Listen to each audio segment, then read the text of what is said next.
Happy Independence Day today. I'm Richard Corcoran, President of New College of Florida, and I'm happy to welcome you to our campus on beautiful Sarasota Bay as we celebrate America's 250th anniversary. This milestone is an opportunity to reflect on the ideas, principles, and people that have shaped our nation for the past 250 years. It's also an opportunity to look ahead and consider the responsibility each generation shares in preserving freedom, expanding opportunity, and strengthening our country. At New College, we are proud to be a part of this historic national celebration.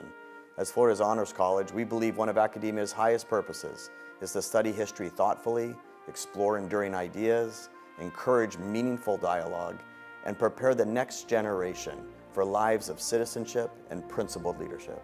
Made possible through support from the U.S. Department of Education and the Florida Board of Governors America 250 Initiative, this lecture series brings together 14 members of our distinguished faculty. Through their scholarship and teaching, they will explore the historical, philosophical, political, and constitutional foundations of the American story, inviting you to engage with the ideas that have shaped our nation and continue to influence its future. The pursuit of knowledge begins with curiosity. It grows through thoughtful inquiry, civil discourse, and a willingness to engage ideas with rigor, humility, and respect. These traditions have shaped great universities for generations, and they remain essential to the values of New College. Whether you're joining us from here in Florida or from somewhere else across this extraordinary country, thank you for celebrating with us. We hope these conversations deepen your appreciation for our nation's history and inspire thoughtful participation in America's next chapter. From all of us here at New College of Florida, thank you for joining us, and happy Independence Day.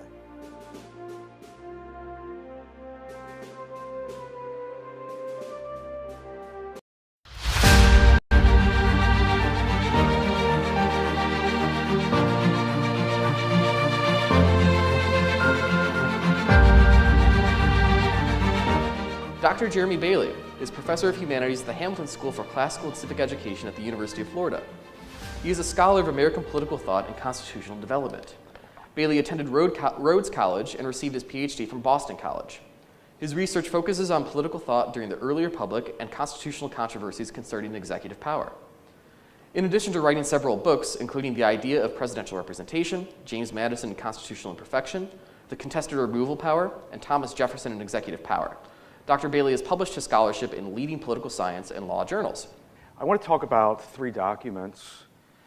This talk is developed, it's my first time actually giving this presentation. It's developed from my next book on Jefferson, which is coming out in September.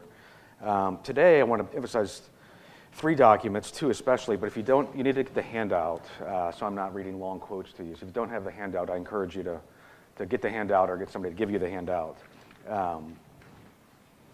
We'll talk mostly about the letters to Henry Lee and to Roger Waitman, which are quite famous, maybe in the top 10 of let's say, Jefferson letters.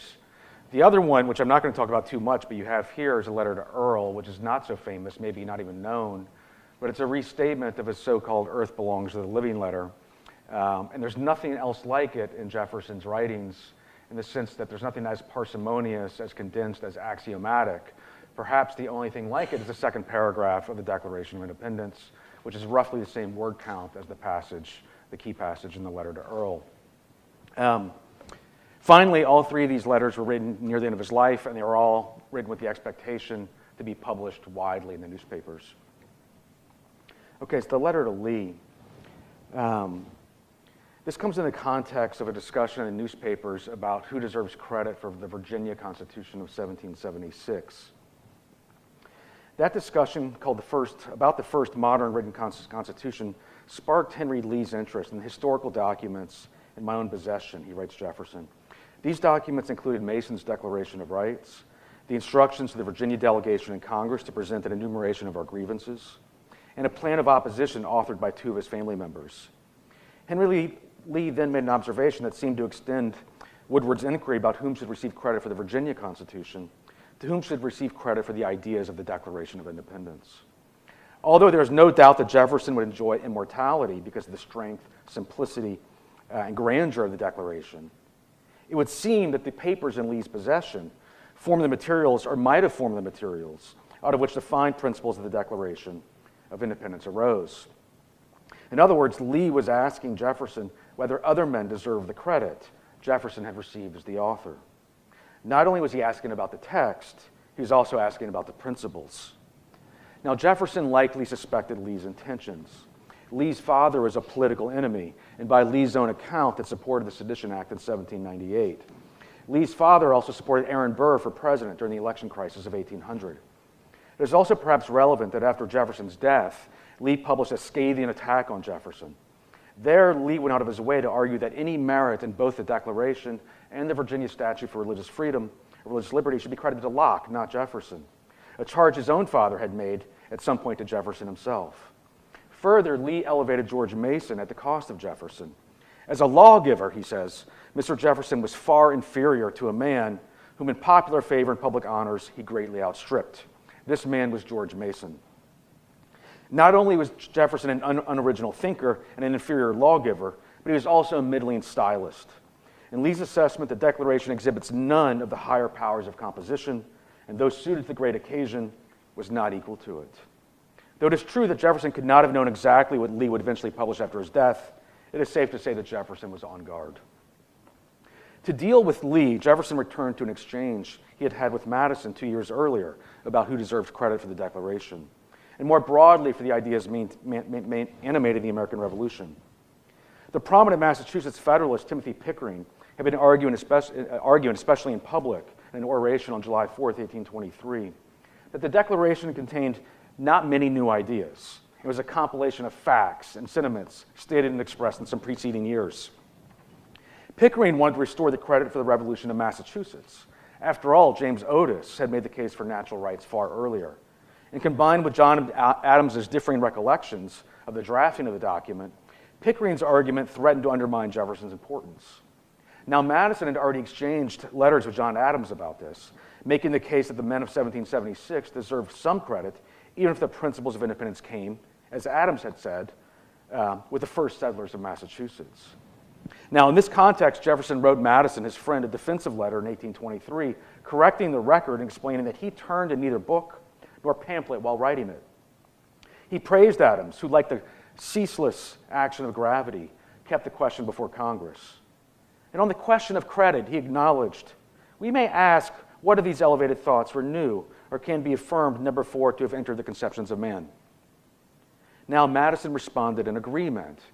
You don't have this passage, but I'm going to read it. It's a little long. This is Madison. Nothing can be more absurd than the cavil that the Declaration contains known and not new truths. The object was to assert, not to discover truths, and to make them the basis of the Revolutionary Act. The merit of the draft, therefore, could only consist in a lucid enunciation of human rights, in a condensed enumeration of the reasons for such an exercise of them, in a style and tone appropriate to the great occasion and to the spirit of the American people. The subject did not return in the correspondence between Jefferson and Madison, but Jefferson clearly returned to Madison's letter when he composed his response to Henry Lee. Jefferson also seems to have remembered a passage from David Hume's Inquiry Concerning Human Understanding, where Hume wrote of the common sense of mankind in conjunction with a list of philosophers, including Cicero, Aristotle, and Locke. Jefferson took the language from both Madison and Hume to write one of his most famous set of sentences. And you have the letter to Lee, which talks about the American mind, Aristotle, Cicero, Locke, et cetera, the common sense of the subject. It's very famous. I encourage you to use it in your classrooms, also to invite students to reflect on the differences of the letter to Waitman. Now, Jefferson clearly borrowed from his friend Madison. Following Madison, Jefferson answered the question of originality by emphasizing the object of the Declaration. But Jefferson's version pivoted away from human rights and instead emphasized the distinctive Americanness of the document. It was not original, but represented the American mind. In so doing, Jefferson's version also shifted the framing from the question of originality to the question of the creation of a particular place and a particular people. But Jefferson did not leave it simply at that. He added an interlined passage that says, terms so plain and firm as to command their assent and to justify ourselves the independent stand we are compelled to take. This addition in the second draft substantially changed the letter by revealing just where Jefferson could claim credit. That credit grows out of an important fact of political life. Specifically, the interlined addition reveals not only that all American Whigs thought alike on the subject, but perhaps more important, these same American Whigs needed to be organized in a way, or commanded, to assemble their thoughts around a particular direction and object.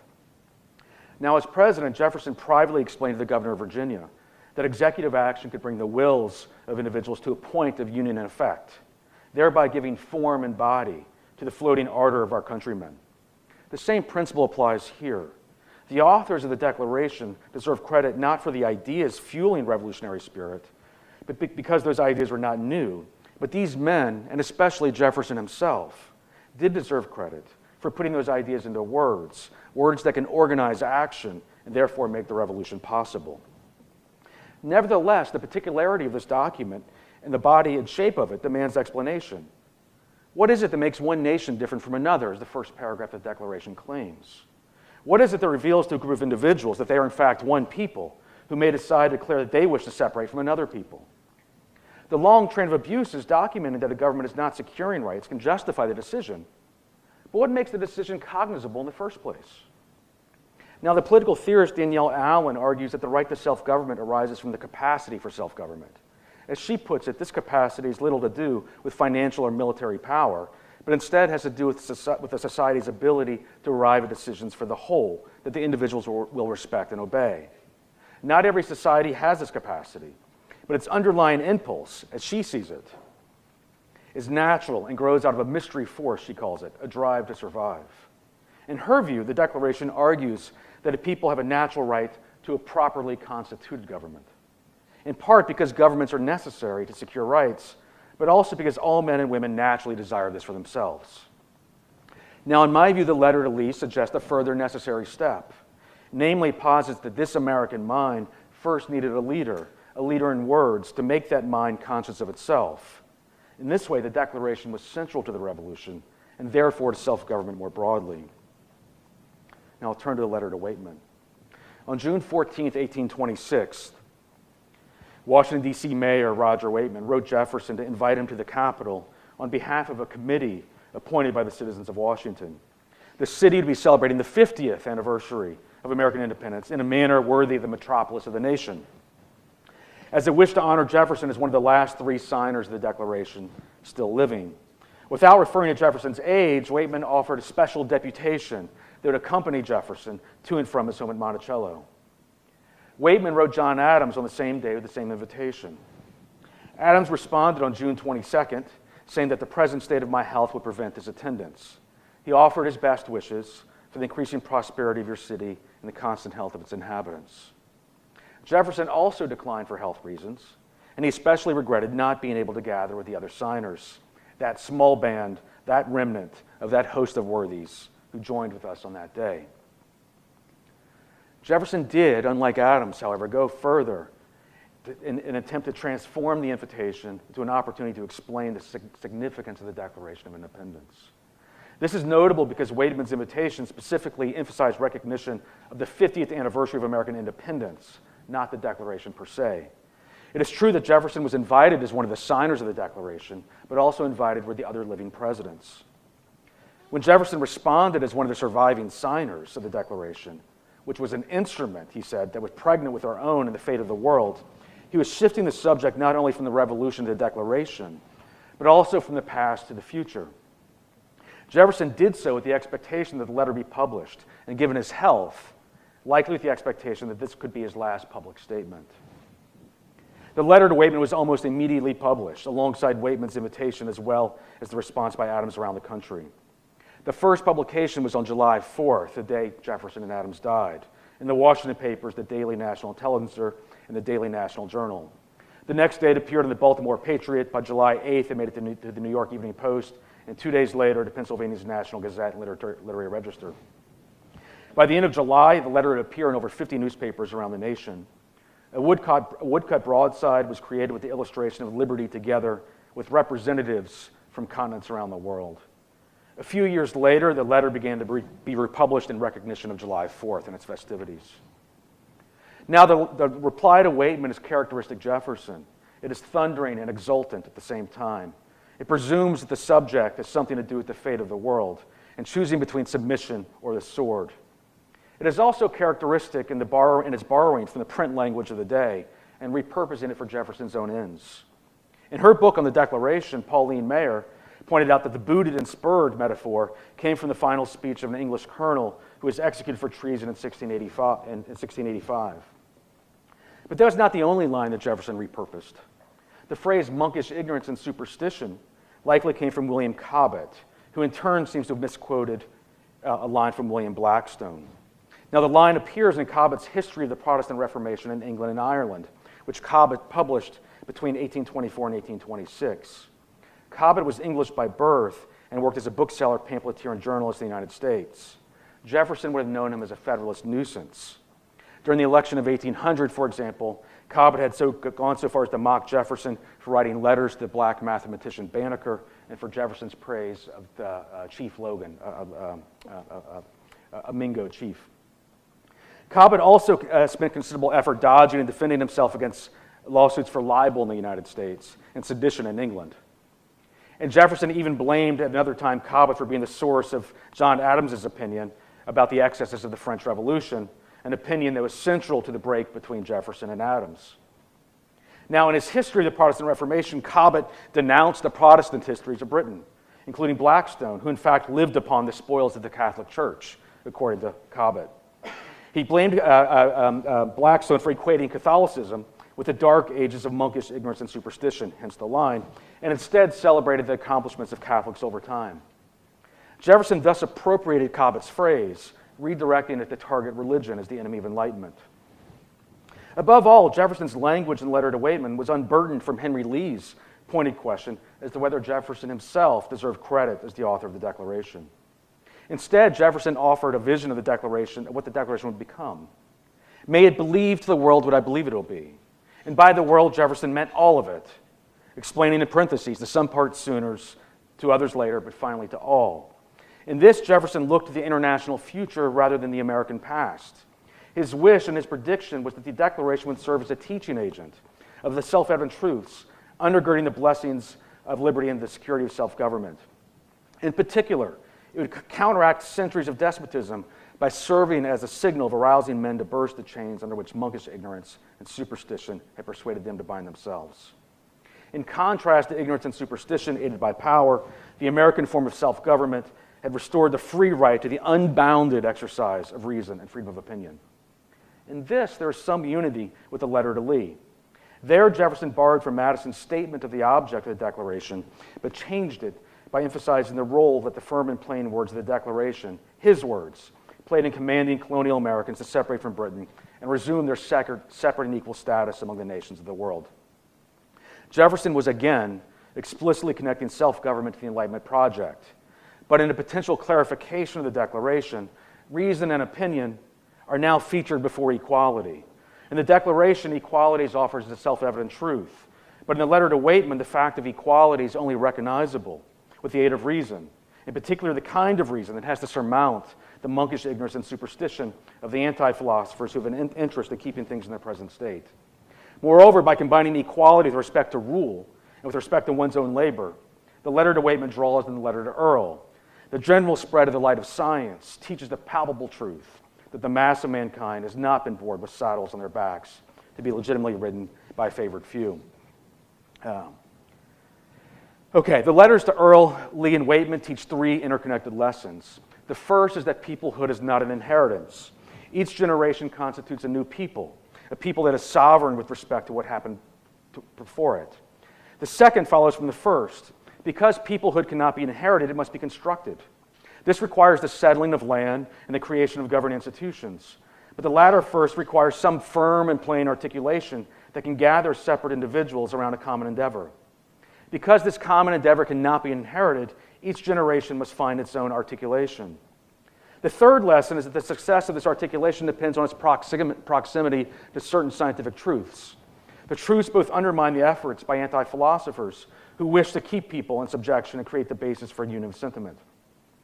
Jefferson spent his life trying to teach all three lessons and in so doing create an American people. Now, from the backward view of history, what is most perhaps amazing is Jefferson's confidence in his own project. Jefferson's faith in a world governed by natural rights was akin to his prediction in the second inaugural that his union of sentiment would govern the United States. This confidence was perhaps the source for his lazy agnosticism of his theory of generational sovereignty that allowed him to look the other way with respect to the younger generation's comfort with slavery. But it also differs because it presumes that there's a direction of human history, and because it presumes a contest between the good and the bad, between those on the side of reason and those against it. The opponents, whether they be anti-philosophers or monkish supporters of raw head and bloody bones, would be tolerated by their ideas, but their ideas would necessarily be doomed. And like Native Americans, their way of life quietly eliminated.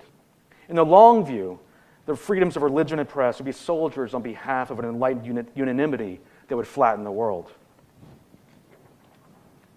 But how might this confidence translate into action today? It would appear that by Jefferson's own words, the self-evident truths of the Declaration need more than the spread of science in order to come about. At a minimum, these truths need a leader to teach them or put them in words and provide them form and shape. And they need a people who are willing and able to live by reflection and choice rather than by accident and force. Or as he put it to Coles, the American people needed someone during the Revolution to carry them the whole length of the principles which they had invoked for themselves. But this very example, taken from Jefferson's failure to move Virginia towards gradual emancipation in the 1770s, teaching that it is possible, perhaps likely, that the people will not be carried at any particular given moment. This was certainly the case for the young men of Coles's Virginia who would not be carried towards anti-slavery. The problem with Jefferson, then, is that he never fully explains why people will not be carried. From the letter to Waitman, we might conclude that the problem is that the people are not educated, and once exposed to the light of science, they will follow. But it could also be the case that men and women naturally resist uniformity, that liberty is closer to diversity, and to the desire to be contrarian and to live on one's own terms. This natural tendency against uniformity would seem to be compatible with the possibility that the truth that the earth belongs to the living is also a truth that reason will unveil itself alongside other truths. If so, does this latter truth ultimately teach the lessons of moral quietude, a lesson that Jefferson seemed to have learned from the prayers of old Priam? Or rather, does it recommend moral humility in the face of the inevitability that both the coalitions of political power and notions of political right will change? Or finally, does it reveal the need for lasting accomplishments and lessons, made firm and plain by institutions and words that endure over time? Join us in falling in love with America again.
Teachers, we invite you to become a Liberty Fellow at New College of Florida. This professional development opportunity is for educators in grades 5 through 12. NCF invites you to explore the ideas and principles that shaped our nation and strengthen the habits of liberty and self-governance in your classroom. Participating teachers may receive a $1,000 stipend and earn professional education credits by completing at least 80% of the program and committing to 1 year of the program at a time. Connect with scholars and peers, build a network of up to 50 colleagues per year, and access digital learning material designed for use in your classroom. To learn more, Visit us at ncf.edu/A250-apply or scan the QR code to apply today. Join me in falling in love with America again.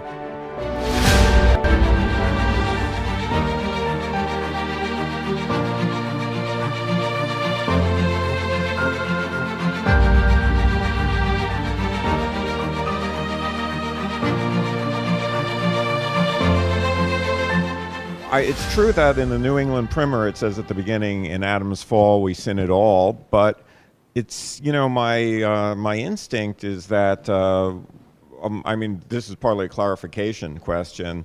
When you speak about the idea of self-interest and factionalism among the founders, I inevitably think of the Federalist Papers as, what we now think of, this is the canonical version of those matters. And to me at least, I have my doubts that one can establish whether something is quote unquote Christian or not through the statistical method of seeing how often Christian sources are quoted. My own sense is that in the Federalist Papers, self-interest is not seen as a sign of corruption or fallenness, nor is it in Locke. And that I would, for example, say that, I hope you understand what I mean, that in a way Rousseau is a much more Christian thinker in terms of how he views self-interest. That for Rousseau, self-interest, at least in society, is somehow corrupt. And Rousseau also has an idea of innocence, whereas it seems like the authors of the Federalists have neither of these things. They have an idea of self-interest and faction as the very material, the building blocks of political life, as opposed to seeing them as regrettable weaknesses that afflict the human condition. Well, thank you. No, that's a very good point. I think Madison and the Federalist Papers are somewhat outliers in this respect. Let me throw some more statistics at you. About 15% of Americans in the late 18th century are Anglican. 50 to 75% are Calvinist, are members of Calvinist denominations. You think of the Federalist Papers, the three authors are all Anglican. And Madison, very unusually, in Federalist 10, actually points to religion as a source of faction, which I think it can be. I think he's right about that. But the founding generation had a much different view of religion, which connects immediately to your talk. Jim Hudson of the Library of Congress has identified what he calls the founder's syllogism, and it goes like this. If a Republican form of government is to work, you must have a moral people. If you're going to have moral people, you must have a religious people. And clearly and indisputably in this context, they thought Christianity was necessary to generate these moral standards. So I think, and I agree with the statistics, you can't just cite who cites what and come to a conclusion. But I think if you dive into the literature beyond the Federalist Papers, that this idea that humans are sinful and that we have to take that into account when we build our political structures, it's just ubiquitous. You have a few little exceptions. The Pennsylvania Constitution is 1776, and it was a disaster, right? And so what you see throughout the states at the national government is an attempt to avoid concentrated power through separation of powers, checks and balances, and that sort of thing. Thank you very much. That was one of the best panels I've heard anywhere. And Professor Abramson, I just ordered 2 of your books as a testament to your, so I'm contributing to your family's trust fund, okay, just to let you know. I have 2 questions, and unfortunately toward the end, I couldn't hear, there was some kind of microphone malfunction or something, but my question is, how do you define religious supremacism? And then toward the end of your talk, you mentioned one thing that the courts need to do today is to define religion. How would you begin to help the courts define religion? So, 2 separate questions. How do I define religious supremacism? The same way I define any other form of supremacism.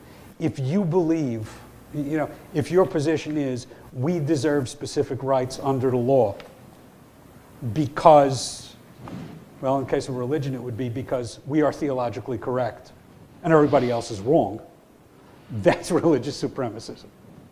Okay? And my position is that is antithetical to the American system. Right? The American system, when we say no establishment, is literally, we are not taking a position on theological correctness.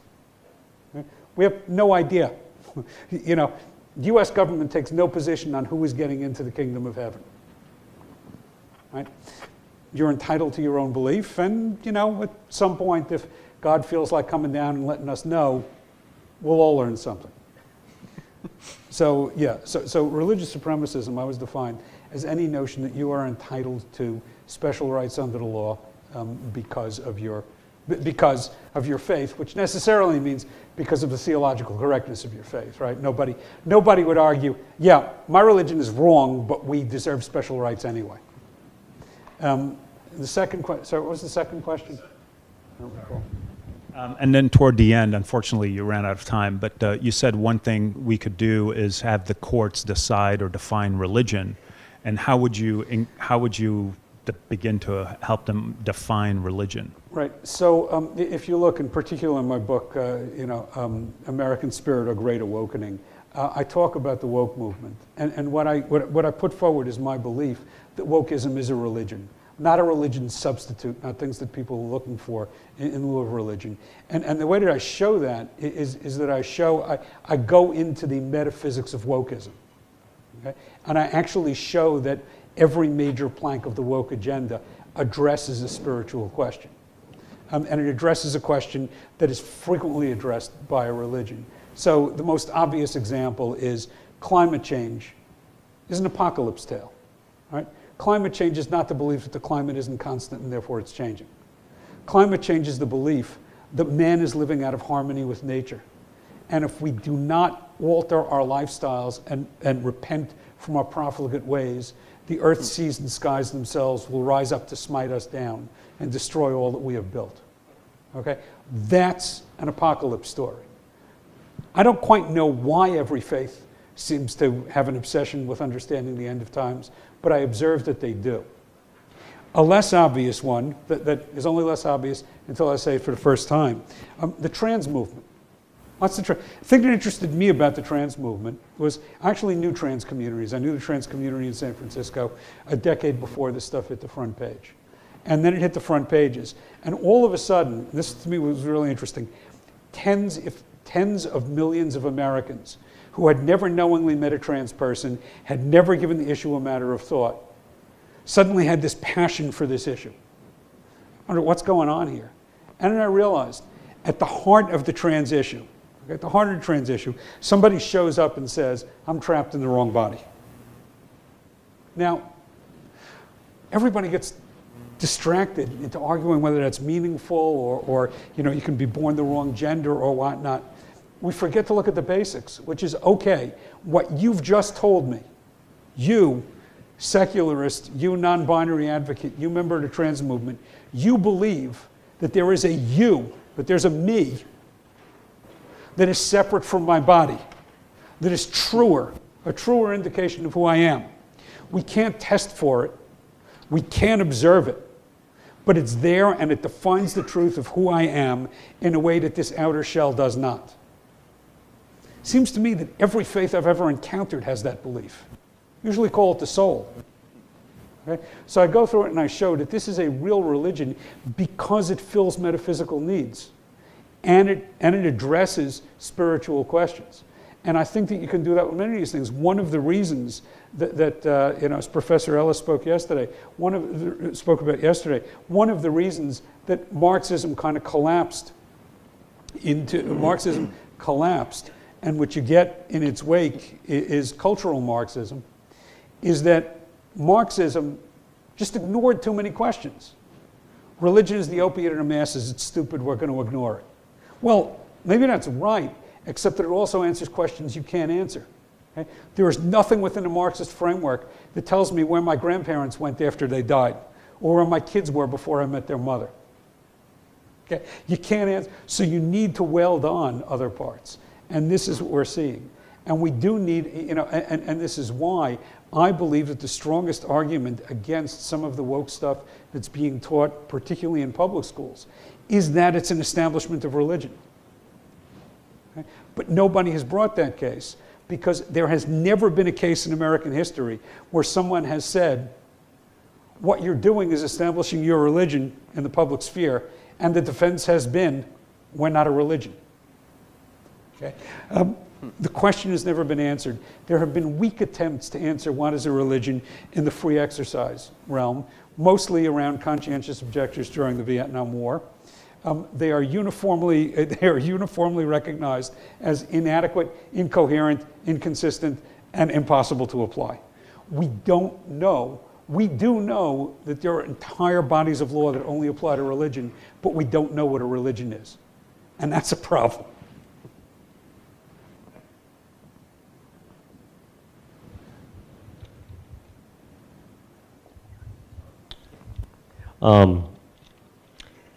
You talk about Constantine, and that is like the beginning of this Christian structure. And then in America, this Protestant movement becomes the Protestant structure. But I mean, I've never looked at it like that. It was very interesting. I really enjoyed the whole conversation. But I think it leaves out the fact that Constantine was like catching up with his culture. Christian people were helping people in the plague. They were risking their lives. They were out there allowing themselves to be, well, they didn't really have a choice, but to be thrown to the lions and things like that. And they were like demonstrating their faith. And I think Constantine just kind of came along at the last tail of that. And then he put a structure on it, which many would say may not have helped it. In the same way, pilgrims came here just to escape so they could have their own faith. And many, many people came to America. I mean, a lot came for business, the London Company and all that, but a lot of people did come from their faith. And they do, for the most part, did have a mindset that was similar, but it's hard to see it as a Protestant structure or whatever, in my mind anyways, because, I mean, Jewish people came from the very beginning. Rhode Island was known for being a very multicultural state, but if you were in Massachusetts, they were very strong about their faith, that, you know, you had to be a certain way. So I think it's more organic is my point, that's all. Well, there's obviously an important organic component. When I talk about structure, I'm talking about governance structures, which is, you know, how we deal with people under law. Let me say, by the way, I'm Jewish, so I take no position at all on, you know, the theology of Christianity. Okay, I have no position at all on what, or Islam, by the way. You want to know deeply offensive religious statements. I couldn't believe that both George W. Bush and Barack Obama gave speech after speech after speech where they told people what the truth of Islam is. And I thought, I cannot imagine anything more offensive. If I were a Muslim, I mean, you know, you're outside the faith. You do not have a right to an opinion as to what the truth of my faith is. Maybe you have a right to an opinion as to what the truth of your faith is. But to stand up and say, well, look, I'm not a Muslim, but the truth of true Islam is peace. It's like, no. You want to know what true Islam is? Ask Muslims. Okay? Presidents don't get to talk about that. Governance structures are necessary, and I'm just talking about within the denomination. I'm talking literally, how do you run a country? And you do need those things. And yes, obviously they're going to emerge out of the culture. Okay, I mean that's where you know, there's always a cultural idea that precedes its realization, whether you're making a product or you're forming a government. So absolutely, but and by the way, it turns out that you know, those first couple of hundred years of pre-Constantine Christianity have proved to be very important because they injected elements of humility in Christianity that many other movements, I mean, you know, Islam never had that. Right? Islam was trying, in fact, the Islamic argument was kind of hard to refute. If we weren't touting God's newly revealed truth, why have we been so successful? I mean, that's a pretty compelling argument. So, you know, but yeah, you do need, and absolutely, the concretization of an idea is always going to follow its cultural development.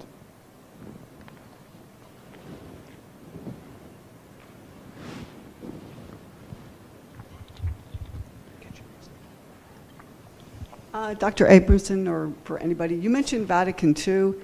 I'm curious about the reforms. I know it's controversial post World War II and what have you.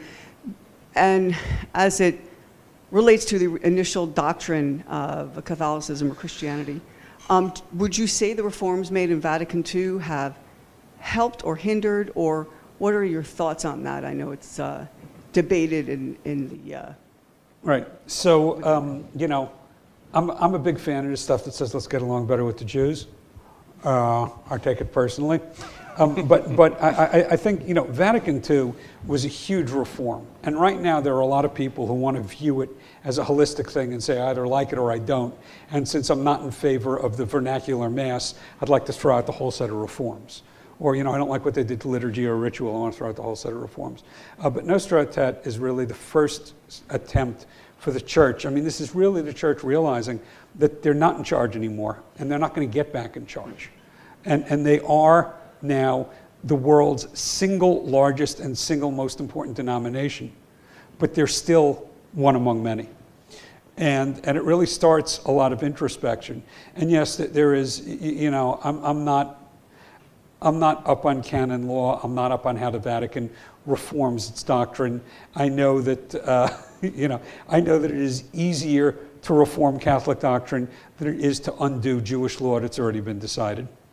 You know, personally, I think there's been tremendous development, and they're still agonizing over it. And I've read an article, I forget the name, it was written by Pope Benedict.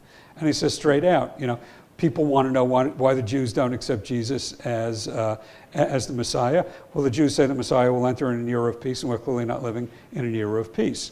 And it's true, if you go back to original doctrine, to original Christian doctrine, there are two sets of prophecies about the Messiah, the Old Testament prophets. There are the signs that the Messiah is coming, and there are signs that the Messiah is already here. And early Christianity focused very intently on the signs that the Messiah is coming. But in reality, it's easier to ride into Jerusalem on a white donkey than it is to get a wolf to lie down with a lamb. Okay? The first happened, the second didn't. So you do get that. There was another very important document done under Pope Francis that came out on the 50th anniversary of Nostra Aetate, which says amazing stuff. It says amazing stuff, and it actually goes to some of the difficulties. He says,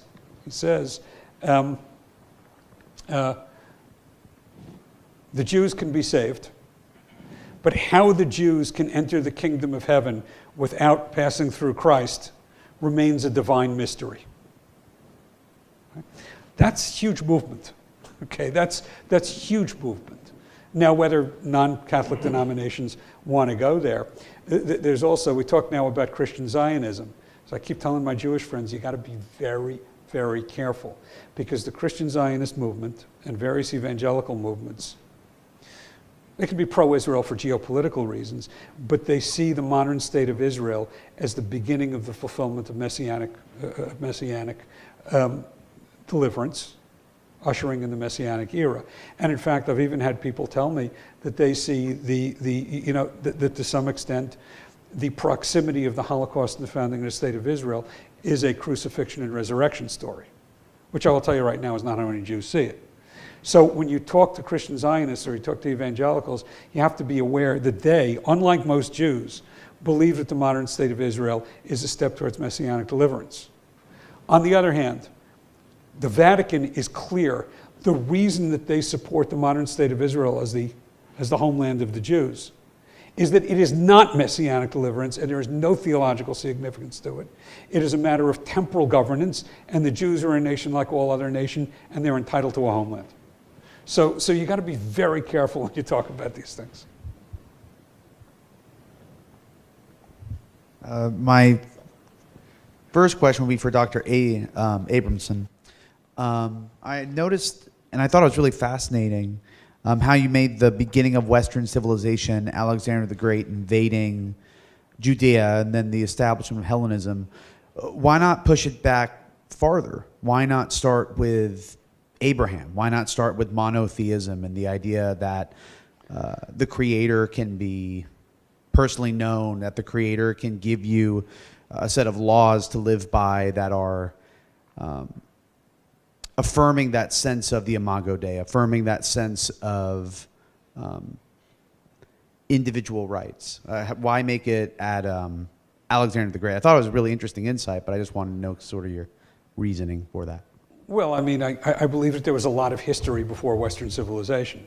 I mean, I don't, you know, I'm not going to start with, I don't feel compelled to start Western civilization with Abraham any more than I feel compelled to start it with Adam.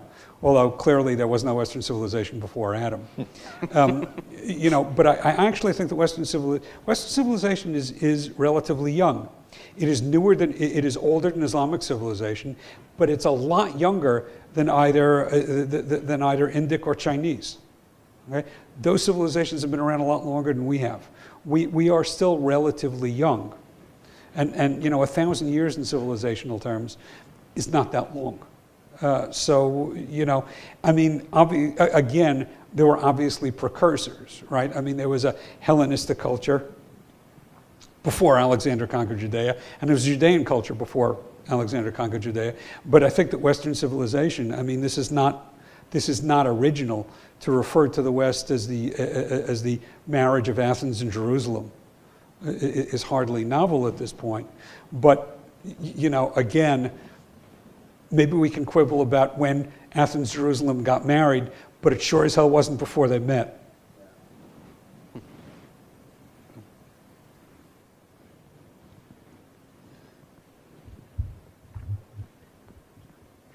Thank you both for your presentations today. I do have a question, but first I just want to make sure I'm understanding a few things correctly. So, Dr. Hall, you mentioned that the founders had some idea based of sinfulness based in Christianity. Was that right? That's correct. Okay, excellent. And this seems to me to be somewhat in contradiction with Locke and Enlightenment thinking, because at least in my case, when I learned about the American Revolution, I learned about it as a product of the Enlightenment. And Dr. Abramson, in yours, you spoke about the conflict or differences between the American Revolution and the French Revolution, with how possibly the French Revolution took Enlightenment thinking too far to utopianism. So I'm just wondering, is there a tension between Enlightenment thinking and Christian values, specifically when it comes to the American founding? Is it one? Is it the other? Is it a combination of both? I've spent a lot of my scholarly career arguing that the influence of John Locke and the Enlightenment and the American founding is vastly overstated. And there's a variety of ways you can get at this. One of my favorite things to do, and it's done by others, I'm drafting off them, is to look at who's reading Locke and what they're reading. Locke isn't even in America until about the 17 teens, when a bulky 3-volume edition of his works shows up. And there it's mostly in university libraries, and people are pretty much only reading his essay on human understanding and discussing that. The Letter on Toleration gets some play in the First Great Awakening in the 1730s. Really, no one's talking about the Second Treatise of Government until you get to the 1770s, and we're in the midst of the imperial crisis where they're appealing to this. But you don't need to go to Locke for any justification of this, because within Reformed communities, going back to Calvin, but then certainly Knox and Ponet and Rutherford and others, you have this really robust development of a resistance ideology that is alive and well long before Locke wrote the Second Treatise. And you even have some great quotations by people like John Adams saying things like, well, I disagree with Luther and Calvin and Melanchthon on the metaphysical specifics, talking about theology, but without them the revolution never would have occurred. So frankly, and Locke can, of course, be read in different ways, and I've read some of the literature on this. I'm just not all that interested in Locke because I think his influence is fairly minimal in the American founding. One thing I might also mention in that respect, to my mind, the first full comprehensive account of natural law and the natural rights doctrine of the founding that you see in North America, at least to my understanding, is from the Puritan minister John Wise in, I think it's 1717 or maybe in 1707, the Vindication of the Church Governments of New England. And he develops this account of natural law, of equality that we would recognize in the Declaration of Independence or other formative documents from the founding era. And to my knowledge, to my recollection, Wise does not quote Locke at all. His source for much of this, to the extent that he quotes somebody or cites somebody, is Samuel Pufendorf. And so there's this account of natural law, this account of the moral foundations of government that's incorporated there in these thinkers that are emerging in Europe in the 17th and 18th century. And of course, John Locke himself is writing in this Christian context, right? People love to quote the second treatise of government. The first treatise of government is devoted to this theological question of what is the right to rule? And what does Christianity have to say about this question of the right to rule? And Locke there is arguing against Fillmore and the patriarchal account that rule is inherited from the father, right? But Locke is giving an alternative Christian approach to that. And so there's this interesting Christian foundation here that emerges before what people tend to think of as the Enlightenment, right? The French Enlightenment or things like that seem to be occurring later on. And it's, I think, difficult to put all those things under this umbrella of Enlightenment.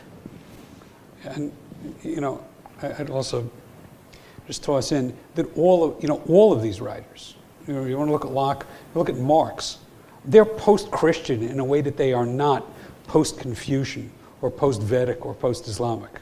Okay, I mean, you can't, they can talk down the parts of Christianity that they dislike, but in fact, the parts of Christian society is just so embedded within them. It's the platform in which everything that they're doing works. That things are coming through. Tom Holland wrote a great book called Dominion, and he basically shows that pretty much every category of discussion we have, whether you think of it as Christian or anti-Christian or secular, every category of our discourse comes out of the church at some point or another. So in the earlier session, I made a kind of provocative comment about how difficult it is to make a unified theory of the American founding or the political thought of the founding. And this Locke question is an example of this.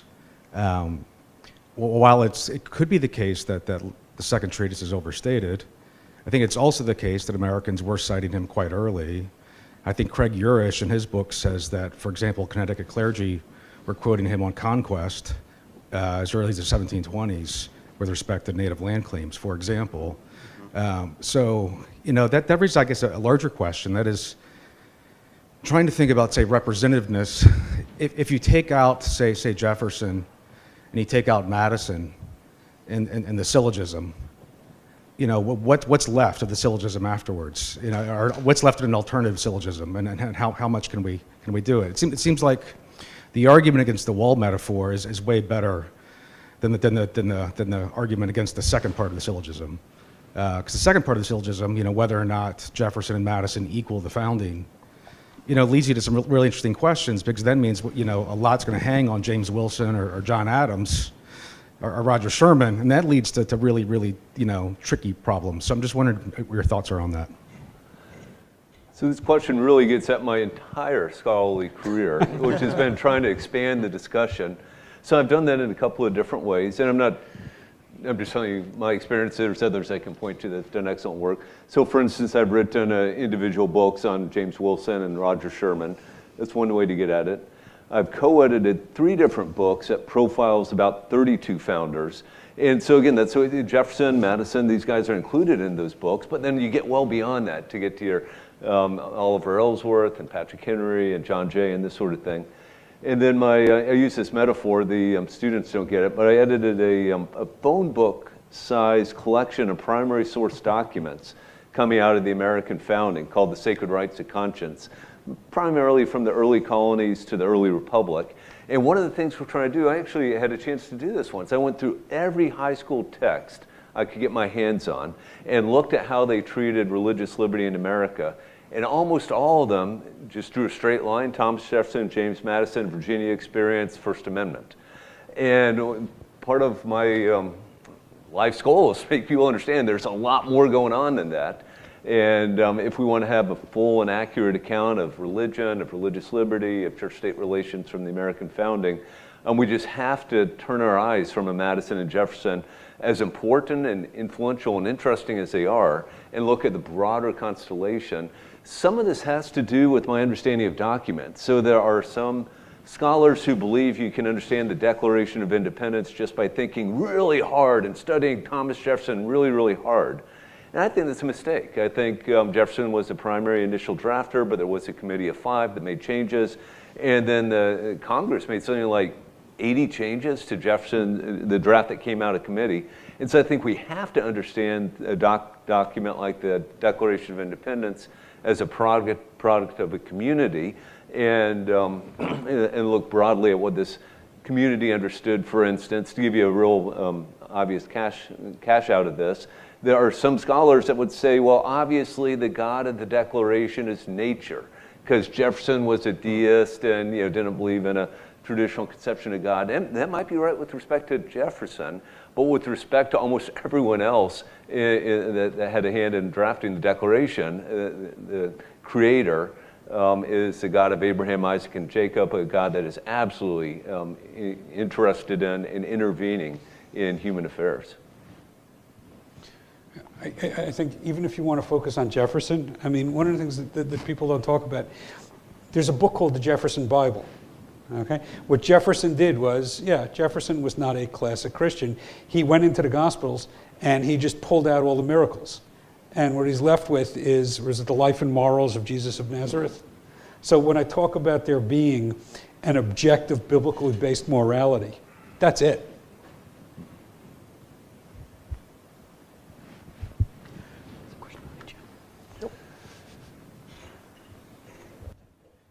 So I probably should have asked this question at the earlier panel when we were talking about Locke's influence, but since it's been brought up again, do we only ascertain influence through quotations or for instance, Locke, right? Like Locke, the Bible and Montesquieu are quoted more than Locke, statistically, right? But for instance, Trenchard and Gordon are strongly smuggling in Lockean arguments, and Cato's letters are quoted by more than anyone in the early period. They both quote Locke, and then they appropriate Locke at that time. And then being a Franklin scholar, Franklin famously never tells you who he's quoting, but he's stealing from everyone. So you have to go through all the primary sources, right, to compare.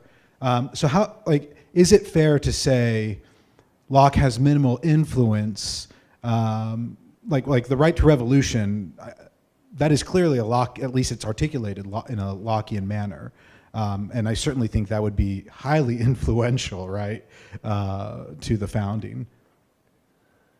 So yeah, just to formulate as a question is, how would you say we should judge or evaluate influence? So I guess I would say you're right, that you have to be far more comprehensive. You have to get after things. You can't just look for references to Locke's name. You can look for ideas and so forth and so on. But I think that is part of the story, right, that you would want to say. If someone is, one of the worst books I've ever read argues that really the founders were influenced by Spinoza. And then he goes on to say, well, there's no evidence that anyone ever referred to Spinoza or said Spinoza or had Spinoza in their library. But look, this idea is similar to that idea. It's just a horrible argument. I would kind of make that argument in reverse. So John Calvin, for instance, in the last edition of the Institutes of the Christian Religion, 1559, is crystal clear that inferior magistrates may properly resist a superior magistrate who becomes a tyrant. But he limits it to inferior magistrates. But then there's 3 times after that where he actually speculates in a commentary in a couple letters, well, maybe the people themselves could do this. Even as Calvin is finishing this up, you have John Knox up in Scotland saying, no, the people themselves have a duty to resist tyrants. And this is developed by Goodman and Ponet and Rutherford, a whole host of folks. And of course, you have a flippin' English Civil War before Locke ever publishes the second treatise, right? So I think these ideas, and all of them, government by the consent of the governed, the idea of individuals as rights bearers, limited government, the right to resist tyrannical authority, I think this is alive and well in Reformed communities, which then are 50 to 75% of Americans in the late 18th century. And so to my way of thinking, I think an excellent case can be made that these, what we oftentimes refer to as Lockean ideas, were alive and well long before Locke ever published the second treatise, and they were transmitted in ways other than Locke. Locke is certainly plagiarized by Jefferson, which would be another way to get at things, right? We know he's plagiarizing Jefferson. There are some references to the second treatise in the 1770s, It's interesting, though, the second treatise more or less disappears in American discourse until the 1930s. So again, I think just generations of political scientists, mostly, I'll mostly blame them, that's my background, have overemphasized Locke. And so if I try to push him far down a bit, that's maybe my reaction to that, to get people to think about other sources of these ideas. Thank you all very much for your talk. So we were talking about religion and the founding, but the concept of civilization keeps kind of bubbling up in part of this, and I think obviously the question of religion is integral to that, but I've got I'm not exactly clear. So I mostly want to get your guys' opinions on this. What would you call a civilization? Dr. Abramson gave us a sort of a historical narrative of Western civilization, but what is Western civilization, if you could define it for us?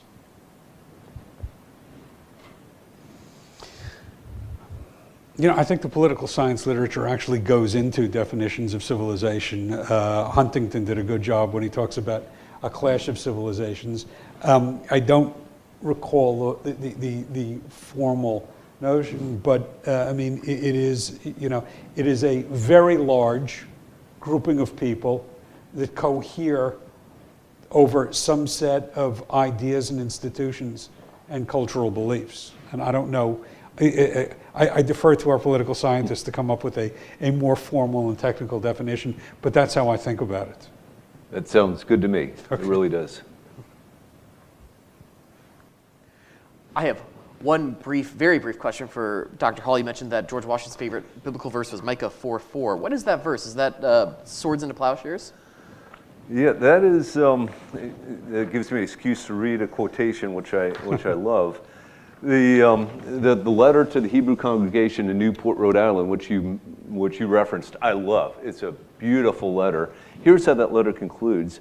May the children of the stock of Abraham who dwell in this land continue to merit and enjoy the goodwill of the other inhabitants, while everyone shall sit in safety under his own vine and fig tree, and there shall be none to make him afraid. May the Father of all mercy scatter light and not darkness in our paths, and make us all in our several vocations useful here, and in his own due time and way everlastingly happy. There are 7 separate citations or quotations of the Hebrew scriptures in that little paragraph alone, including this business about the vine and the fig tree, which is Micah 4:4, which makes sense, right? It's an eschatological image of someone, and this would really appeal to a man of war, I think, being able to just sit in safety under his own vine in fig tree, private property and sustenance, right?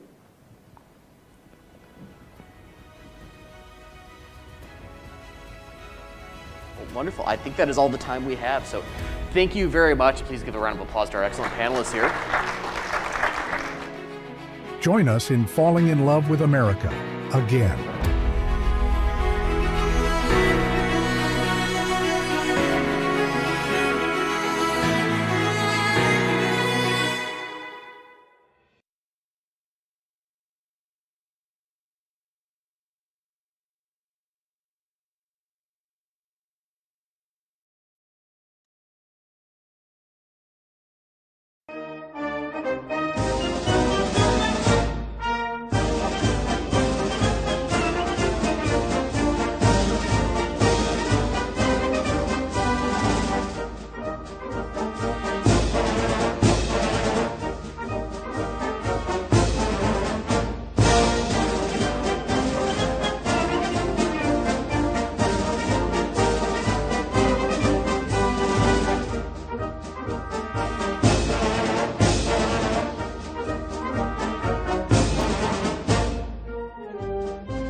I'm Richard Corcoran, president of New College of Florida, and I'm happy to welcome you to our campus on beautiful Sarasota Bay as we celebrate America's 250th anniversary.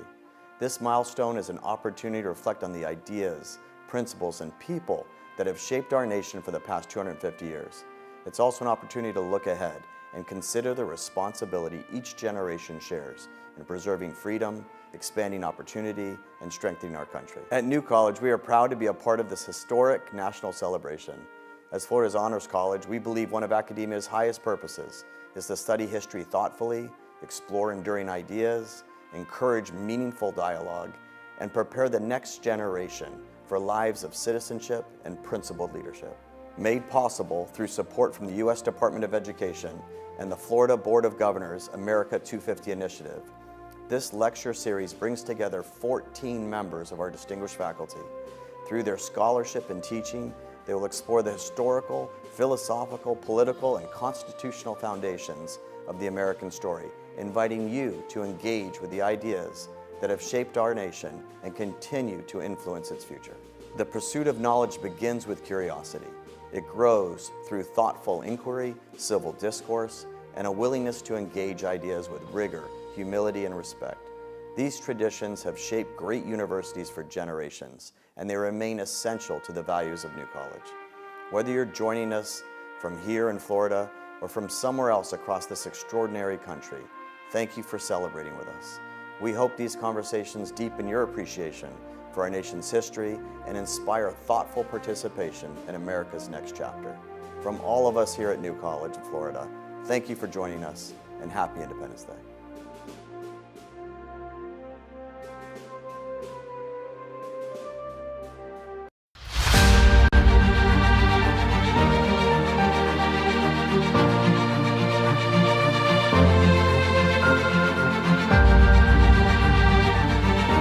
Dr. Arevalo is a professor of politics and education who has taught at Hillsdale College, University of Dallas, and Florida State University. He currently serves as the Executive Vice Chancellor in the Division of Florida Colleges at the Florida Department of Education. Thank you, Dr. Wheatland, for that kind introduction, and thank you all for your patience. We were held up a bit, so bear with us. You're here for the long haul, so I hear. I want to talk a little bit about laws in education during the American founding. There's a notion among some scholars, I'm sure none in this crowd, that the American founders didn't really care about education much.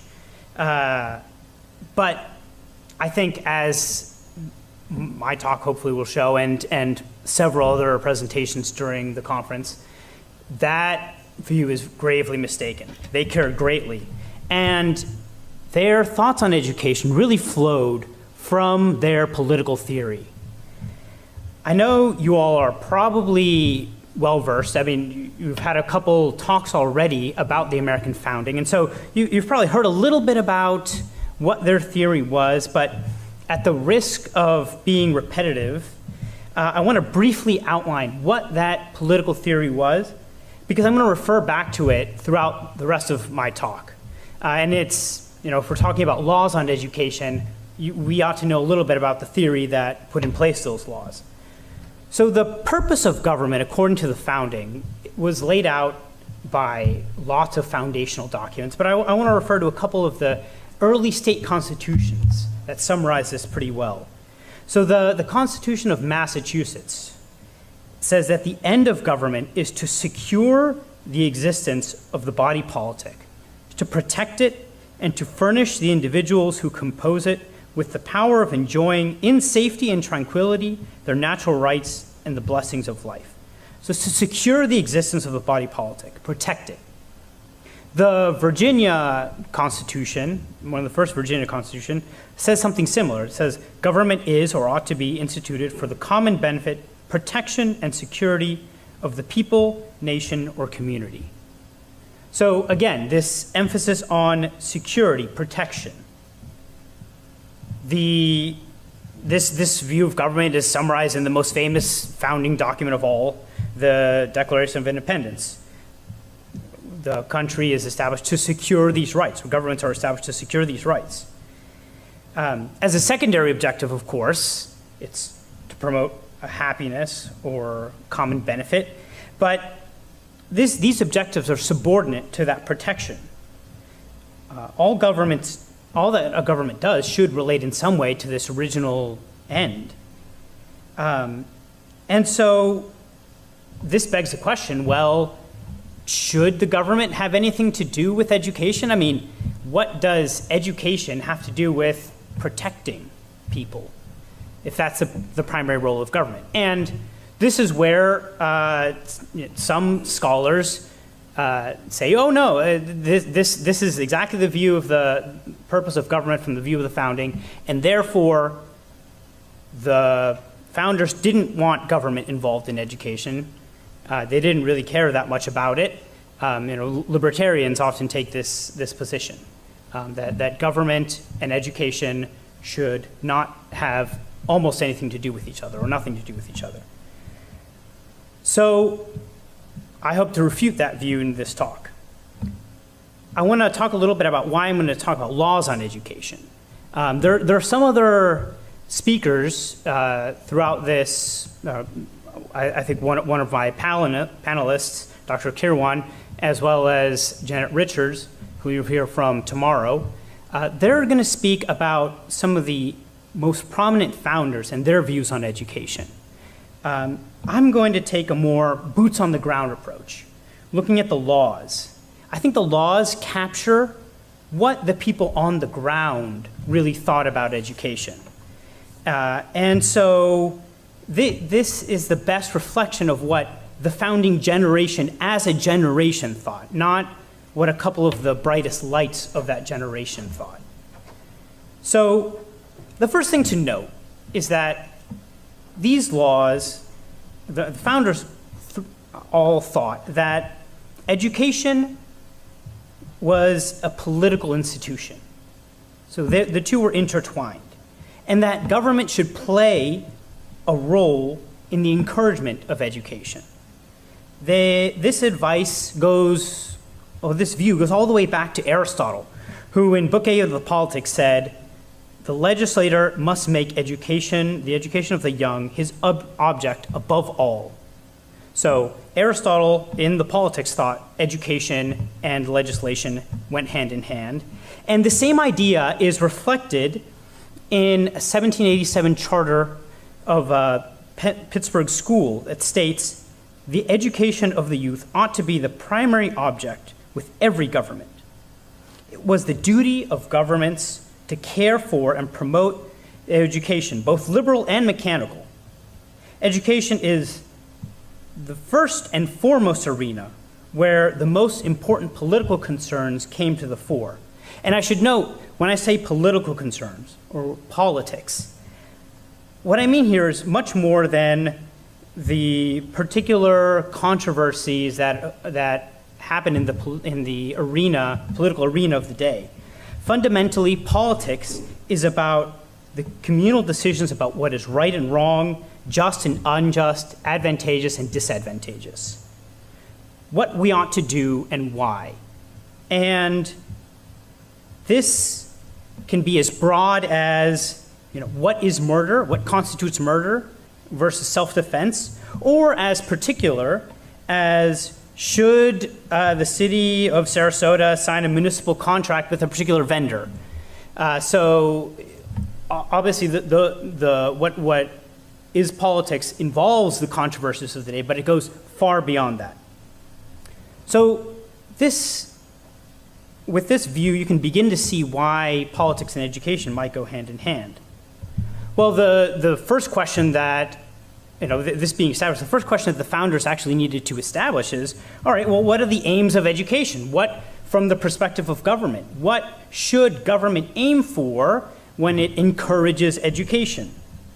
So this is a question of ends, and that's what I'm going to focus on in this presentation. I'm not going to focus on the means of education. How to do education? Some of my panelists, I'm sure, might discuss the means, but I want to focus on the ends. What do they aim at in educating a people? So I'm going to argue that there's three main ends from the perspective of government for education during the time of the founding. So first and foremost, they aimed to make citizens safe for society. Second, they aimed to cultivate patriotism and devotion to Republican ideals. And third, they aimed to encourage virtue, morality, and religion. And these second and third aims both relate to the first pretty directly. So the first aim, making citizens safe for society. So going back to that foundational idea, I'm obviously going back to the foundational idea of government, that according to the political theory of the American founding, the government had the responsibility of protecting its citizens, and the first, or one of the primary ways of doing this is by making citizens safe to live with each other. All right? And you know, this might seem a little bit odd or paternalistic, but the founders had a really realistic view of human nature. They knew that man without civilization, without society, tends to be savage, that he needed to be taught how to act well. He needed to be civilized. There's a founding era act confirming allotments towards the charitable school in Pennsylvania that lays out this idea. It says, when education is neglected, poorly handled, or entrusted to dangerous and disaffected men, then children may end up troubling the peace of society, shaking the government, and often causing tumult, sedition, and bloodshed. Right, so the people without an education are the causes of sedition, tumult, and bloodshed. A charter from the University of Georgia connected the order in the minds of citizens to order in society. It says, the people's public prosperity and even existence very much depends upon suitably forming the minds and morals of citizens. When the minds of the people are, in general, viciously disposed and unprincipled, and their conduct disorderly, a free government will be attended with greater confusions and evils more horrid than the wild, uncultivated state of nature. It can only be happy where the public principles and opinions are properly directed and their manners regulated. So a citizen that is well educated is less likely to turn to criminal pursuits in order to make a living, and is more likely to be able to maintain himself and contribute in some positive way towards the needs of his fellow citizens. States, therefore, regularly funded poor schools all over the original 13 states. Some states, such as Virginia and South Carolina, banned lotteries, but they allowed an exception to finance educational institutions. So they thought better to have citizens involved in this minor vice, gambling or lottery system, than to have an unfunded education system. States apply the same notion to external threats too. The Pennsylvania legislature paid for the education of Native Americans so that when a Native American was educated, he might return to his tribe to disseminate the rudiments of useful knowledge among the Indians who reside in or near Pennsylvania, and to make them more amenable to their neighbors. So here we can kind of clearly see that this aim of protecting citizens, making them safe for each other, and even protecting those who surrounded the original 13 states was at the foundation of the funding and encouragement of education. Flowing from this, the founders aimed to encourage patriotism and attachment to Republican principles. So respect for the rule of law requires loyalty to the regime, and so the founders aimed to instill a public patriotic spirit. Many laws and institutions were chartered with the aim of instilling in the people this public spirit, this patriotic public spirit. So for example, a law in Virginia bid the trustees of Hampton-Sydney Academy, Hampton-Sydney, by the way, still exists today, it's now a college, and this law bid Hampton-Sydney to ensure that the teachers, quote, preserve in the minds of the students a sacred love and attachment to the principles of the glorious revolution. Similarly, a 1789 Act on Education from Massachusetts encouraged Harvard University to teach students the principles upon which the Republican Constitution is structured. So Harvard had been a wellspring of patriotism. Many of the founders were educated there, and the state was relying on Harvard to strengthen other institutions in the state, to be that foundation for patriotic spirit. Down south in Georgia, they were conscious that political ideas espoused in other countries could pose a threat to the United States. And so therefore they enacted a law that temporarily stripped political rights from anyone under 16 who was, quote, sent abroad without the limits of the United States and resided there for 3 years for the purpose of receiving an education under a foreign power. So in other words, if you studied abroad and you came back, there was a danger that you might pick up principles that were against that patriotic spirit. And you might have been, looked at aristocratic or monarchical government in Europe and said, oh, that actually makes a lot more sense than this Republican experiment that the Americans are running here. And so they would be excluded from being able to vote or hold office until they spent some time back in their state reacclimating themselves to the principles of the country. In the wake of the revolution, there were obviously those who didn't follow along with the revolution, the Tories. And these were often punished by land confiscation. And a lot of that land was put to use re-educating the country. So Virginia and Pennsylvania endowed several schools that had been with this land. And there was also concern that people who had been Tories would slip into the education system and teach children anti-American or anti-Republican ideas. So in order to guard against this, most states required educators in both public and private institutions to take oaths of loyalty to the state. Maryland, in particular, was preoccupied with stamping out Toryism. When a free school in St. Anne's County, in Queen Anne's County, neglected to have its administrators take this state oath, the General Assembly assigned it a permanent visitor to inspect it, administer the oaths, and ensure loyalty. In Virginia, students who graduated from academies, this is kind of the equivalent of high school, were required to take oaths of loyalty as well, as a prerequisite for graduation. Another charter school in Virginia laid out the requirement that, quote, in order to preserve in the minds of the students that sacred love and attachment to the principles of the glorious revolution, the greatest care and caution shall be used in electing such professors and masters to the end that no person shall be elected unless the uniform tenor of his conduct manifests to the world his sincere affection for the liberty and independence of the United States of America.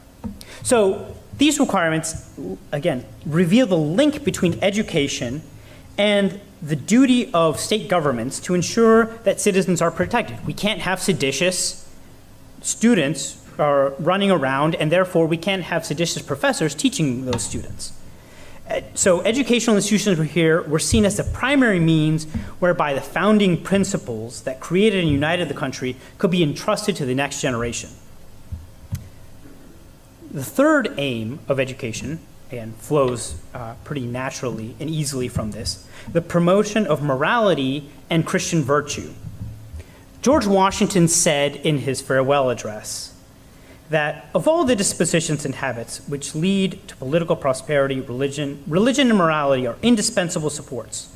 In vain would that man claim to the tribute of patriotism who should labor to subvert these great pillars of human happiness, these firmest props of the duties of men and citizens.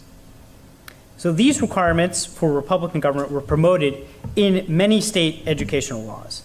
To this end, Massachusetts directed schoolmasters to instill in students' minds a sense of piety, as well as other virtues such as courage and industriousness. Children learn from good example.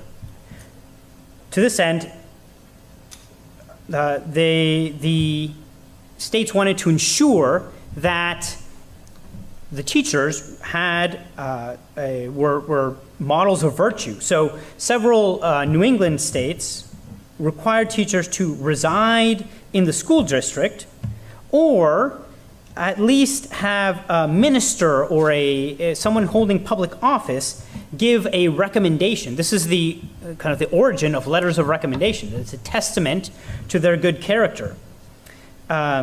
In Connecticut, selectmen, kind of early members of city council, they were empowered to inspect schools and interrogate teachers to ensure that they were providing direction to the students in knowledge, religion, and good manners. So these state inspectors were not exclusive to New England. Georgia also established a board of visitors to supervise educational institutions and provide that same inspection, kind of a statewide office. Some legislators even required trustees to be Christian, with the idea that a Christian is less likely to be lack virtue.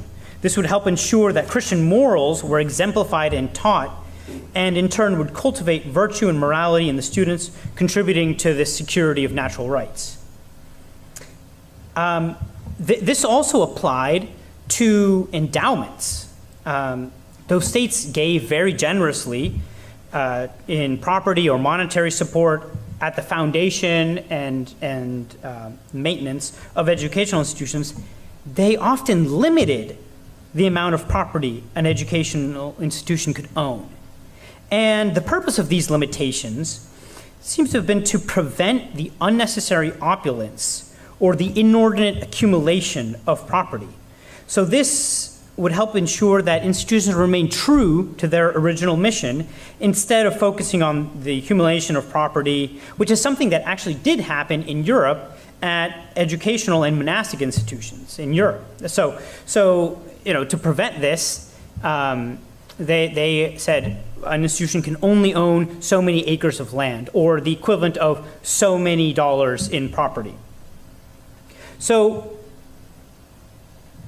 to bring this to a close, because I'm sure my fellow panelists are itching to come up here and flesh out what I'm laying out here. I want to bring this back to the theme that we're celebrating at this conference. These three ends of education have often been excised from our public educational institutions. But in this semi-quincentennial, we have an excellent opportunity for their recovery. In our day, many institutions provide something of an education that aims at employment, but they overblow that expectation somewhat by aiming that, or by preaching that everyone's going to be a leader, right? This has contributed partially to bring about a shortage of American-born plumbers, carpenters, welders, and it's led certain industries to bring in people from abroad to work when they can't find local native-born workers. And so this is something that I think we can work on. The educational institutions of the founding certainly aim to provide employment, kind of useful skills, as a primary objective to prevent the students during the founding from going on the dole, going on welfare. And yet today we have something like 20% of American citizens on welfare. So here in Florida, they've placed a very heavy emphasis on workforce education. And that's borne a lot of fruit. And I think that's something that the founders in this vein would have encouraged. Our institutions also ought to encourage real patriotism. There are many ways to do this, but just to name a couple, we should provide to our students examples of those who have loved their country and sacrificed for it. I think this morning you all attended a talk on George Washington. That's a primary or a prime example of someone who sacrificed for his country. But we should bring others, as a way of modeling to our students what real patriotism looks like. The second recommendation is that our students should spend some time looking at the anthems and symbols of our national life. So we should, in our classroom, spend time dwelling on the poetic lyrics of the America the Beautiful or the Battle Hymn of the Republic, the reasons why the Pledge of Allegiance was adopted, the symbolism and the roots of the Great Seal of the United States, and how Columbia, Lady Liberty, and Uncle Sam came to be visual embodiments of our people and its traditions. Finally, there's nothing that would prevent public schools from encouraging virtue, even piety. We ought to have piety and reverence towards things that are greater than us. And so our public institutions ought to exist to encourage virtuous American citizens. And unless they're accomplishing that, really they are failing our students and our nation. So this celebration of our semi-quincentennial has really provided a prime opportunity to renew these ideals and bring them to the fore as a part of a renewal in education. Thank you. Join us in falling in love with America again.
Teachers, we invite you to become a Liberty Fellow at New College of Florida. This professional development opportunity is for educators in grades 5 through 12. NCF invites you to explore the ideas and principles that shaped our nation and strengthen the habits of liberty and self-governance in your classroom. Participating teachers may receive a $1,000 stipend and earn professional education credits by completing at least 80% of the program and committing to 1 year of the program at a time. Connect with scholars and peers, build a network of up to 50 colleagues per year, and access digital learning material designed for use in your classroom. To learn more, visit us at ncf.edu/A250-apply or scan the QR code to apply today. Join me in falling in love with America again.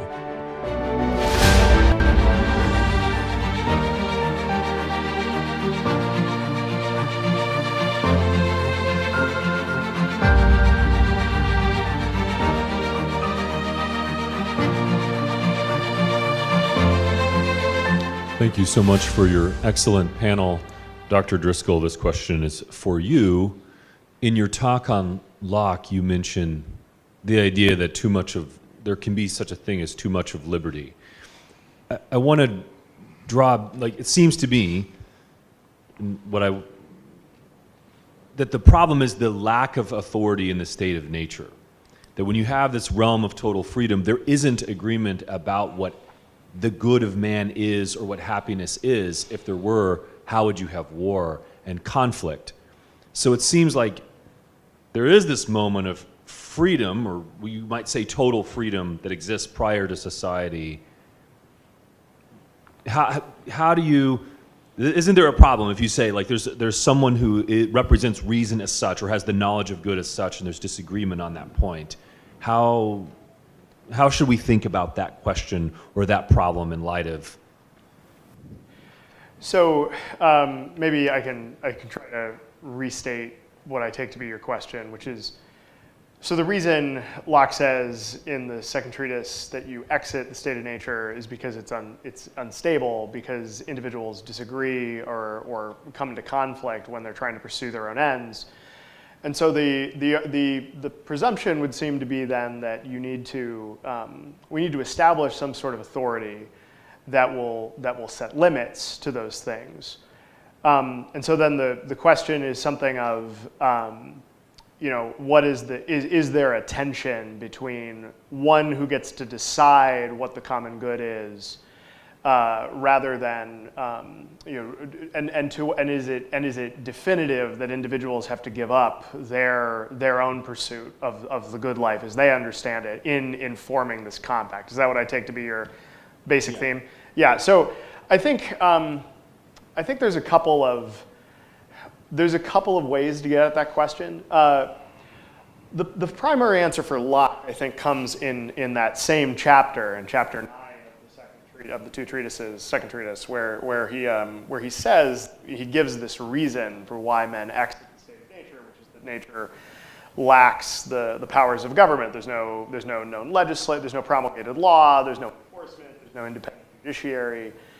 But at the end of that section, he says that while this may seem like a lack of liberty, the uncertainty of the natural condition is such that you don't actually get to enjoy your liberty anyway. In some respects, there's a sort of one could make a kind of analogy between Locke's argument there and the argument that Professor Habib mentioned from Montesquieu, which is the feeling of one's own security is lacking in the state of nature.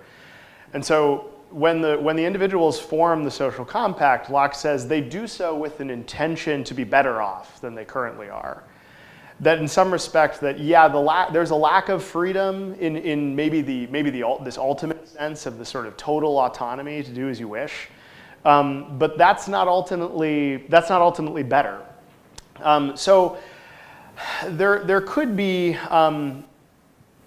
Locke is trying to argue that for the most part, for most people, civilization is going to provide a better way of life than unmitigated freedom in the state of nature. This does, though, cause a potential problem for people who may not be satisfied by society. Who may, to use Lincoln's phrase, or the family of the lion and the tribe of the eagle. Those are people who may not be satisfied by this program. That being said, Locke is firmly of the opinion that reason, properly understood, would point us in the direction of using our liberty in the ways he says. So the point of natural law is that these sort of things that we hold in common, that everybody wants their property, everyone wants to enjoy their freedom, and everyone wants to be secured in their life and enjoy their ability to associate with others, that's a sufficient reason to give up a certain degree of autonomy in that respect. Can I?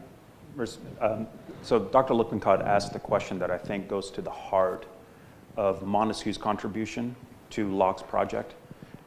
So Book 11 and Book 12 in the Spirit of the Laws have to be read together, and they address your very question.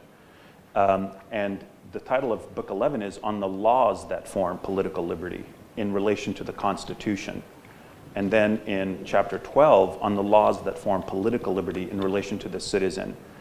Unlike Locke, Montesquieu does not look at liberty outside of a constitution, ever. And the reason why Montesquieu would say the state of nature quickly devolves into a state of war is that there is no there's no separation of powers. Locke gets there eventually. And so when he defines, he being Montesquieu, what liberty is, he says that in a state, in an actual state, not in a state of nature, that is, in a society where there are laws, liberty can only consist in having the power to do what one would want to do and in no way being constrained to do what one should not want to do. So, in other words, Montesquieu thinks I can get you Locke's ends: prosperity, protection of rights, the pursuit of happiness, pursuit of property, but you can't do it beginning with an abstract principle about a liberty that exists outside of a constitutional order. Does that sort of address the question? No. Okay. All right. Next question.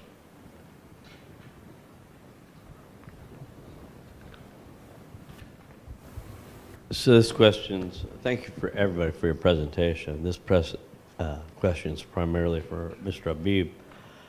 So France has this incredible philosopher, Montesquieu, who clearly points out that liberty no longer is where you no longer have arbitrary abuse. He lays out the, separation of powers. He puts a huge emphasis on independent jury. Why did they have such inability to figure this out in the French Revolution? Yeah, by the time, so the Spirit of the Laws has a running commentary on what's going on in France.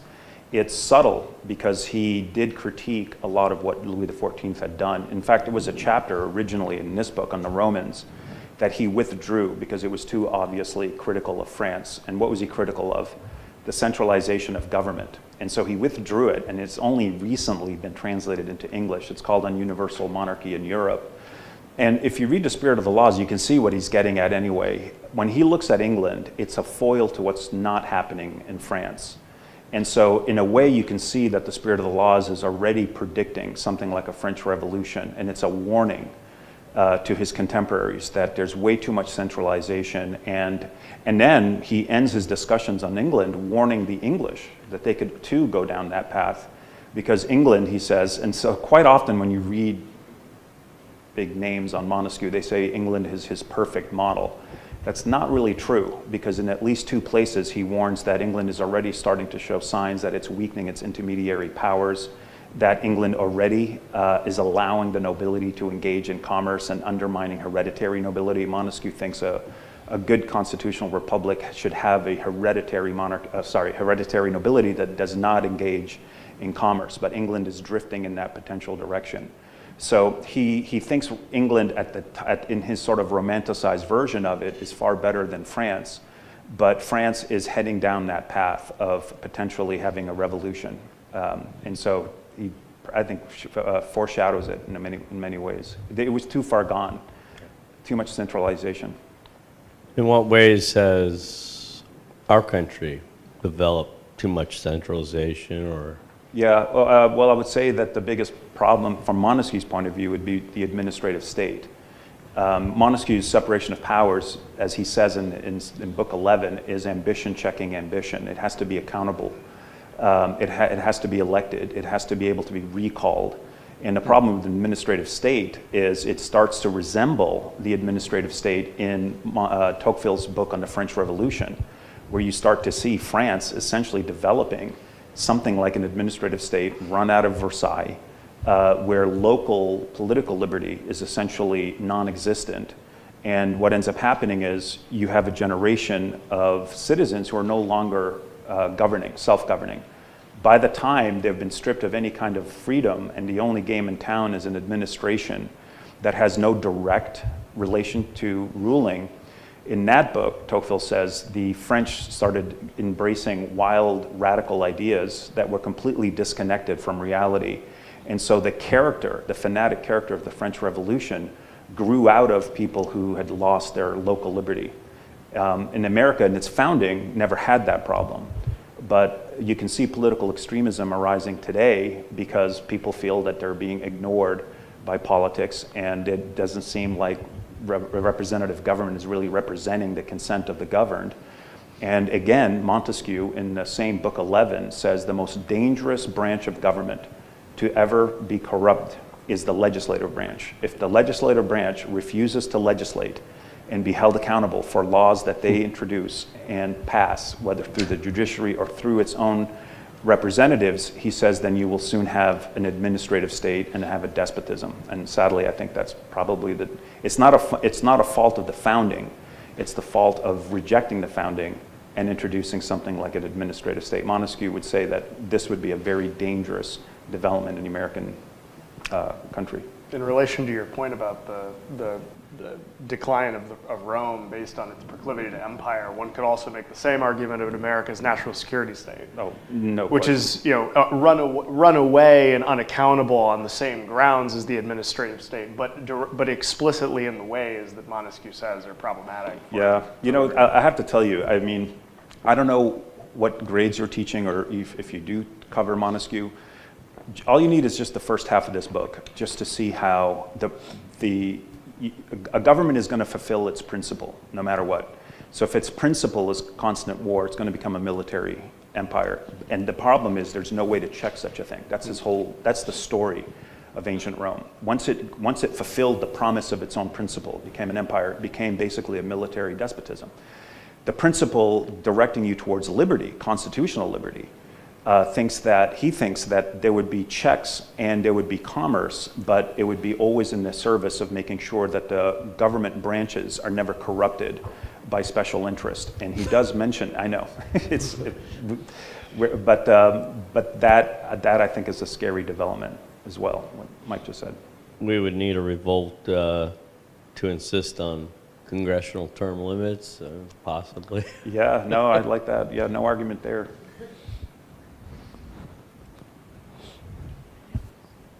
This question is for Dr. Habib as well, and it's kind of building on what you were just speaking about. It definitely seems like you're talking about Rome was not able to scale, and that you were alluding to that it got too big too fast. So I'm curious about how you feel about our current state as a nation, and do you think that we have unity of vision, which they seem to be lacking to a certain degree, and they couldn't define a citizen anymore? How do you think that relates to our current citizenship test? And then the whole continual warfare, do you propose more of an isolationism policy? Yeah, that's a great question. So the tricky thing with Montesquieu is there's infinite qualifications to virtually everything he says. So in the book on the Romans, that kind of multiculturalism, for lack of a better phrase, was problematic to Rome because it did not have the scalable constitution to ensure that a diversity of thought and vision wouldn't end up cannibalizing itself. When you look at England, he says they can have religious toleration and religious freedom because the Constitution was set up to allow that kind of civic religion. And he says there you can have exactly what Rome couldn't have because its Constitution was directed at decentralizing public opinion, decentralizing any kind of religious or political authority. So the solution for Montesquieu is a constitution whose sole end and purpose is liberty. And he defines liberty as the conviction that the laws can never be used arbitrarily, but it's contingent on vigilant citizenship. He wants there to be active participation. He welcomes parties. He welcomes factions in the same way that the Federalists do. They don't want to squash factions, but they want to control their effects. They're deriving this from those chapters. And he says there, various opinions always keep your skin in the game, because if the balance of power shift at any time, then people could potentially lose what they deem to be liberty. For Montesquieu, this is actually a healthy mindset. The one thing that he warns about is that unlike the ancient world, commerce now is the sinews of war. So in the book on the Romans, he says the Romans were able to reverse engineer Carthaginian ships because they were so primitive. But in the modern world, you need an economy to be able to have a modern military. But you can't have an economy if you don't have a constitution of liberty, because the other danger is the kind of economy Carthage had. And he says it was crony capitalism and it was predatory. And it was really special interest inside Carthage. So on the outside, it looks like a commercial republic. As you go through the book, you realize it actually wasn't a commercial republic. It was a republic that was governed by oligarchs. It was oligarchic. And the Constitution there served only those who were in power. So by the time you see England in the context of modern commerce, commerce in England, he says, they always put national interest and national sovereignty first. So he praises tariffs and protection. protectionism. Now, Montesquieu recognizes that war is an inevitable and ugly part of politics, but he thinks that the best way to win modern wars is if you have the commercial industry capable of engaging war. We're no longer Rome. We can't, it's not easy to reverse engineer nuclear weapons. There are some parts of the world now that are starting to realize that their economic and political house are not designed for that. So they're fighting with primitive weapons against a mighty country that can have a military industry. With respect to citizenship, Montesquieu does think there are some limits, obviously, and he does think that England is a unique people. He does think that the kind of diversity that they do have, nevertheless, is anchored in the fundamental belief in their constitution. Where it becomes dangerous, like Rome, is when you no longer believe, it's John Jay. We share a common language, we share common acceptance of the political principles. If you get to the point where there's just no agreement anymore on what those are, if it gets to the point where you have demagoguery and trying to do an end run around the Constitution, then you have that balkanization where you can't even define what a citizen is anymore. But England could always, at that point, America in its early period knew exactly what an American citizen was and was not. But when you get this big and when you have an administrative state and then people are not held accountable and you don't have representation, then you're replicating the problems of Rome at a massive scale.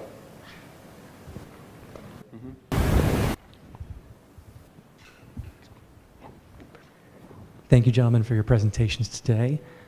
Now, all of you were referencing primary sources in your presentations, whether it was Thomas Jefferson's letters, John Locke, or Montesquieu, and many of us gathered here today are educators of various levels, whether it's elementary school, middle school, high school, or even college. And many of us might be struggling with students, especially when it comes to reading primary sources. So I was wondering if you had any advice on how we as educators can teach philosophical documents that shaped the American founding. So do you have any strategies or advice on how we can engage students with these more difficult but influential texts? I try to teach the Federalist to undergraduates year after year. I've done it for 25 years. They've gotten worse. They hate it more. It's gotten to be more and more of a challenge.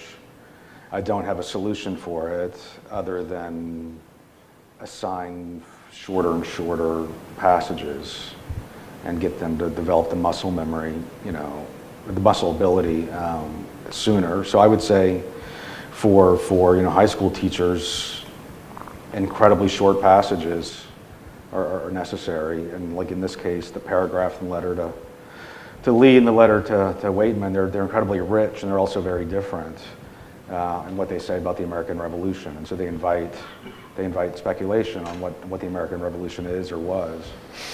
So things like that I think would be the way to do it. But it's hard. I think actually, as a former student of Dr. Habib's, he does this very well. One of the probably one of the advantages, maybe piggybacking off of Dr. Bailey, is that you take those passages, but you should do close readings with students live in class and discuss the meaning of the passages. If you walk a student through some of this language, it is dense, it is difficult. We're not comfortable with it. As Dr. Bailey said, undergrads are not they're not all that much better, if at all, maybe worse. I've had we were in a class doing American political thought this semester, and some of the opinions that people took away from primary source documents that are not as difficult as Montesquieu or the Federalist, but were interesting. So I think there's a virtue to really the way I would think about it, the way I try to think about it with students is I try to just talk about, one is always trying to make things applicable to their daily lives. Obviously we need to teach the historical context, the arguments that were being made, the reasons they were being made, but we should analogizing it as best we can to something like today, the modern day. might be a useful way. But I'll submit to these guys with more seniority. I'm still a newbie at this. Yeah, I get this question a lot, actually, at many institutions. It's unfair to use Hillsdale as an example because we get so many self-selected students. They come there precisely because they want to read the American founding. So I have to bracket that. But Hillsdale's not my first academic position. I've taught elsewhere. And I literally just gave a talk in Austin last week and then at a school in Ohio. The same question coming up. Friends of mine who have applied for those positions always get the question from administrators who are hiring, how will you make this interesting to students? So I think you have to first diagnose what's causing the lack of interest. And I think it's because most students are just professionally driven. They want to study pre-professional programs. So here you are introducing Montesquieu and Aristotle, and they're wondering what on earth does this have to do with anything I'm doing? The difficulty of the text can be overcome if the passion for it can first be ignited. And so when I taught at other places where that was just not taken for granted, like at Hillsdale, you can just assume almost every student in there is dying to get to the US Constitution course for whatever reason. What I've always used to do was just motivate the interest in it by painting a picture of the relationship between ideas to their lives. So whether or not there's going to be a job for them out there because of AI, whether or not, during COVID shutdowns, which of course in hindsight none of them liked, you can tell them, was there any consent of the governed when that happened? You have to motivate the importance of self-government. And then when you ask them, do you feel that you have more security now or less than when your parents' generation was growing up? Prospects of owning a home, prospect of actually just expressing free speech. Young students realize that their speech is increasingly being restricted and they hate censorship. By nature, they're rebellious. And so Federalist 9 is the perfect way to begin that and say, well, the founders actually encouraged a very diversity of opinion. They found ways to control that while maintaining a consent of the governed. In other words, I think the challenge for most places today is that humanities and social sciences are under a lot of pressure to keep up with pre-professional programs. And for obvious reasons, schools are expensive. They're going to have debt when they get out. They already sense that their future prospects for employment are probably dwindling. And so you need to show first the urgency of why this country's principles were designed for the pursuit of property, the pursuit of happiness. And if they feel that that's becoming narrower and narrower, then these books and these articles that we teach become that much more interesting and urgent. I found that to be one way to get them interested in the close reading. But if you just start with the close reading, you haven't addressed why they're not interested in general. I don't know if that's helpful. But my first teaching job, everyone was in accounting, and there's nothing wrong with any of those professions, and they just looked at you like, I'm just jumping through hoops. This class, if it wasn't required, I wouldn't even be in here. And so you got to show them the importance of ideas to their lives. Thank you.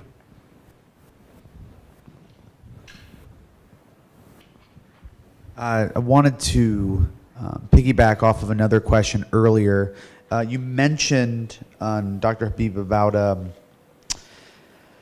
one of the factors of the fall of Rome being the multiculturalism and also different gods.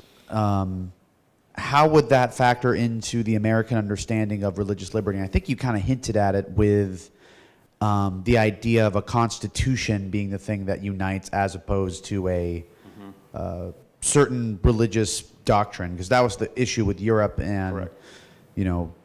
All the Protestant Catholic wars was which religion are we going to be united by? Correct. Yeah, so Montesquieu actually talks about religious freedom, but only in the context of England, because he thinks that if the Constitution is set up to ensure that no citizen has to fear one faction or the other arbitrarily gaining control, because that would then undermine the tranquility of spirit that makes up his definition of liberty. And in the passages on religious liberty, in the spirit of the laws, he says even atheists will recognize that they should protect religious liberty, because one day the powers that be will go after incorrect religious views. The next day they'll go after theirs. And so he says, when the Constitution clearly favors the freedom of all and the Constitution, then everybody's invested in protecting the Constitution, even if they don't share the same views.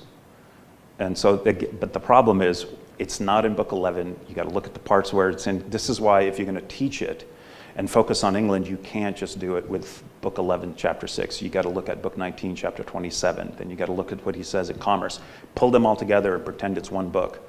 And there you'll see sort of a coherent take on how in ancient Rome, that kind of diversity without a constitution led to its demise, rise of demagoguery, factions. Because there were no nobody was looking at a constitution. According to Montesquieu, they didn't have the imagination to imagine a certain kind of separation of powers and a constitution that was actually serving everybody's interest. But it serves them as long as they promote toleration. Yeah. Why was England a leader in sort of that religious pluralism that you mentioned? Could it be because of sort of the back and forth that they had with Protestantism versus Catholicism? Yeah. Could it be sort of the Via Media of Anglicanism? Did I have a factor? You'll never believe what he attributes to, because I was shocked when I first came across it. Toward the end of book 11, he says, and by the way, England got its representative form of government from the German tribes who conquered Rome. You're like, what? And because I had the same reaction, and he says, read Tacitus. And this is the very end of book 11. And there's one other piece that Montesquieu thinks this is absolutely crucial to get. You're not going to get any kind of toleration unless you have indirect representative government. Rome didn't have that. England, he says, developed and refined a tradition that came from the German tribes that had conquered Rome. Now, you can believe it or not. I think it's a little bit exaggerated, but his basic point is that the Germans, who were the object of Tacitus's Germania, were able to conquer the Romans, but they tended to be tribal, but they united when there was a common enemy. If you look at those passages carefully, he describes a confederated republic without saying it. He says they were able to branch out into a large territory, but then because they were so jealous of their freedom, they knew they had to find some kind of capital from which to still govern, but they sent representatives. And he says, there's the origins of our Gothic constitutions. And he says, England was the one that took that and refined it. So the key, this is why Montesquieu is so hard to teach, because everything he says then gets qualified. You can't have that kind of liberty that we were just discussing without an indirect form of government. I think really the Federalists just get it. I mean, I've never read anything in the Federalists that I didn't already see in Montesquieu. I think they're really developing and refining and improving upon Montesquieu. Thank you. Yeah. And the reason why you want indirect is because he wants a system in which the laws and the process are impersonal and people don't feel like fanatics can get hold of their government. So if you just leave people a bit removed and have elder statesmen who are elected who can represent, but they're constrained by a separation of powers, it can get you the tranquility of soul that constitutes liberty. So, first of all, thanks for this panel, and it's a fascinating series of questions. My question is mainly for Professor Bailey and Professor Habib. Both of you have, and it's sort of a pedagogical question, I think, because it involves relating the world of the founders to our world. Professor Bailey referred to the tension between enlightened unanimity on the one hand and diversity on the other. So I'm interested in asking about what that diversity is. And you know, Professor Habib referred to Federalist 9, which deals with this subject as well. I guess I would put the question this way. What happens when diversity becomes a rejection of the basis of enlightened unanimity, that is reason? So in other words, when people begin preferring their own story, even if it's conspiratorial, and if that story becomes the basis of a sort of mini culture within the polity, does that, I mean, you could say that the quarrel over slavery involved this as well. I mean, that wasn't diversity of opinion, right? That was a rejection of, at least, you know, in Lincoln's terms, it would be a rejection of reason, the reason that tells you that all men are created equal. But it seems to me that because of, you know, a variety of technological factors like the internet culture, we're heading towards a situation in which rejection of reason is becoming increasingly inviting to large parts of the American culture on various political sides. So does this present, I mean, in other words, how would the founders' vision, how would Jefferson's vision in particular help with this, if it still can? Yeah, so I'll just one sort of technical detail. You might have noticed this in my presentation. I speak less of the political thought of the founding than, say, particular founders. And so I don't know that there's a coherent theory of the founding that is accessible to scholars yet. More work has to get us there, like we're maybe 40 years from that. So just with that caveat, so speaking of Jefferson, so in his second inaugural, he does two things at the same time. He arrives at, let's call it a new libertarian theory of a free press, which would be familiar to us in sort of post sort of John Stuart Mill world. It took him a while to get there, but this is a rejection of, say, the older Blackstonian notion, which was the basis of the Sedition Act. So he gives this sort of robust theory of a free press on sort of Millian grounds that we would recognize. At the same time, is a scathing attack on anti-assimilation, sort of nativist Renaissance Indian leaders, who he calls anti-philosophists, who have an interest in convincing people to remain as their creator made them. This is meant to be a connector piece to this really interesting passage on assimilation, but it's also meant to be a direct attack on Federalist clergy and political leaders in Connecticut. And it's heard that way by his audience. Now, I say all this to say this, that in Jefferson, you see the struggle of someone who, on the one hand, was the target of a political, the Washington administration, who did not believe in, say, freedom of legitimate opposition or even freedom of the press in the way that we would take for granted today. And then they tried to persecute, imprison, fine, and worse, dissent. And Jefferson and his party create, a kind of liberty or diversity of thought in response to that. At the same time, Jefferson cannot imagine a world in which reason is not going to lead people to the same conclusion. And so that's why I said that in his view, the Declaration is going to flatten the world, and that is that there is going to be no more like serious religion. There'll be no more Baptists or Muslims or Catholics. We'll all be Unitarians. We'll all be Republicans. We will all live under certain axiomatic principles. And he'd be baffled by the fact that we haven't, right? And so that's, to me, that's the interesting sort of dilemma of thinking through Jefferson's thinking on these questions. So two things, Montesquieu and Tocqueville. Tocqueville devotes 2 chapters, rarely to any one topic, but he devotes 2 to freedom of press. Today, it would be just freedom of speech. And he thinks that, and he's a student of Montesquieu, that America found a way, unlike Europe, to allow for massive disagreements in the public sphere. And what he liked about America is he said, this is a little dated, there's no national news here. This is fantastic. Because all of these different locations have their local opinions expressed in newspapers. There's no restriction on speech. He even says in America, there's so much fake news. I'm not kidding you. He's like, and you would think you want to censor that. He says it has the opposite effect in America. It allows there to be vigilance. It forces you out of just taking anything for granted, and then you can, so today it would be like social media. It's decentralized, and Tocqueville supported it because he thought it was a continuation of the project Montesquieu had envisioned, a constitution of liberty, where there's not only religious toleration, there's also political toleration of competing interests.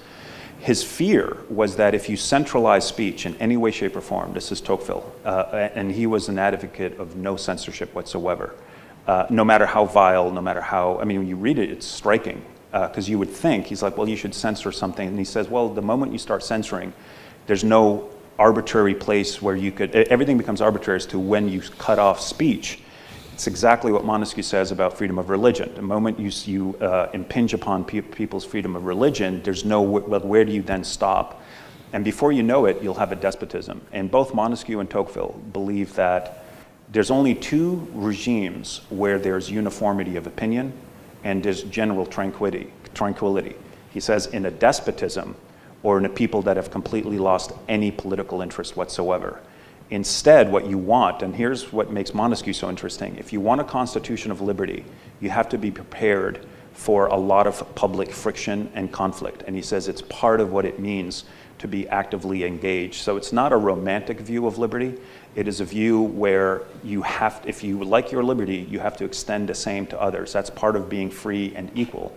But it's all contingent on a number of things. You have to have, this is again not in Book 11, which makes Montesquieu so difficult. At the very beginning, he says that no republic can live and survive if its elections are interfered with. And he gives you ancient examples where they busted somebody interfering. So they brought him into Congress and had him hanged or something like that. They said, and Montesquieu says, now that's how serious they took elections. So you have to have safeguards on elections. You have to make sure that the consent of the governed is actually what's governing. The Federalists, you need an electoral college, you need massive representation. Then diversity of opinion, no agreement on any, then that's manageable. And in fact, a precondition for maintaining liberty, because it keeps your skin in the game and keeps you vigilant. Both Tocqueville and Montesquieu fear more than anything an apathetic citizenry. And they can grow apathetic in a number of ways. If they just think it doesn't make any difference who you vote for, that's dangerous. If local decisions are being made by an administrative state, that is dangerous. If there's no more ability to express one's views, no matter how obnoxious, whether it's social media or in a newspaper, or if there's the nationalization of public opinion. Tocqueville's fear was then you can have elites manufacturing popular opinion and stripping people of their rights by influencing policy. So I don't look at diversity as a bad thing, and I don't mean it in the general way it's used. I look at it from a classical Republican view. You want that, but you want it channeled through deliberation and process and a separation of powers, because I've lived in parts of the world where there's uniform opinion, i.e. the Middle East, and that's hardly a place you would say is the land of liberty. I might add just one note.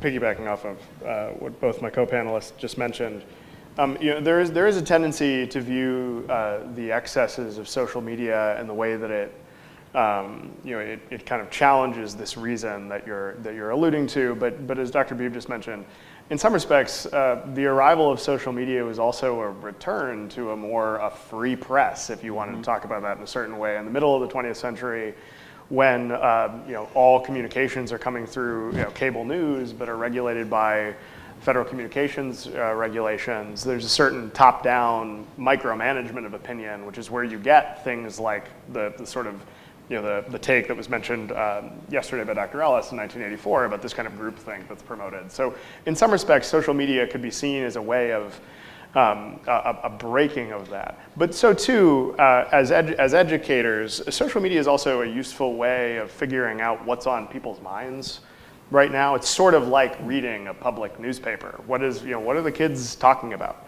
And why is it happening? And so it's actually, it might be a good tool for educators to look into, as much as we ask about some of its other excesses. And then on a point of scholarly contention, Professor Bailey mentions that there's some disagreement about whether or not there's a consistent view in the founding. I'd be remiss if I didn't mention my teacher's book on this subject and Dr. Habib's colleague, Thomas West. So in the interest of secondary literature that may be useful to those of you who are teaching the founding, there's a book that West wrote in 2017 called The Political Theory of the American Founding with Cambridge University Press, where he makes explicitly the case that there is at least some consensus in the founding that can be seen and expressed through public documents, such as state constitutions and things like the Northwest Ordinance. So I just put that out there as maybe a resource for those of you who are looking at the founding. All right, well, thank you very much to our wonderful panelists here. We now have time. Yes, give them a round of applause. We now have a break, and we will resume at 10:30 with our next panel on slavery and National Rights Republic. Join us in falling in love with America again.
I'm Richard Corcoran, president of New College of Florida, and I'm happy to welcome you to our campus on beautiful Sarasota Bay as we celebrate America's 250th anniversary. This milestone is an opportunity to reflect on the ideas, principles, and people that have shaped our nation for the past 250 years. It's also an opportunity to look ahead and consider the responsibility each generation shares in preserving freedom, expanding opportunity, and strengthening our country. At New College, we are proud to be a part of this historic national celebration. As Florida's honors college, we believe one of academia's highest purposes is to study history thoughtfully, explore enduring ideas, encourage meaningful dialogue, and prepare the next generation for lives of citizenship and principled leadership. Made possible through support from the U.S. Department of Education and the Florida Board of Governors America 250 Initiative, this lecture series brings together 14 members of our distinguished faculty.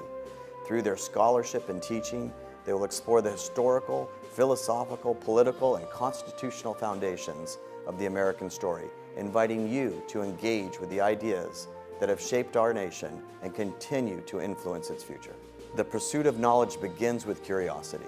It grows through thoughtful inquiry, civil discourse, and a willingness to engage ideas with rigor, humility, and respect. These traditions have shaped great universities for generations, and they remain essential to the values of New College.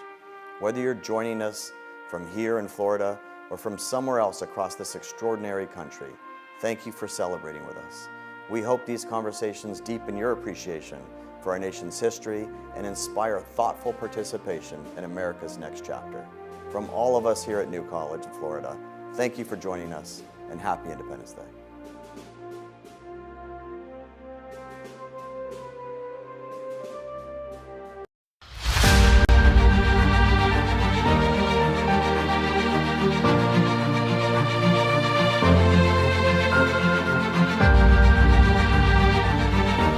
Dr. Miguel Benitez is the Dean of the new Masters in Educational Leadership program at New College of Florida, which will launch this fall, 2026.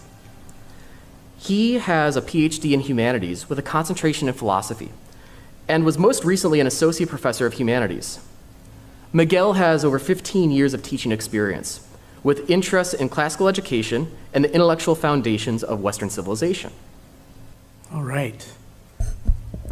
Thanks once again for joining us. I will also be talking about education and the founding, though I will be focusing on the role of classical education during the time of the founding. For the last 40 years, classical education has grown in popularity. It emerged from a rather long slumber around the late 1980s through homeschool and private schools. It has now continued to grow through charter schools. Joshua Gibbs, the director of the Classical Teaching Institute at the Ambrose School, in a blog post on the U.S. Department of Education website stated, "Once a scrappy movement relegated to musty secondhand spaces, classical education is now a settled figure in the landscape of American education." Many of the founding fathers, as well as other influential voices of the time, were classically educated.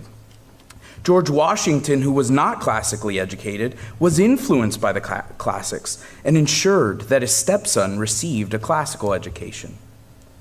What then is this approach to education that has garnered so much attention across the country, both culturally and at the government level?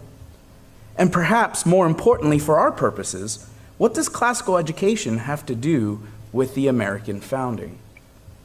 Practically speaking, the classical education that many received consisted of learning Greek and Latin, reading Plato, Aristotle, Thucydides, Cicero, Tacitus, Horace, and many other Greek and Roman classics. Classical education is also grounded in the liberal arts. The 7 liberal arts are categorized into the trivium and quadrivium. The trivium consists of grammar, logic, and rhetoric. The quadrivium consists of astronomy, arithmetic, geometry, and music. Thomas Aquinas defines the liberal arts as only those arts which are directed to knowing, whereas those which are directed to some useful end attained by action are called mechanical or servile arts. Joseph Pieper says the liberal arts then include all forms of human activity which are an end in themselves. The servile arts are those which have an end beyond themselves, and more precisely, an end which consists in a utilitarian result attainable in practice, a practicable result. The liberal arts, then, are an education for a free people, whereas the servile arts are less about who you are as a person, but rather focused on what you do. In his essay, The Principles of Classical Education, David Diner offers 10 principles that distinguish classical education from other more contemporary approaches to education. I will focus on 3 of them that illustrate the importance of classical education around the time of the founding of the United States. The 3 principles I will refer to are education as teleological, education and the cultivation of virtue, and education and the givenness of reality. Lastly, I will point out 2 ways in which the shared classical tradition was helpful to the founders as they established a new country. Education is teleological. That is, the primary question in education is not how is it done, but what is it for? Plato wrote, "The direction in which education starts a man will determine his future life." One must first establish what the goal of education is in order to then determine how best to get to that goal. James Shaw writes, "An education that does not include explanations and understandings of what we are fails to give us the necessary intellectual tools and information to fully explain us to ourselves. To explain man to himself is the central purpose of any form of liberal education." If the purpose of education is to help humans flourish, then questions about what it means to be human must be wrestled with. Contemporary approaches to education often have workforce-related goals. The goal of education is to produce a student who is competent at a particular job. In contrast, classical education sees the purpose of education as producing intellectually and morally virtuous people.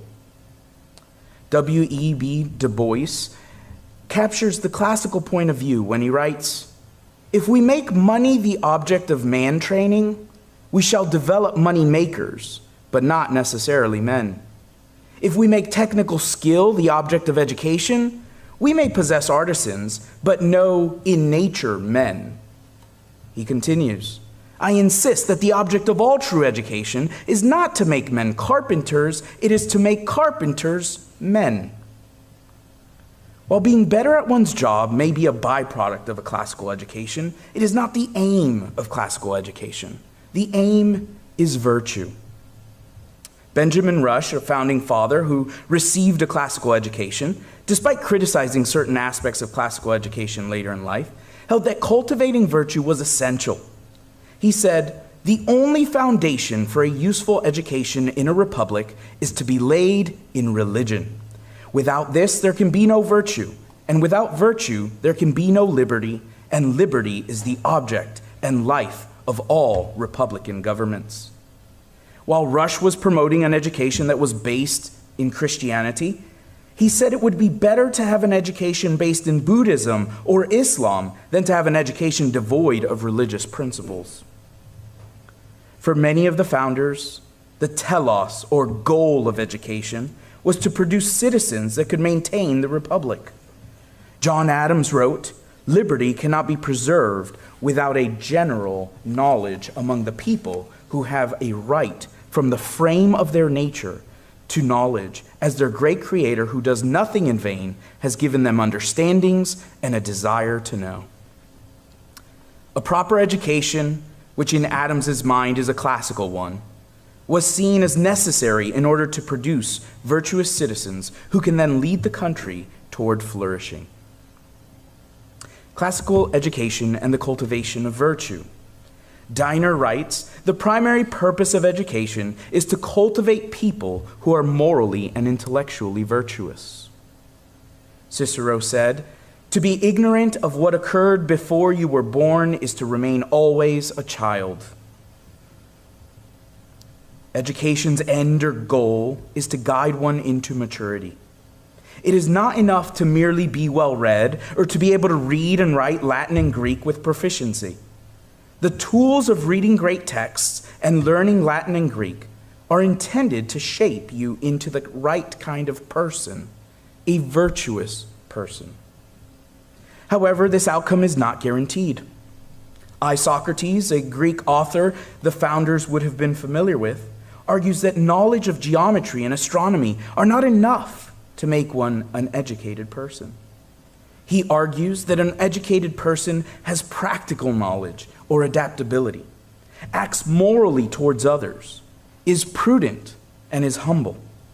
He says, those who have a character which is in accord not with one of these things, but with all of them, these, I contend, are wise and complete men, possessed of all the virtues. While the founders did see the importance of cultivating virtue, there was a tendency for them to promote classical education for utilitarian purposes. Diner argues classical education is good and therefore useful, and it is a mark of classical education to put it in that order. In contrast to contemporary education that oftentimes sees education as useful and therefore good. It seems the founders at times emphasized the usefulness of the education over and above the goodness of the education. As we saw from Rush above, forming virtuous people is essential to education. But he seems to suggest that this is not merely the end of education itself, but rather virtuous citizens are necessary for a successful republic. In his Thoughts upon Female Education, Rush argues that women should receive a robust education. However, one of the main reasons for this is that women are often the primary instructor of their children. Benjamin Franklin also recognized the importance of education as a means of cultivating virtue. In a letter to Samuel Johnson, he wrote, "I think with you that nothing is more important for the public weal than to form and train up youth in wisdom and virtue." He also said general virtue is more probably to be expected and obtained from the education of youth than from the exhortation of adult persons. Bad habits and vices of the mind, being like diseases of the body, are more easily prevented than cured. Classical education and reality.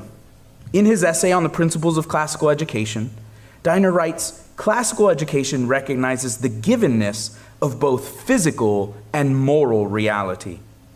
That is to say, the classical view is that aesthetic and moral statements can be true or false, and not merely matters of preference. This is related to the natural law tradition in which the founders were well steeped. Cicero, a writer many of the founders were well acquainted with, wrote the following: "True law is right reason in agreement with nature. It is of universal application, unchanging and everlasting. And there will not be different laws at Rome and at Athens, or different laws now and in the future, but one eternal and unchangeable law will be valid for all nations and for all times." Cicero here appeals to a natural law that is not limited to mere preferences, cultures, or time periods. This is a law that all humans ought to conform themselves to. C.S. Lewis illustrates this principle well in his work entitled The Abolition of Man. In it, Lewis criticizes an elementary English textbook which he calls the Green Book. The book uses an example of a story of Coleridge standing in front of a waterfall. Coleridge believes that the first tourist is correct. Coleridge overhears one tourist call the waterfall sublime, while another tourist calls the waterfall pretty. Coleridge believes that the first tourist is correct and the second tourist is mistaken. The authors of the Green Book assert that this is in fact a confusion, that when one tourist says the waterfall is sublime and the other pretty, neither is speaking about the waterfall, but rather about their own feelings. Lewis spends the rest of his work arguing against the kind of subjectivisms promoted in the Green Book. Lewis argues that this view is philosophically problematic and runs against the great traditions of human history. He references Plato, Aristotle, Stoicism, Christianity, and Eastern philosophies and states, but what is common to them all is something we cannot neglect. It is the doctrine of objective value, the belief that certain attitudes are really true and others really false, to the kind of thing the universe is and the kind of things we are. This view that classical education and Lewis reject is called the fact-value split, though this terminology developed after the time of the founding. Lest we think that rejection of the fact-value split is just a way of getting to claim that all of your sentiments and values are correct and anyone else who disagrees with you is incorrect, Lewis acknowledges an area in his own life where his sentiment is unmerited. He writes, "Those who know the Tao can hold that to call children delightful or old men venerable is not simply to record a psychological fact about our own parental or filial emotions at the moment, but to recognize a quality which demands a certain response." He continues, "I myself do not enjoy the society of small children. Because I speak from within the Tao, I recognize this a defect in myself. Just as man may have to recognize that he is tone deaf or colorblind." Thomas Jefferson followed the natural law tradition when he wrote that all men are created equal and that they are endowed by their Creator with certain unalienable rights. This assumes that rights are not given by governments or invented by the imagination of people. Rather, these rights stem from nature and nature's God. There is an objective moral status to humans, and so it is our responsibility to recognize and acknowledge the rights that should be extended to all. This classical understanding of reality treated moral and political questions as questions about truth. It therefore encouraged the founders to believe that seeking the best way to establish a country, educate a people, and lead citizens toward flourishing was a serious and worthwhile task. There are two ways I wish to highlight in which classical education was beneficial during the time of the founding. First, it served as a cultural and moral guide. We see this principle at play in several quotes from leaders in the founding era. The founders had this strong sense that in order for the Republic to be successful and prosperous in the long run, virtue and the carrying on of certain traditions would be essential. John Adams insisted on having his children and grandchildren learn Greek and Latin and have a robust education in the classics. Adams spent the final years of his life supporting the construction of a classical school in Quincy, Massachusetts. The classics were a guide, not a perfect or infallible guide, but one that should be honored and respected. In a letter to Benjamin Rush, Adams wrote, "I should as soon think of closing all my window shutters to enable me to see, as of banishing the classics to improve Republican ideas." In other words, the classics shaped the founders and would provide the intellectual ideas for the improvement of the Republic. Carl Richard writes, "The founders' passion for the classical heritage produced an intense desire to ensure that future generations were not deprived of it. Steeped in the classics, the founders were determined that their children should be too." Second, it served as a kind of common language. A common language did not mean agreement about everything or even most things, but it provided a language in which those disagreements could be more carefully considered. For example, both the Federalists and the Anti-Federalists appealed to the classics in defense of their positions. This is seen in the pseudonyms used by both sides. Publius was adopted by the authors of the Federalist Papers, and names like Brutus and Cato the Younger were adopted by the authors of the Anti-Federalist essays. In the Anti-Federalist paper, Brutus 1, the author writes, "If respect is to be paid to the opinion of the greatest and wisest men who have ever thought or wrote on the science of government, we shall be constrained to conclude that a free republic cannot succeed over a country of such immense extent, containing such a number of inhabitants, and these increasing in such rapid progression as that of the whole United States." In Federalist Paper 63, James Madison writes, "History informs us of no long-lived republic which had not a Senate. Sparta, Rome, and Carthage are in fact the only states to whom that character can be applied." The fact that we're pulling from the same tradition did not lead to agreement, but led to intelligent and rigorous debate because each side had to take the other seriously. The classical education of the Founding Fathers shaped the way they approached leading a new country. Not all of them were purists in classical education, as some argued that the ancient languages should be abandoned, but all of them were influenced by and promoters of many of the key tenets of classical education. They saw the classics as an important guide, though not a master, to this young country. The shared knowledge of the classics provided a common intellectual language that allowed for serious moral and political debate. Thank you. Join us in falling in love with America again.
Teachers, we invite you to become a Liberty Fellow at New College of Florida.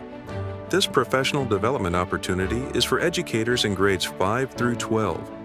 NCF invites you to explore the ideas and principles that shaped our nation and strengthen the habits of liberty and self-governance in your classroom. Participating teachers may receive a $1,000 stipend and earn professional education credits by completing at least 80% of the program and committing to 1 year of the program at a time. Connect with scholars and peers, build a network of up to 50 colleagues per year, and access digital learning material designed for use in your classroom.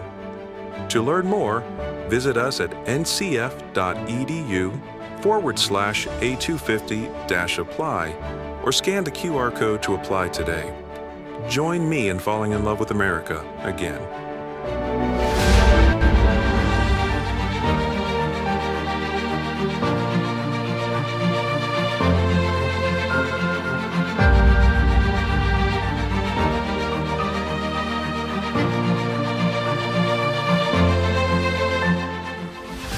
My first question is actually for you, Dr. Wheatland. I noticed, and I don't know if it was an exact correlation in your talk to what I'm thinking of, but I noticed in your talk you used the term just war, and then at the end you made the very good point of teaching our students why we should go to war or maybe why we shouldn't.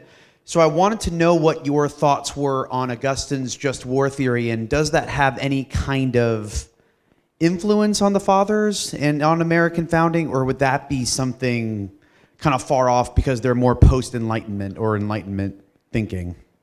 Yeah, that's a very good question. And if you're thinking of, well, first off, who immediately influenced the founders? What were the most direct people that they tended to look to and read in order to understand the law of nations, this question of just wars or unjust wars? There's a group of European thinkers that you can think of as these just war law of nations theorists. Samuel Pufendorf, who is German, Emmanuel Vattel, who is Swiss, and Hugo Grotius, who is Dutch. There is, I think, a line between those thinkers that you could bring all the way back to St. Augustine. I think the line is this. War is assumed, I think, to be unjust. The just wars are in a way the exceptions, right? There are certain circumstances in which it makes sense, in which it is advantageous and morally proper for a nation to wield arms against another nation. There is a transformation, I would argue, of just war thinking that emerges in the Westphalian period, as Dr. Lippincott noted, right? Because in the pre-Westphalian, pre-17th century Europe, there's this question of religious warfare, right? How do you treat warfare between co-religionists versus warfare between those who do not hold your religion? There's these questions of you could say crusading in the broad sense of the term of, all right, a nation is doing something unjust, we have to go in and intervene. In the Westphalian period, and this is where you see Vattel, Grotius, Pufendorf, there's the assumption that no, nations have sovereignty, they have this independence, and that independence is the foundation for their political actions, right? You do not violate the sovereignty of another nation, even if that nation is founded upon or is committing actions that are contrary to your own conception of justice. As all that is to say, I think there is a line between that earlier Christian just war theory and the founding. It's maybe not a direct line. I think it's filtered and ciphered through these other thinkers and historical events. Thank you. So I guess this question is most directly for Professor Lippincott. So you talked about the way that various countries have come, or that we have come up with moral judgments that we place on various things that go on during war. So we're in an interesting phenomenon right now. In 1648, Europe started fighting a large number of wars. After every war, two things happened. Borders were redrawn and populations were transferred. And that went on for 300 years until around 1948, when Europe decided they liked where the borders were and the populations had already been moved around the continent. And they then declared both of those practices off limits and inhumane. And as a result, we no longer resolve conflicts. We have forever wars. We trap people in multi-generational conflicts, and we set them up for genocide. Are we going to get back to a point where we actually notice that redrawing borders and moving populations, while they may be unjust in and of themselves, are frequently least bad and can be evaluated in a least bad environment as opposed to a standalone unjust environment? Yeah, it's a great question. So I will just add something to what you said there. There was a vast population transfer in the aftermath of World War II. Lvov, which is now in the Ukraine, used to have Poles, Jews, and Ukrainians. Now it's just Ukrainians, right? Like, there's a massive population transfer after the war and the redrawing of the maps. But the deeper question, I think, goes to this idea of sovereignty. And I typically, and I look at the progressive view, the idea that there's an authority that's going to say, these borders are sacred now, right? And there's an authority that gets to say that they're sacred. Well, what authority is that? Well, it's really America and American liberals, right? This is justice. We drew up the map. And why can we do that? Because we're right. We know what justice is. We stand for freedom, democracy, and equality. So you're about to do what you're going to do what we tell you to do. And I think that view, ironically, is a very imperialistic model, and it's one that denies sovereignty. Well, there's just a question here about Augustine's just war theory, and I'm just pulling this up on my phone. One of the key aspects is legitimate authority wages war. That's the crux of the matter. What qualifies as legitimate authority? And the older system acknowledged that every authority thinks it's legitimate, right? And there's but you have to then accept there's violence and brutality that's in that system. Borders are going to change. But that's not then a cause for everyone else to go into conflict. Look at Russia and Ukraine. Okay, when the Soviet Union possessed Ukraine, and some of you are probably old enough to remember that, Americans were not like, hey, we should go start a war in Ukraine, right? Well, But now the border is sacred. Well, that's really complicated. And what do ordinary Americans have to do with whether the Donetsk and Luhansk are under this political order or another? And I can say the older view would have said, okay, that moral view of the world is detached from our own interest. It deals with the sovereignty abroad. We should not be involved there. So could we go back to that view? Very plausibly so. And I think there's a lot of reason to think that the future of warfare especially will not lend itself to intervention abroad. If I could jump in on that. Sure. In the early 1990s, when they were discussing what to do with Russia after the Soviet Union, one proposal was to actually redraw the borders of Russia, right? Divide Russia up into 3 separate republics. It wasn't seriously pursued, at least publicly not, right? I was just teaching this in a foreign policy class yesterday morning, so students asked, would this happen again, right? And if Russia loses, right, I think we could see like that as a real possibility again. But it won't be a impartial, everyone agrees that the New World Order, right, or international law is going to encompass changing borders, right, and transitioning populations from one country to another. They might like transing them. But it'll just be that who's in charge of the liberal world order will get to, draw on the map what is the borders of Russia, who gets self-determination and who doesn't, right? So we could return to it, but it may not be exactly what it was in the past.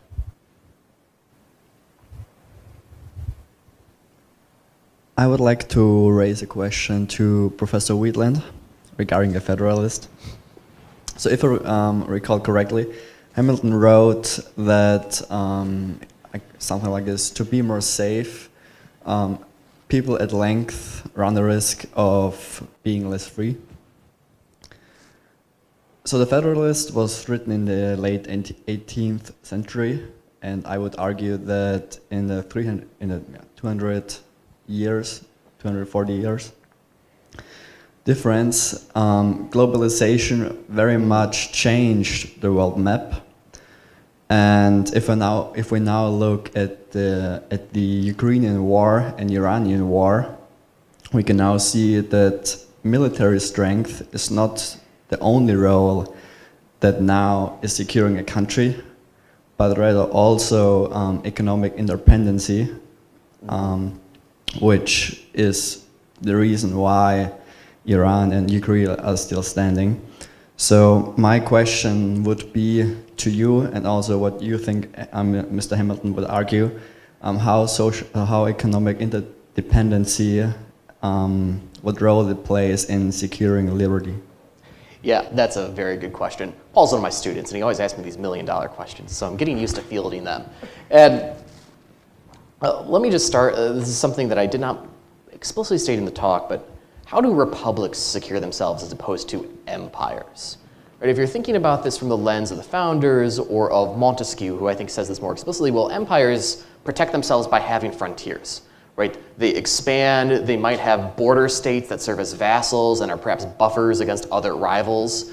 And so empires do not maintain or tend to maintain static borders as the sort of center of their security strategy. Whereas republics, I would argue, the security of a republic depends primarily on the border. It depends primarily on, are you able to keep potential enemies on the other side of the border? And you have to do this in order to be able to distinguish between who should be a citizen and who should not be a citizen. Right? Who should be in this country, who should not be in this country, who should be in this republic specifically. Right? Republics tend to, I think, have this border-centric approach to security. And the reason that you would have a border-centric approach is because this is the best way to preserve civil and political liberty. Right? If you do not have a border-centric approach, that might mean that you need to have more internal surveillance, more of an internal security apparatus. And to your point about globalization, I would argue that's largely what you have today. And this is something I always like to bring up when I'm teaching Federalist 8 to my students. And I always teach Federalist 8 before I get to 9 and 10. A lot of people like to skip to 9 and 10. I think you have to read 8 in order to really understand what's going on in those ones. As I say, well, this Hamilton line, right? People are willing to give up liberty in order to better have their safety. Well, have there been any examples of that in contemporary American life? I'm old enough to remember pre-9/11 America. There's a different atmosphere, right? That September 12, 2001, there is a state of abject fear in the country. It is pervasive. And that led to particular decisions about internal surveillance and new security apparatuses that primarily meant treating Americans themselves as potential enemies, as opposed to distinguishing between citizen and non-citizen, between borders and non-borders. As we get to the question about economic interdependence, Hamilton is pro-trade. Right? He thinks that America, as it is emerging, needs to develop manufacturing, and that means that it is going to have commerce with other nations. There needs to be exchange of material in order to benefit both nations. Right? Trade has self-interest on both sides. But Hamilton believed that in order for this to be accomplished in a way that preserves American sovereignty, which means ultimately preserving American liberty, you have to have a proper manufacturing apparatus at home. And so you have to be able to feed yourself as a nation. You have to be able to arm yourself as a nation. You have to be able to do those things that are absolutely existential to your survival. If you outsource those things to other nations, even if it's in a mode of economic interdependence, that might be in the interest of you, that might be in the interest of the other nation. But Hamilton says in Federal 6, the problem with international affairs is that nations don't always serve their own interests. They act irrationally. Right? Hamilton says it would be in the interest of every nation to have peace all the time with all of its neighbors. But Hamilton says that's not human nature, that's not reality. And so I think Hamilton's concern would be if you have economic interdependence to the extent that you cannot provide for your own existential necessities, primarily food and weaponry, then you are leaving yourself in a precarious situation in which if your relations deteriorate with those other nations, even if it's mutually beneficial to have trade, those other nations are going to forego those beneficial trade relations, and then you are left to the mercy of other nations for your food, for your weapons, and for your overall security.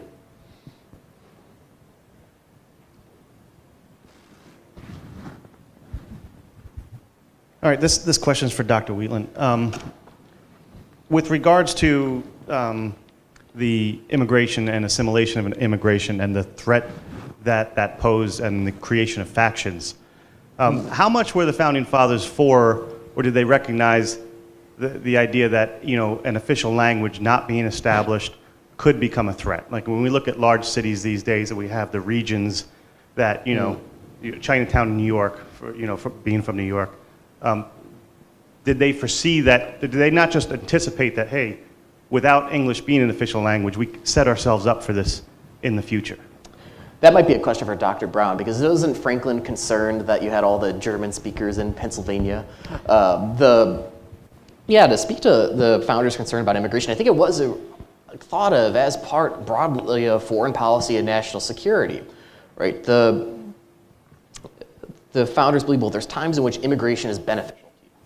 Right? And the founders especially thought as the Republic is being formed, you have this vast continent, you have all this land, there you need farming, you need more population in order to survive in this world of empires. And so they said, yes, all right, immigration, but it needs to be done in a way that allows for assimilation to ensure that you do not end up having what are essentially ethnic enclaves within your political community, right? And what I mean by ethnic enclaves is that you end up having a sort of these ethnic ties that are stronger than your broader ties of national identity and lead to a kind of spoil system within your politics.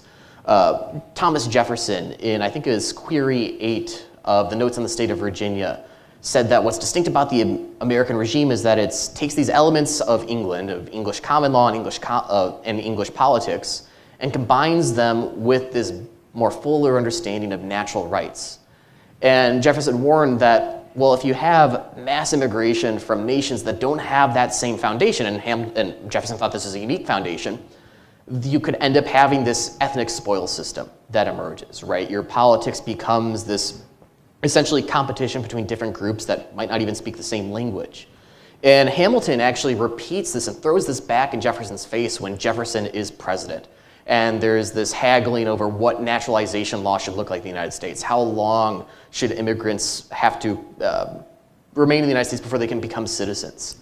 And Hamilton expands on this principle. And so they all, I think, recognized or thought that it was necessary that, of course, you're going to have the same language, right? As Jerry said in Federalist 3, right, you have a free and wise people. They have to deliberate amongst themselves. Right? If you don't have the same language, then you don't have the foundation for politics. You don't have the foundation, at least for free politics, because you can't deliberate with your fellow citizens. And in Federalist 2, Jay says this is one of the reasons why America can be a nation, is the simple fact that there's a common language. Right? There's cultural ties, religious ties, things like that. But the first thing is there's a common language. You can actually talk to each other. Right? So I think they took it for granted that you would have that. Very good question. If I could add just on the Franklin part, Franklin did try to force down or force the German immigrants to speak English. He wanted to not ban German schools, but certainly make learning English part of their education. And eventually he gave up on that, partly for political reasons because it wasn't very popular, but also because he realized it's just natural for man to want to speak the language that is his own. And so I think it would be considered consistent with liberty to allow them to speak their language, but Franklin would never say, like, speak German to the Germans. He would just be speak English to them, and they have to learn how to speak English if they want to live amongst us.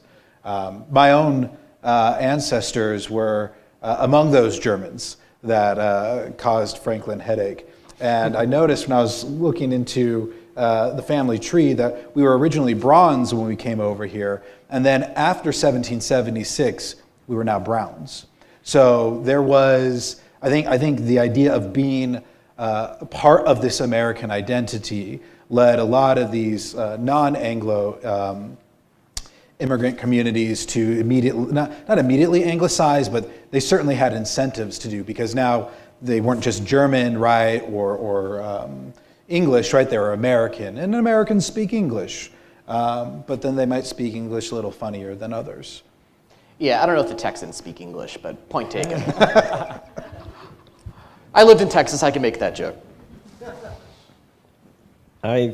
One common denominator that was brought up was, the whole issue of borders. And Dr. Lippincott had talked about aggression as a moral concept, starting with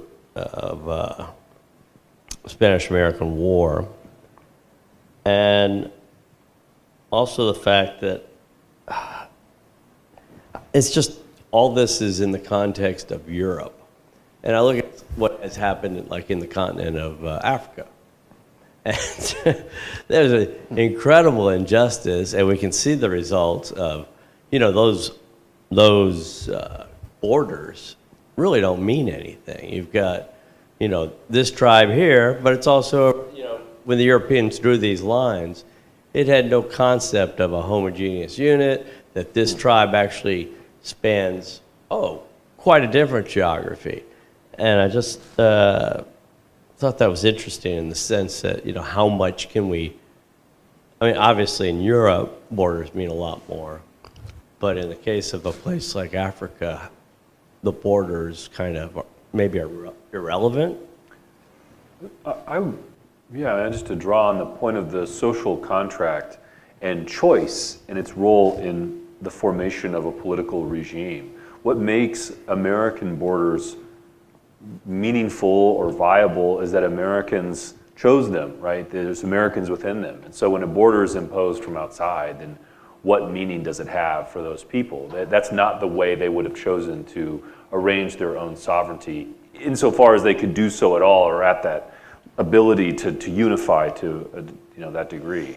And I think there's just been a breakdown in international law, just the idea of consent in a meaningful way. Like, there's a lot of coercion even in our own system. It is the month of April. We're just paying taxes. Like, how much consent is going on in our system as to how that money's being spent? It's tens. It's something like $10 trillion plus that's gained every year. So and that's just here. So there's really, I think, been a breaking of consent and borders and a sense of what a people is, and that's certainly an issue that we'll confront going forward, not just in America, but around the world. We found the sovereignty of Ukraine to be so offensive, and yet we agreed to the split of northern Chad and southern Chad because they're so, such varied situations. It's just, it is. One of the things is you have this moralizing view, but it's often inconsistently applied.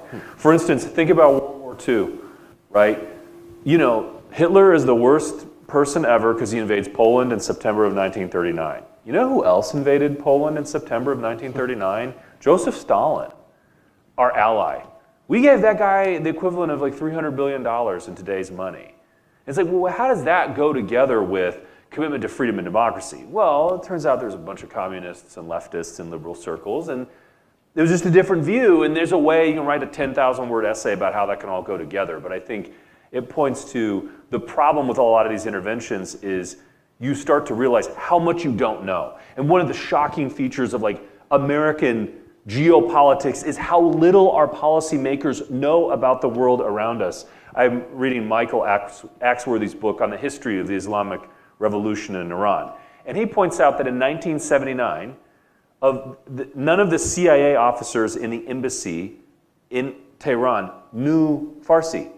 They did not speak the local language. They did not know. They didn't interact with Iranians on a day-to-day basis. So on the one hand, you have all this moral view about spreading democracy, equality, freedom, managing the world in the name of uplift. On the other hand, like a shocking ignorance of things like basic history and like, I mean, amazingly, the American embassy staff did not know the history of America in Iran. So you have Iranians who are holding them hostage, these Iranian students, you know, yelling about 1953 and the CIA overthrowing the government, and the Americans are like, no idea that that happened, right? And they just didn't. There's a real problem here.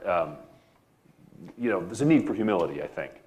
And to that point about knowledge, one of the first major imperatives that the government had, the American nation had once the government is formed and we secured independence from Great Britain, is to establish diplomatic ties with other nations. That requires sending ministers abroad and being able to then communicate with those other nations.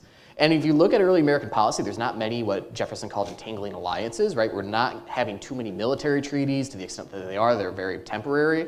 Yet there was expansive knowledge of the situation of these foreign nations. You take John Quincy Adams, for example. John Quincy Adams, as a boy, travels with his father, John Adams, to Europe to serve as his secretary as he's negotiating with France. John Quincy Adams ends up having this illustrious diplomatic career in which he goes to Netherlands, to Russia, to Prussia. During the course of his career, John Quincy Adams learns Italian, Dutch, Russian, German, Latin, Greek, I think one other language too. English. Oh yeah, well, he knew English, yeah. He's not a Texan, he didn't say y'all.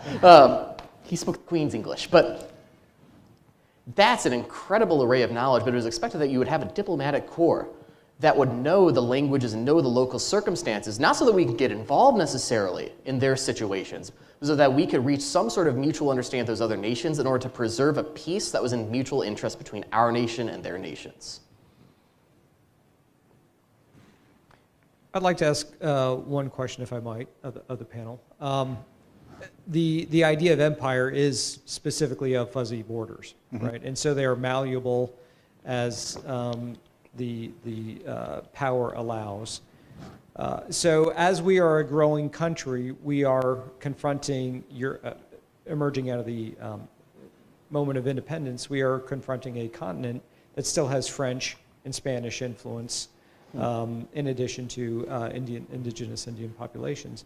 So how did the ontology of empire, or the idea of fuzzy boundaries, how did that influence the way our founders thought about the opportunity for expanding territory, and especially with the prior strength of the European empires that claimed the land?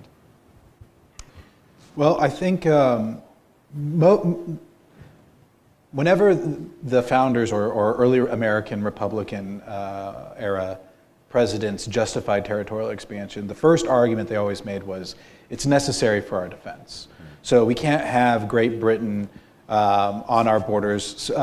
Jefferson, when he finds out that the Louisiana territory might become possible, he writes, whoever has control, if Napoleon takes the Louisiana territory back from the Spanish, right, because it was at the time the French had given it to the Spanish, if he has control of New Orleans, of the Mississippi, then that's a foreign power who has effective control over our sovereignty, who has control over our economic opportunities, right, our ability to trade.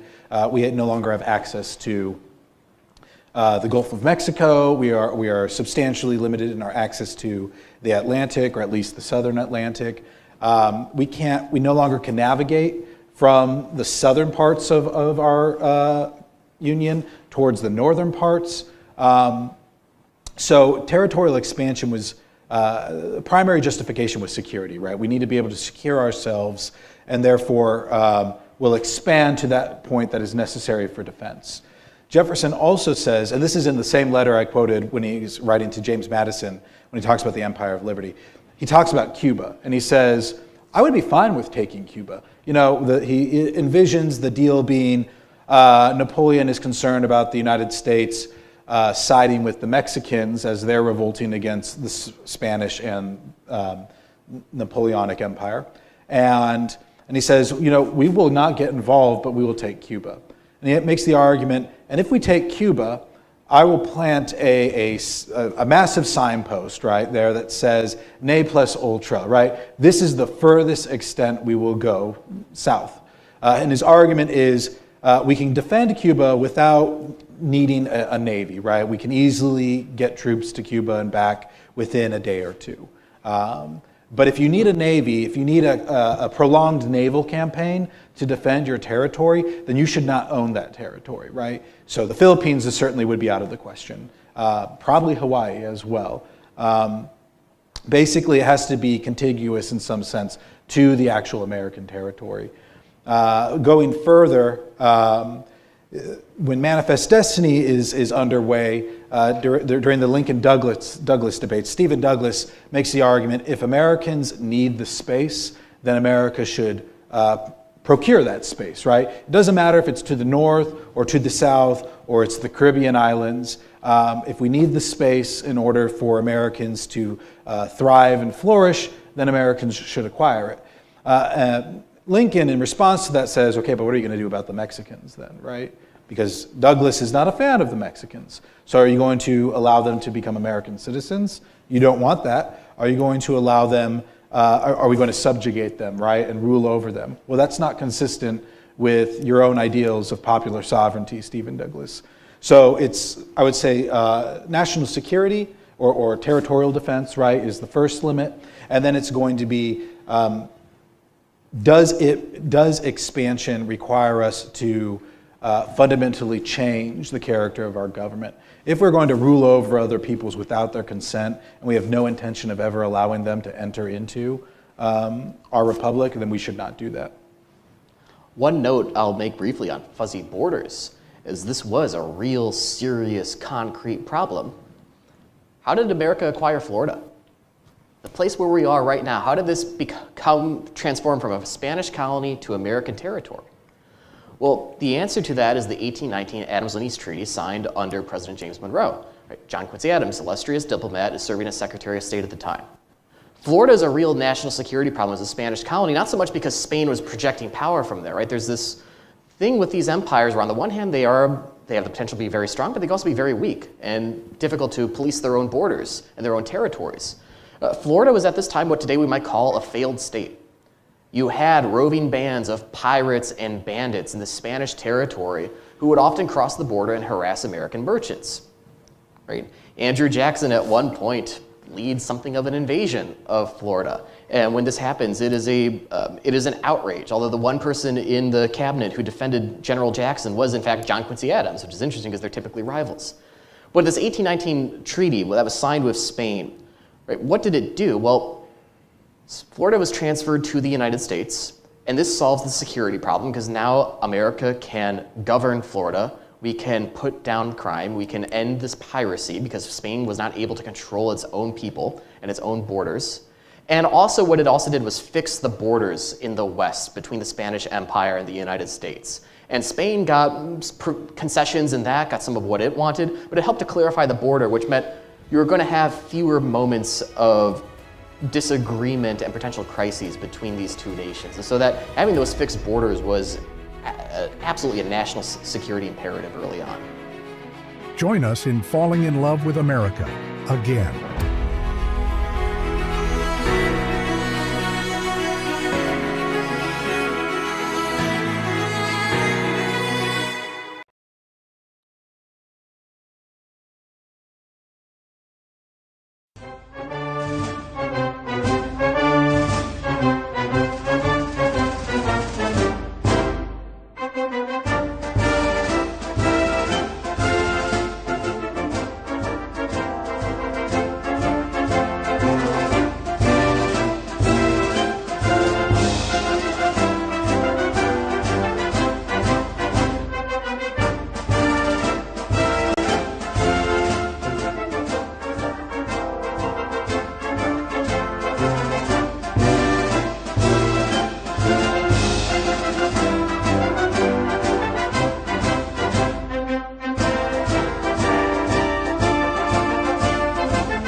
president of New College of Florida, and I'm happy to welcome you to our campus on beautiful Sarasota Bay as we celebrate America's 250th anniversary.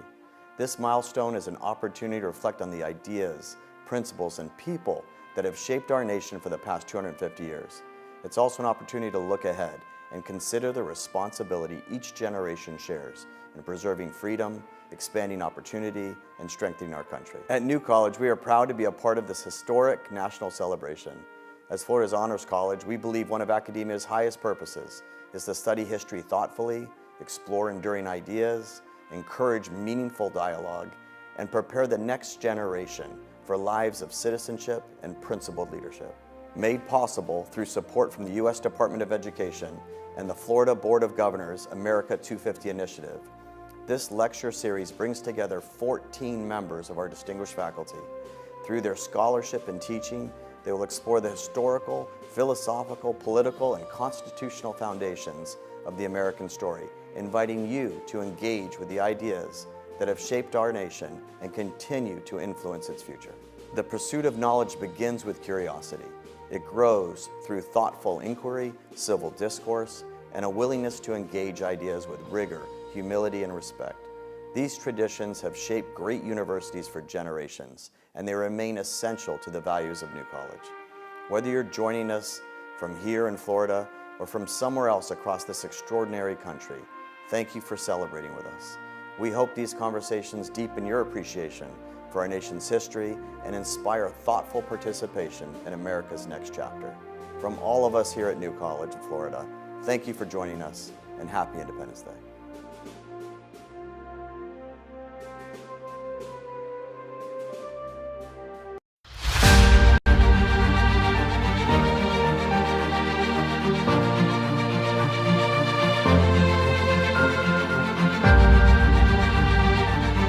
Professor Huswit is a scholar of American social history and the civil rights movement. He has been a member of the history faculty at New College of Florida since 2023. Dr. Huswit earned his BA in history from Kenyon College and a doctorate in American history from the University of Mississippi. Among his publications are James J. Kilpatrick, Salesman for Segregation, and Integration Now, Alexander V. Holmes and the End of Jim Crow Education. I had to laugh when Casey and Dave asked to be a part of the conference and asked me to do this slavery in the American Revolution. I thought, well, he gave us an easy one here. Nowadays, when you talk with students, when you teach the Revolution, when you teach the Declaration of Independence, and you read the opening lines, the famous words about equality, they're looking at you expectantly or even skeptically about, well, what about the slavery element of all this? And it's amazing how this gets worked into immediately thinking about the Declaration and the meaning of the Revolution. And I think that the tendency today, of course, is to read the Revolution and the Declaration through the lens of slavery in many instances. And some people see this as kind of an exercise in narrative control or an effort to delegitimate the country's foundings and point out the hypocrisy of some of the founders who owned slaves. Some have pointed to this as evidence of what's been referred to as America's original sin of slavery in the country. You all are familiar with this. And asking these questions about, are we really fighting about the present by, fighting about the past through looking at the present and fighting about what the present meanings of the Revolution and the Declaration are for us. And the answer to that, of course, that's what we're doing, is we're fighting about both, as George Orwell wrote in his dystopian novel 1984, quote, "He who controls the present controls the past. He who controls the past controls the future," end quote. So history is a constant dialogue between the present and the past at all times. But the question of was the American founding and the Revolution, were those tainted by slavery? Is that a fair characterization? And I think that in part, rather than trying to definitively answer this yes or no, those can lead you in two different directions and two extremes. If you go the yes, definitely this tainted the project, you're sort of speaking a la 1619 Project. If you say no, to the extreme, that can lead to taking this out of the discourse. We're going to not talk about this, which is also unhelpful. So we need an honest history. We need an honest dialogue about what occurred that educates about the good, the bad, and the ugly about America's founding. And I would say that more than trying to answer this, definitively yes or no, we should also take time to remember that that very question has been with us since the very beginning. It's been with us for the last 250 years about whether or not slavery was tainting the American founding or not. To repeat the words of the taunt from Samuel Johnson, the great opponent of American independence, how is it that we hear the loudest yelps for liberty among the drivers of Negroes? Johnson's taunt was especially a telling observation, considering that the man who also declared, "Give me liberty or give me death," Patrick Henry, was one of Virginia's leading slaveholders. So again, this is a tension that's been with us from the beginning. This paradox of slavery and liberty has been here from the get-go. And for hundreds of years, people in what we used to call the West had, felt little discomfort about treating people as possessions. But something is occurring here on the eve of the Revolution, as Johnson's jibe suggests, that many in England and America had begun to feel uneasy about slavery. And I'll wait for Mark to say much more about that, because my main emphasis here is to talk about the revolution and slavery itself and how that operated. So to be sure, there were earlier generations that had never been wholly without anti-slavery spokesmen, but one of the things that was new about the American founding, about this era, is the intertwining of views on slavery with views on politics. The politicizing of the slavery issue was something new and different that's emergent during the Revolution. And so the Revolution is a watershed moment in so many different ways. It's the first time in which the colonies separated themselves from Europeans. It's the founding of the first republic in the Western Hemisphere. It's the founding of America, and it's a founding moment in slavery as well. So all those things going on at the same time.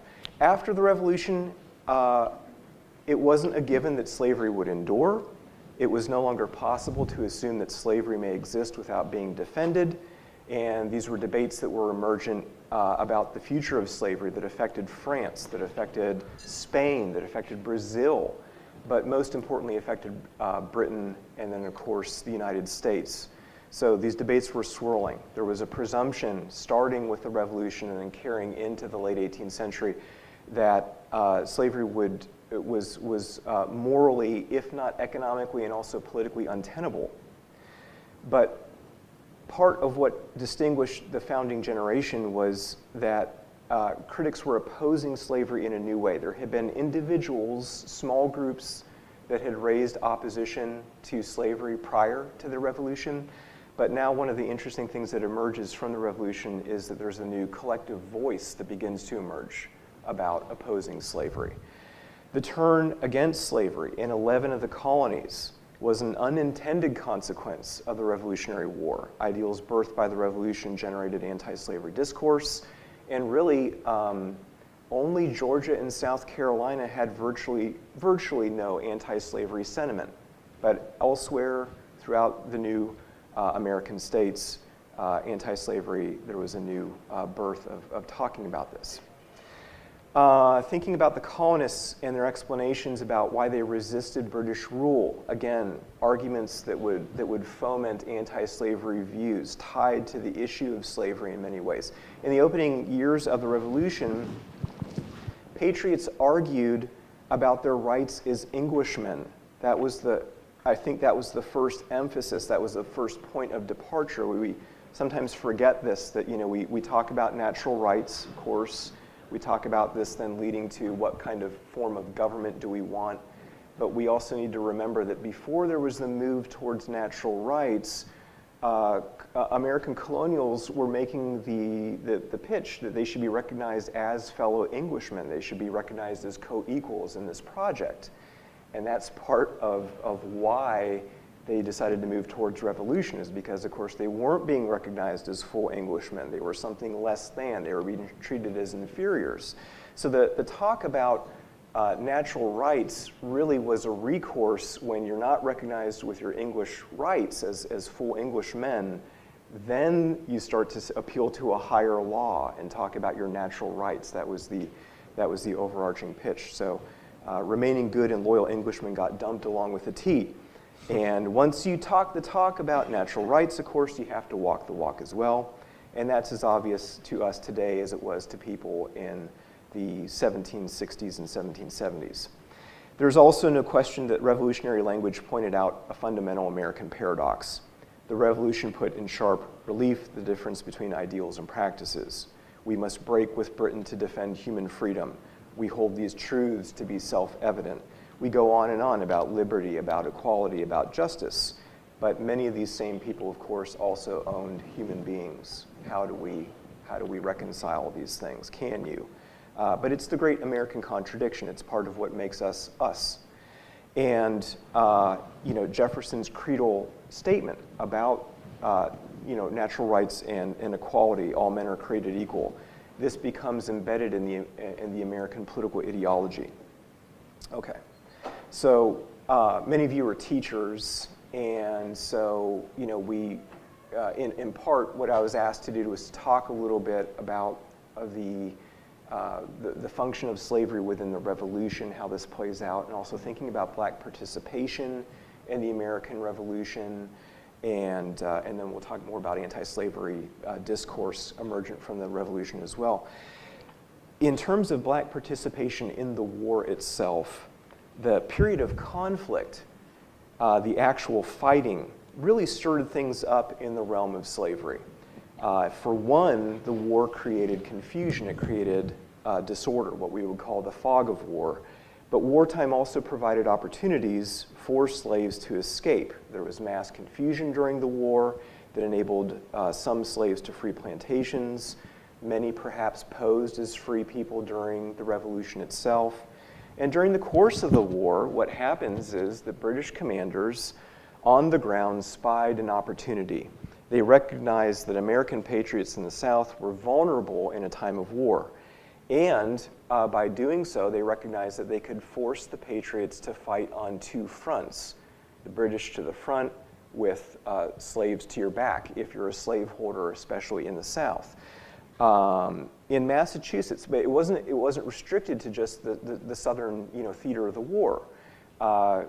Massachusetts had more slaves than any other state in New England. We think that there were about 5,000 enslaved people in Massachusetts at the time of the Revolution. And we also know that during the occupation of Boston, where, in Massachusetts, where the war breaks out, we know that some enslaved people went to British lines automatically and volunteered themselves to General Thomas Gage and said, we'll help you scouting and otherwise. So this is something that's emergent on the ground from the get-go. I included just sort of a little packet for you today. I thought this might be kind of helpful as sort of some reference points. And we can get back to this in discussion if it's useful as well. But I think on one side I've got some quotes, some snippets of 3 different documents, and I'll make reference to those, and then we can talk about them in more depth. I've also got this graph showing you the numbers of importations of slaves, and then some scribbled notes here that my students often can't read. Just so you know, I was a student of Winthrop Jordan's, who was a great historian of American slavery at the University of Mississippi. And so this is actually Win Jordan's graph that I'm giving to you now. And also, if you don't like the handwriting, blame that on Win.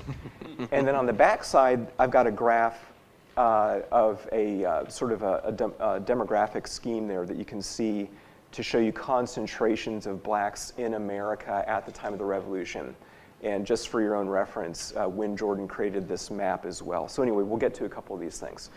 So the first quote that I've got for you is from the British side of the story.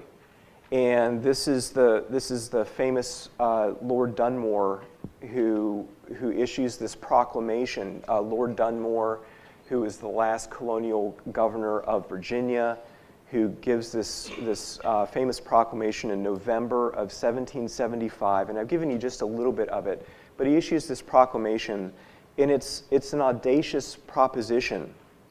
Dunmore offered freedom. This is in the first, half year. This is in the first 5 months of the outbreak of the Revolution, and Dunmore offered freedom, but this is the caveat, to slaves owned by rebels. It was just to slaves owned by the Patriot forces. And so there were built-in restrictions with the proclamation. You must belong to a rebel, you've got to join me, and you've got to bear arms. There were 3 components to the offer of freedom. So Dunmore was trying to raise a black fighting force to oppose Virginia's patriots. And so flight from slavery into the sheltering arms of an occupying army. This was now a new option. This is something different that's being proposed during the American Revolution.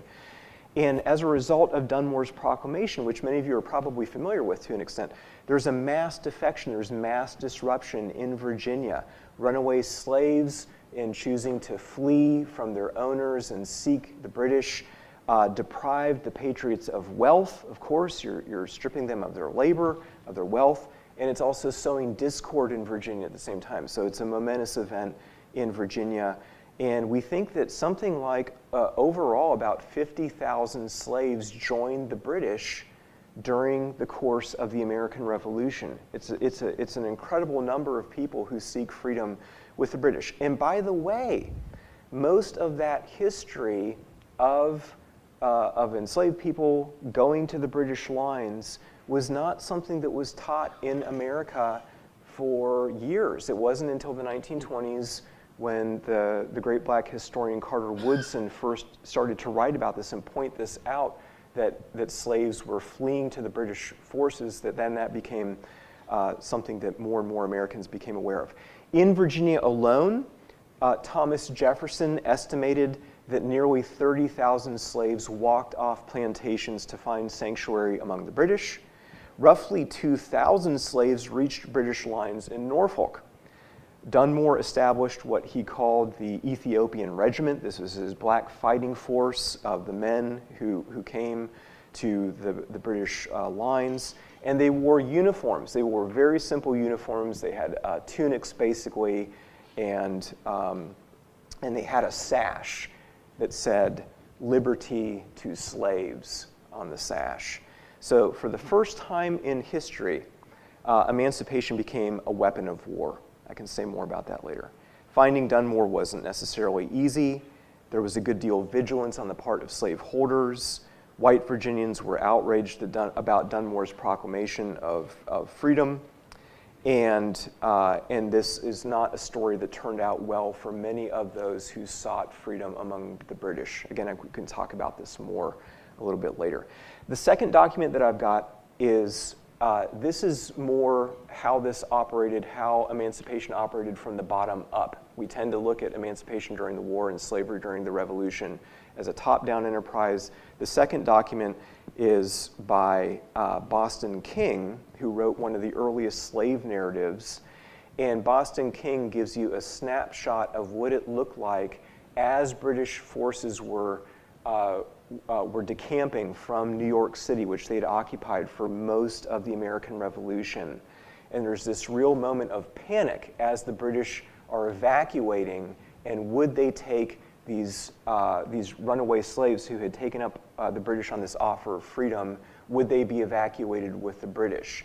In this instance, although it's not always the case, in this instance, the British actually followed through on their word and evacuated as many black people as they could, as many former slaves as they could, and sent them to Nova Scotia or other locations around the British Empire. I'm jumping around here a little bit, but I'm getting the cue from Michael that I'm short on time. During the American Revolution, there was never any parliamentary policy about abolition. There was only improvisation by British officers on the ground. And this is how this operated. They're not abolitionists. They're out to win a war. They recognized a strategic advantage in offering emancipation to slaves. But they also realized in the course of the revolution that the British realized they could also make an ideological point as well in order to counter the American revolutionaries' claim of offering liberty, equality, these natural rights. The British could offer the counterclaim of saying, aha, we're really the ones who stand for order. We're really the ones who offer liberty to the enslaved. And so the patriots are not really the ones fighting for liberty. This is a bit of what we would call a cope. But it's also an important reminder that although we talk about the shot heard round the world as coming from Lexington and Concord, the shot heard round the world for freedom for blacks in America at that time was Dunmore's proclamation. And in many senses, those enslaved who took Dunmore and other British figureheads up on this offer of freedom, they in many ways became the first black founding fathers, some would argue. Okay. The Continental Forces also offered freedom to the enslaved, to blacks, not on the scale that the British did. The Continental Congress would eventually offer something like 3,000 enslaved freedom to fight for Washington's army. We know that about 5,000 black soldiers fought in the Continental Forces. Many of them, the majority, were slaves. They were either fighting on behalf of masters who didn't want to fight, so you would send the slave in your place. We also know that although many of them showed up to fight as slaves in the Continental Forces, that many of them also had an expectation of freedom. They hoped that by fighting on behalf of the American Patriot Forces, that they would be offered, that they would be granted freedom. Interesting to note that among the forces who fought for Connecticut, Michael's home state, of the 289 blacks who volunteered to fight for Connecticut forces, 5 gave the surname when they were asked, they're being enrolled, enlisted, and they gave the surname Liberty. 18, when they signed up in the Continental Forces, reported that their last name was Freedom or Freeman. So this expectation of liberty was there. We also know that black soldiers fought in integrated units. They also fought in 3 separate units. There were 3 separate units raised, one by Massachusetts, one by Rhode Island, and then there was a Haitian regiment that was sent by France that fought in Savannah. The Rhode Island regiment, by the way, was also they called it an all-black regiment, but it was a mixed regiment. There were also Indians, there were indigenous forces that fought, and I just got the 1-minute note. So there's a little bit more to say here about how opposition to slavery and slavery operated within the course of the Revolution, the number of colonies and then states that turned against slavery began to offer gradual freedom. That's actually the last document in there is the 1777 petition in Massachusetts, where enslaved people petitioned the state legislature and wanted a gradual abolition law passed in Massachusetts that got tabled and didn't go anywhere. But it's an interesting look again at how emancipation operated from the bottom up outside the halls of government. And I think that just in closing here, I think that the most stunning thing about how slavery operated during the Revolution is, and again, this is an unintended consequence, is that for the first time in world history, warfare became synonymous with emancipation.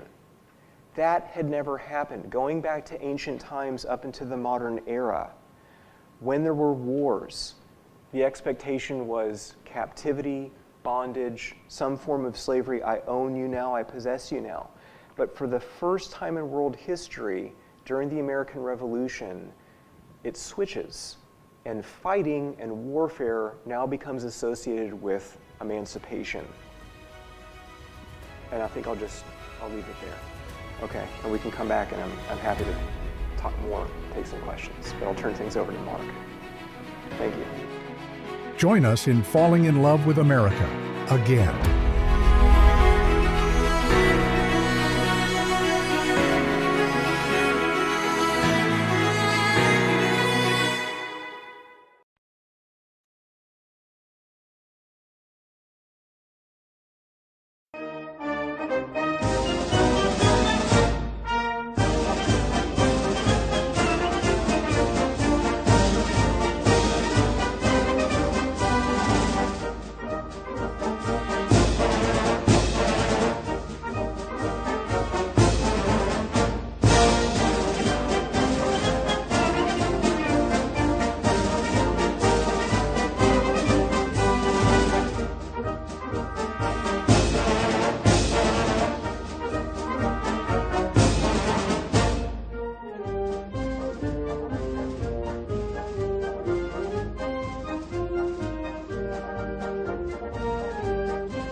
Teachers, we invite you to become a Liberty Fellow at New College of Florida.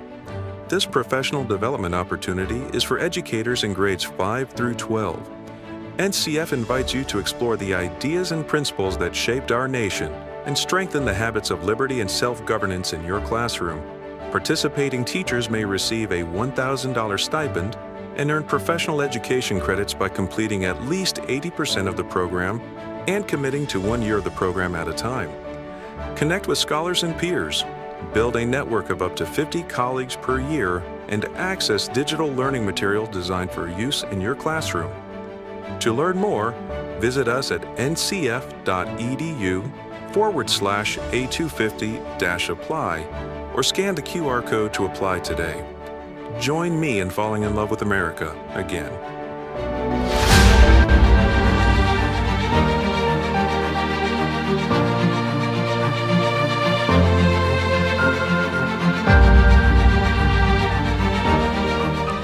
Dr. Richard Izquierdo, Associate Professor of Political Science, teaches courses in American politics and law at New College of Florida, where he is also the Director of Pre-Law. Prior to a career in academia, he earned his JD at the University of Pennsylvania Law School and practiced law at Fried, Frank, Harris, Shriver, Jacobson in New York City. Try saying that 5 times fast. He left the practice of law to earn his PhD in political science at Stanford University. After graduation, he was the Thomas W. Smith Postdoctoral Research Assistant at Princeton University, and then was the Constitution Fellow and Visiting Lecturer at Georgetown Law. Thank you, Casey. One of the wonderful things about this project is that we get to sort of look at how America was made and how America was made very differently. It's one of the things that has always attracted me to the study of America. Like our fellow panelists, we each look at America through different lenses, but all through a kind of common language, which is really kind of fortunate. And so in thinking about this, I have to give credit to my colleague, Professor Wheatland, because he sort of kind of named the big four: nature, reason, liberty, constitutionalism. These are kind of concepts that, although we might take it for granted today, had real resonance and meaning. And hopefully, I kind of get the gist out, it has meaning among this crowd. But I want to sort of say a little bit more about how unique the project of American constitutionalism was and what the contribution really was in showing you one example that highlights everything. So one of the things that I always think is really interesting about anybody who studies American constitutional law is in the first few days, you read the US Constitution. In most American law schools, that's usually the first subject. And then you get to Marbury versus Madison, maybe McCulloch versus Maryland, and you start to go into the cases, right? But what is special about America is that you don't just run a drift of cases like on an ocean. There is a real core there of what we're trying to get back to. And I want to talk about how unique and special that was among the founding generation.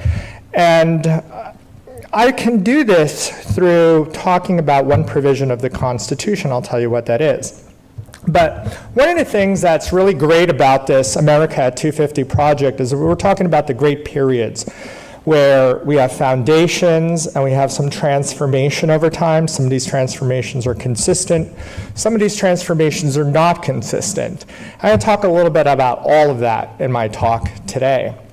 So one of the things that I always tell my students whenever I get the opportunity to teach anything related to this is that at the American founding, ideas were a very practical subject. In fact, foundational ideas were a very practical subject. They were very necessary. And I think our US Constitution does this in 2 ways.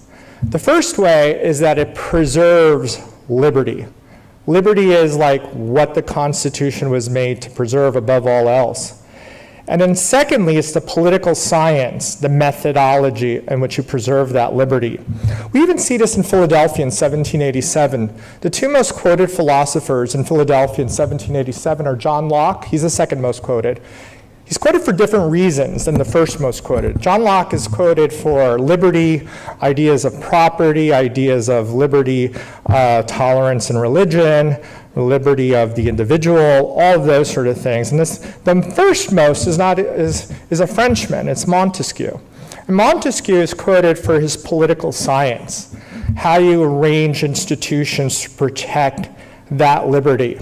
That's very unique about this subject. So one of the things that's great about teaching here at New College is that we have very low barriers between things like political science, law, history, philosophy, economics.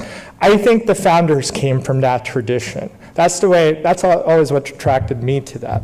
So a little bit about how tough the task was. So James Madison goes to Philadelphia in 1787, and there's already a failure. There's two failures, one much larger than the other. The Articles of Confederation seem to go like most Republican experiments have been going. A good try, but it's not very successful. It has a lot of problems. It's good-natured, but it's kind of like a league of friendship between the states. They understand this and they go to Maryland and Annapolis and they try to fix this idea, and they don't even have enough to have a quorum. So they're gonna come back and do it all in Philadelphia. James Madison uses his time really wisely. And although this conversation is about one idea he made, I just want to give a slight background on what James Madison does. James Madison asks his good friend Thomas Jefferson, who's not in Philadelphia, he's in France during the Constitutional Convention that summer, and he asks him, can you send me the best books on republics?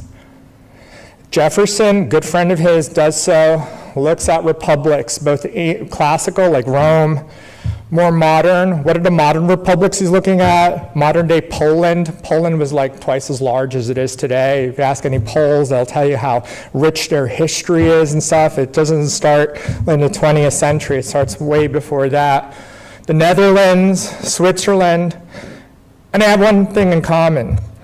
They don't provide many beacon lights because republics tend to fail.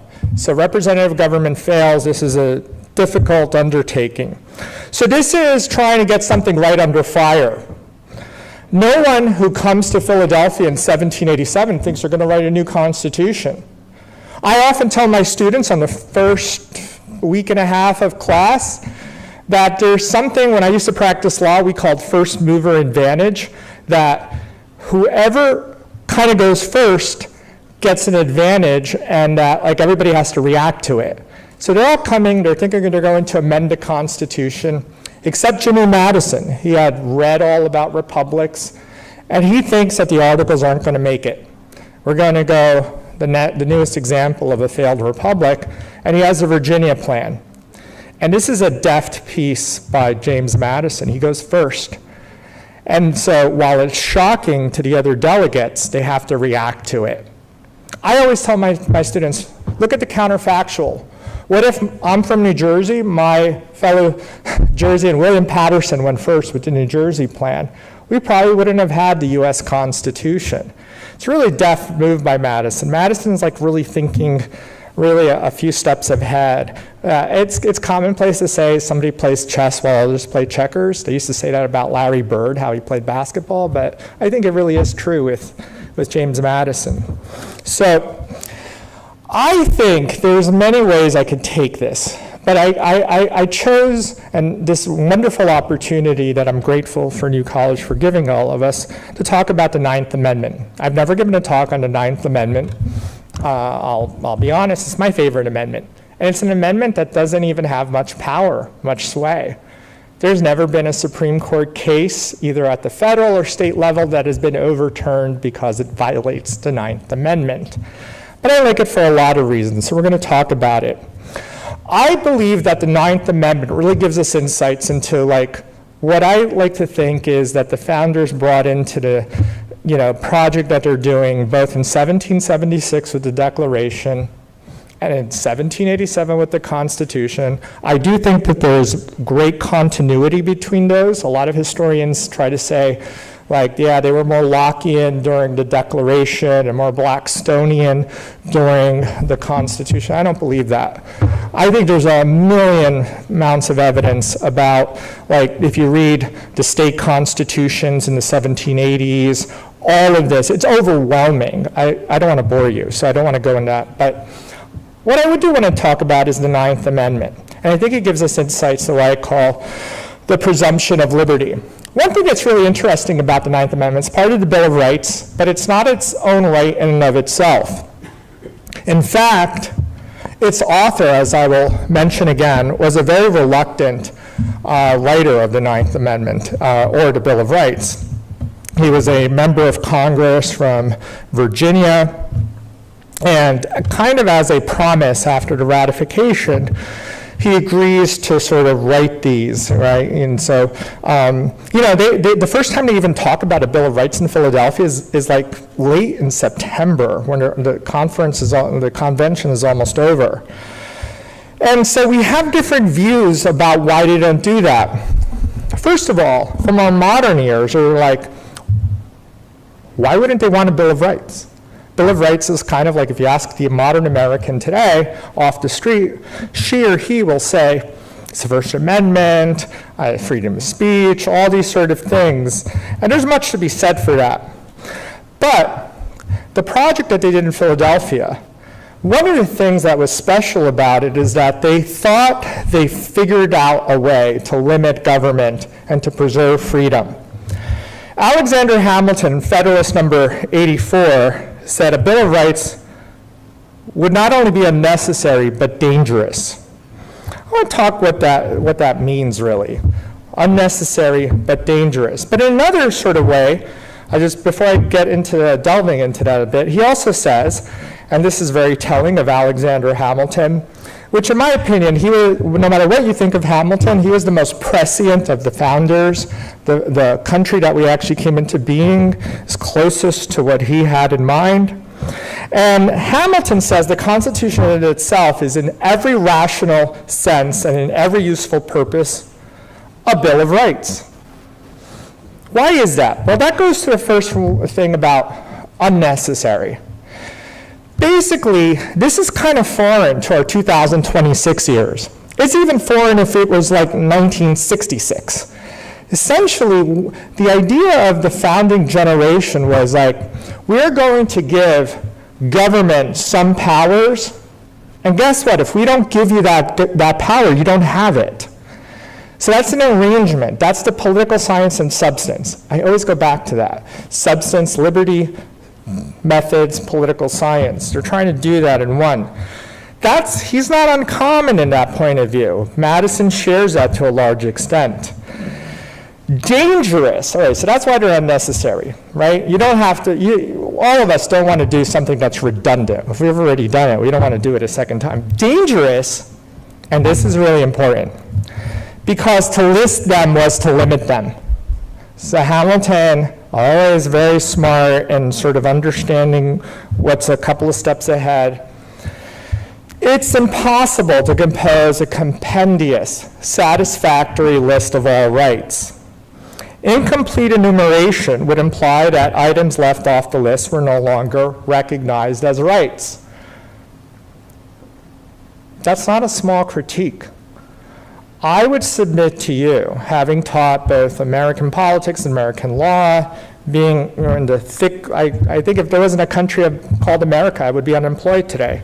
So essentially, like, that heart of that insight, if you ask anybody who teaches, like, who studies the American constitutional law or American politics, is like, yeah, they'll cite off, like, what our Bill of Rights says, what anything else. And if it doesn't say it, if it's not explicitly mentioned, we don't have it. So that's a pretty interesting insight. Like, I always go to the founding. All right, now I'm going to give you a person from the founding that you may not know as much about. And in fact, he's often not the most pro-liberty guy. This is James Iredell from the state of North Carolina. James Iredell at the ratifying convention, so they've already come to Philadelphia and they're getting back to North Carolina for the ratifying conventions. You need 9 out of 13 votes to ratify the Constitution. North Carolina is one of those, obviously 9 of the 13 states.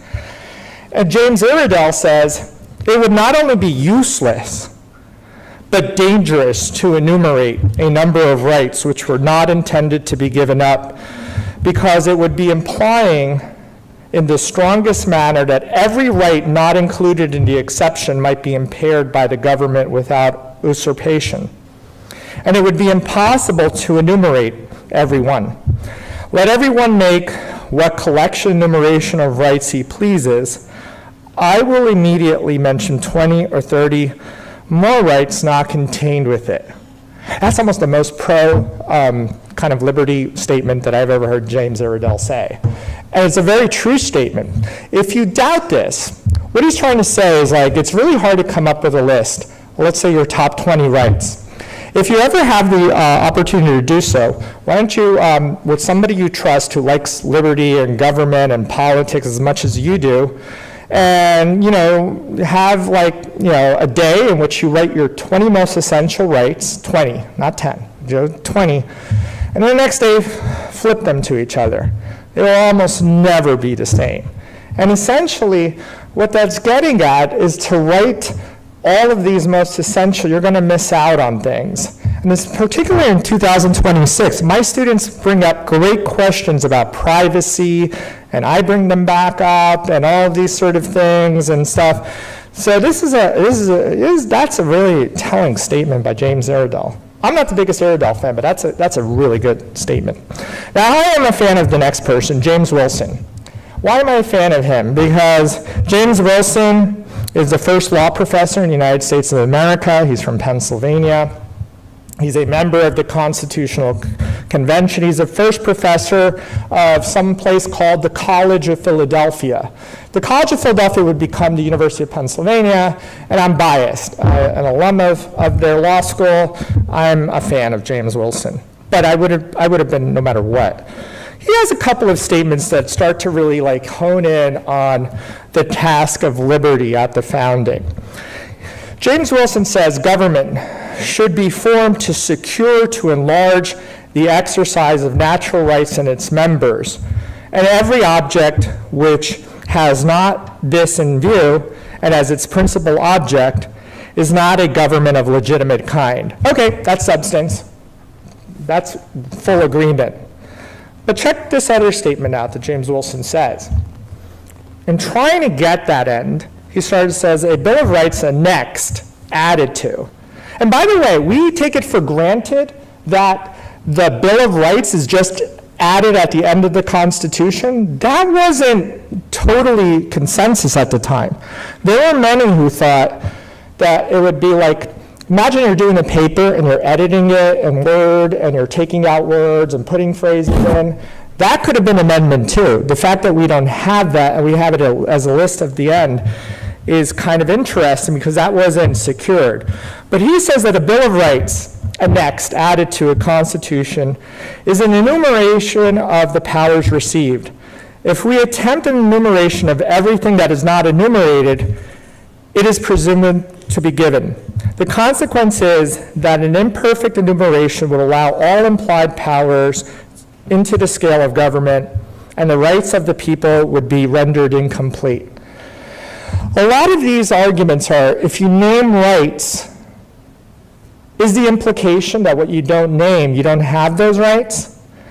I always tell my students, like, one of the things that law often does is things by implication, right? Like reference or something like that. For example, an example I would give, I often sometimes get asked to do a recommendation letter. And what if I wrote a recommendation letter that says, for somebody named Jimmy, Jimmy was very punctual to class and always polite. Sincerely, Richard Alexander Izquierdo. Right? That's not a negative letter. It's good to be polite and on time. But what am I not saying about him, right? There's always implications. So if you list these rights, is the implication that if they're not listed, they don't go up to that level and they don't have the same thing, the same kind of precautions and preservations to them. James Madison, a reluctant writer of the Bill of Rights, So that's how I always find that interesting. He's like kind of reluctant because he's kind of doesn't think it's necessary. He's not against it, but he's not kind of like thinking. And one of the things that James Madison is cautious about is like, I will write them, but I don't think it's the number one thing I need to do. So now we're going to talk about the Ninth Amendment. The Ninth Amendment, like all of the Bill of Rights, is pretty simply stated. And I like it because in one sentence, it does a lot. And if you study the Bill of Rights, one of the things that the Bill of Rights is really obvious to anybody who reads the first 8 provisions of it is that these are rights that keep a tyrannical government at bay. It's kind of like what they are. I once heard the late Justice Antonin Scalia in a talk he gave in New York say, the best way to understand the first 8 amendments of the Bill of Rights is what would a tyrant want and how do you prevent the tyrant from getting that? So a tyrant wouldn't want you to have free speech, free exercise of religion, you make it criticisms of the government, definitely would not want the Second Amendment. I mean, give me a break. The Second Amendment, like a tyrant definitely does not want a Second Amendment. The 20th century sort of shows us kind of like the first thing tyrannical governments do is take people's guns away. Would want to quarter troops in people's homes to see what you're up to, right? But look at, all right, so those are the 8, right? So the 8 are better understood as kind of like limits on a government, but what about all the things that Americans today, if you wake them up, they really kind of like conceive of these things as like what makes them free. The right to earn useful information, education, the right of parents to raise their children as they want, the right of association, the right to travel, the right to engage in useful pursuits of my knowledge and whatnot, the right to even make mistakes. All of the things that you really understand as freedom are never covered in any of the 8 sort of First Amendments. And so I think this is where the genius is in Madison. And I think this is like somehow today a kind of small tale of how we in 2026 are living in a country that is kind of blessed to have that sort of first take on things, but we have a little bit of a different understanding, and I think I can make that clear by talking about the Ninth Amendment. The language of the Ninth Amendment says as follows, and I quote, "The enumeration in the Constitution of certain rights shall not be construed to deny or disparage others retained by the people." That's it. Now, drafted by Madison, again, he reluctantly wants a Bill of Rights. And actually, if you like the Bill of Rights, you probably have to give some credit to the Anti-Federalists who kind of like pushed towards that edge.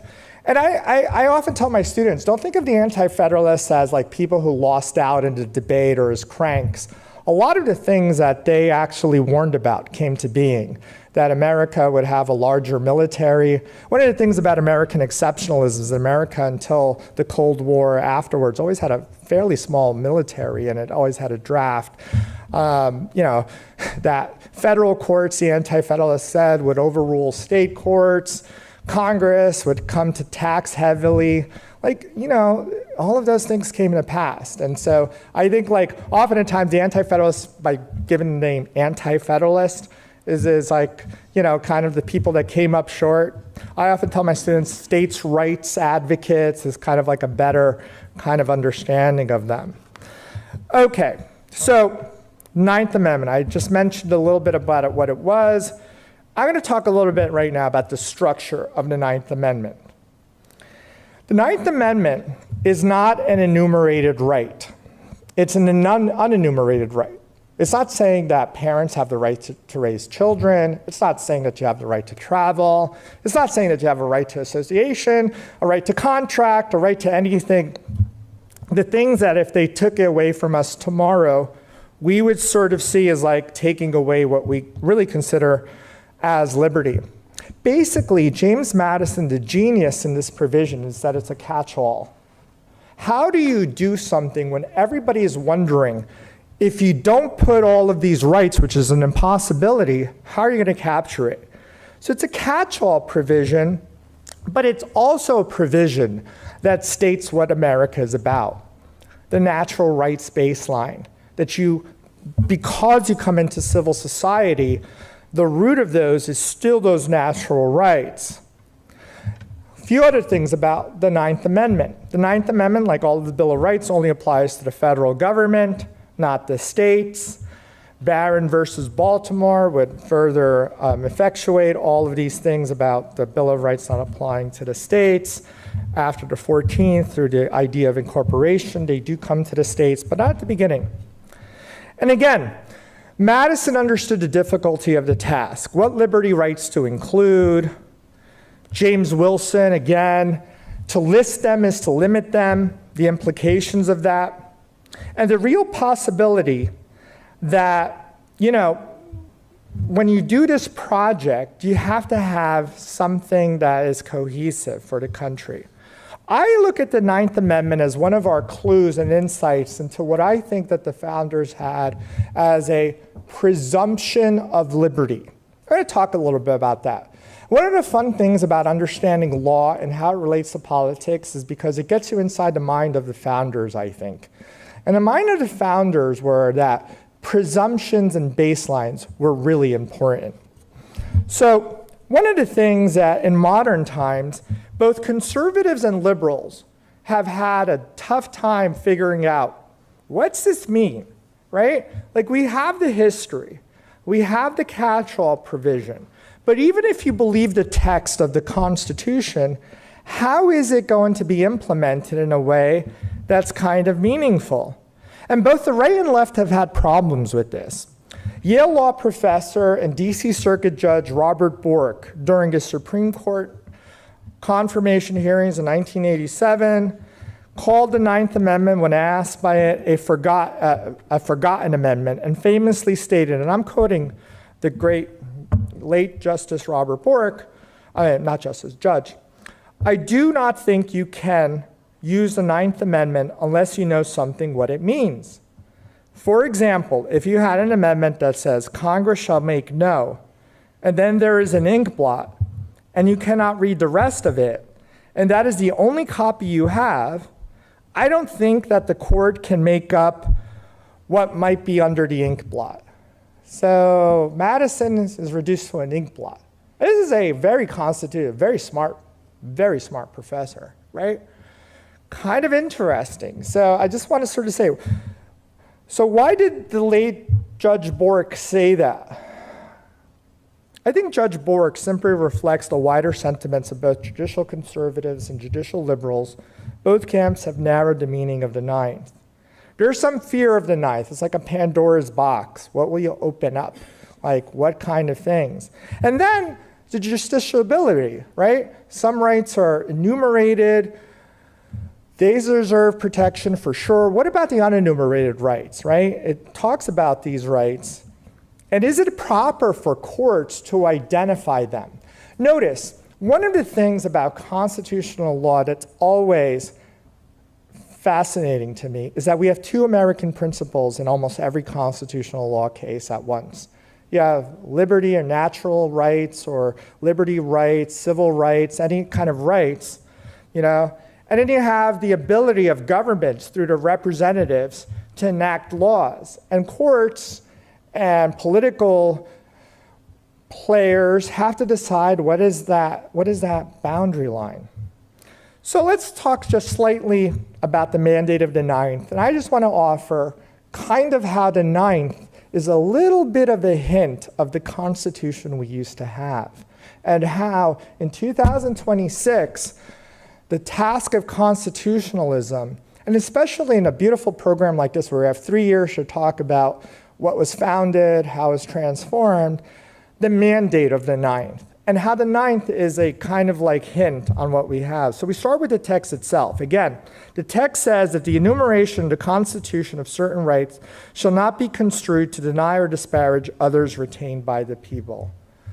Others retained by the people, that refers to our natural rights. When you come from the state of nature into civil society, you trade in your natural rights for civil rights.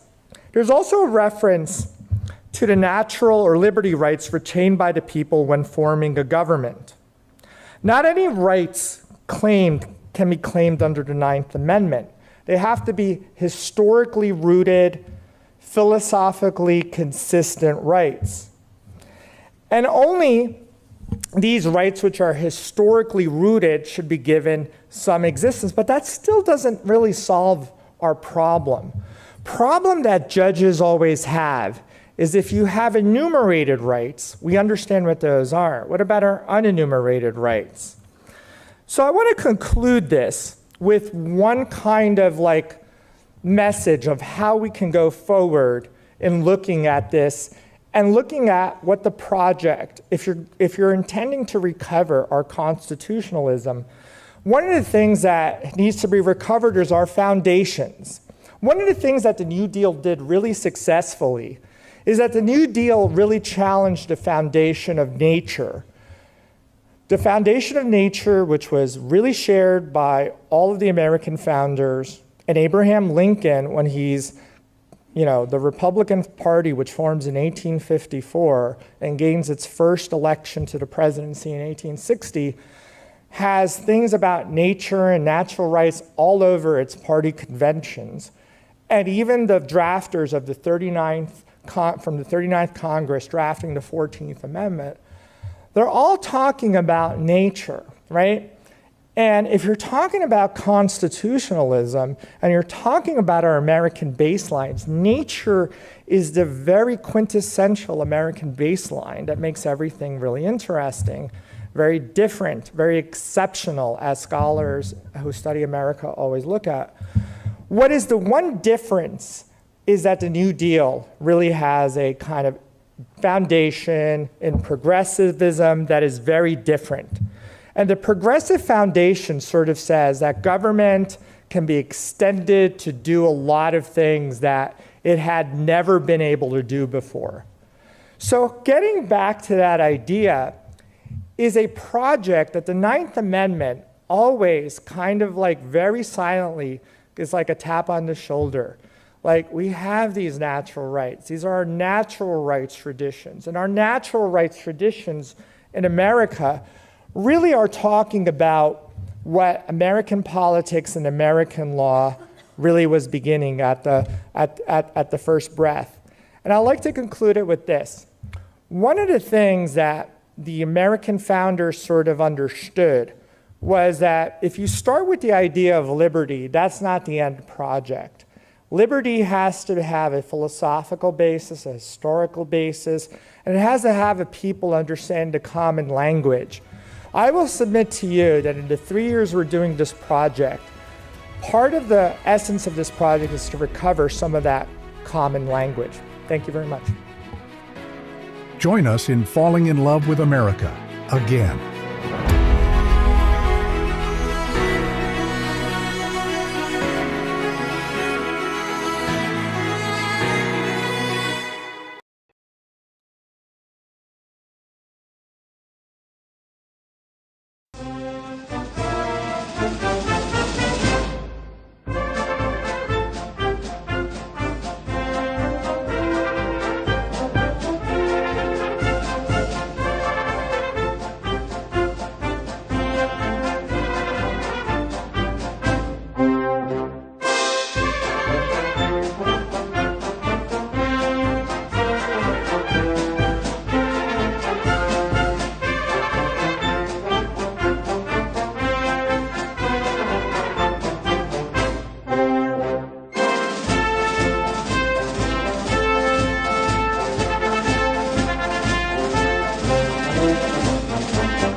President of New College of Florida, and I'm happy to welcome you to our campus on beautiful Sarasota Bay as we celebrate America's 250th anniversary.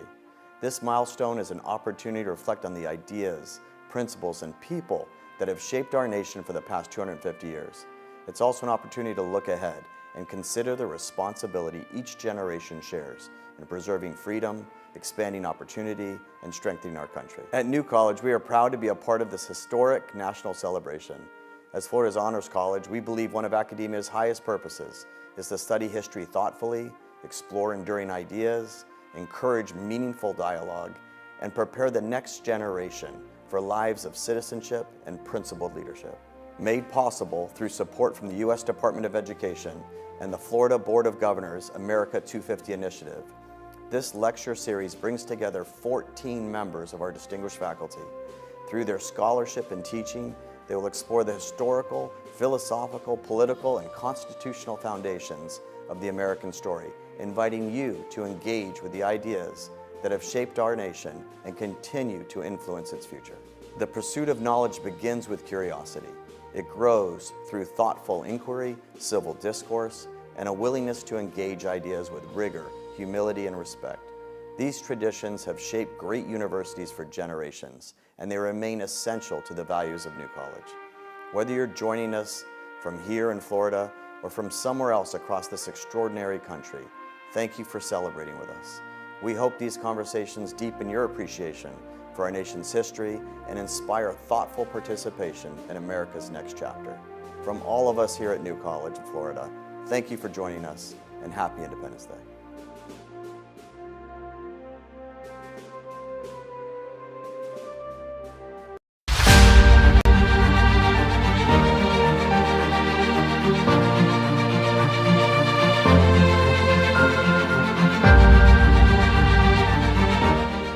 Andrew Humphrey's research relates variously to the political economy of liberal education and dialogue, the ethical and institutional foundations of liberalism and self-government, and to the political economy of Adam Smith, F.A. Hayek, and Vincent and Eleanor Ostrom. His research agenda explores the political economy of educating the skills and dispositions that enable us to engage in democratic politics, those areas of life characterized by collection action problems, public goods, and externalities among equals. He tries to flesh out a more humane understanding of human agents and political economy interactions that appreciates but transcends the kinds of rational choice that can be captured in the traditional mathematic modeling. So I'm an unusual candidate for this moment because I'm going to talk about a Scottish person, Adam Smith, and I could have talked about his view of the American Revolution because he said a lot about it, generally in favor of independence for those in America. His works were also read by the founders, and there's something to be said about that. But I thought a more useful introduction would be to go over a couple of parts of Smith that maybe people aren't very familiar with, and yeah, that idea of an introduction. And actually, it's going to connect with this idea of a presumption of liberty, friendship, and justice quite closely.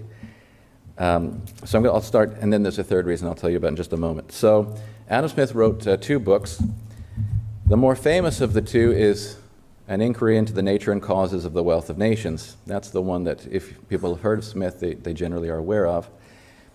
But he wrote another book first. He published this book, The Theory of Moral Sentiments, in 1759 was the first edition.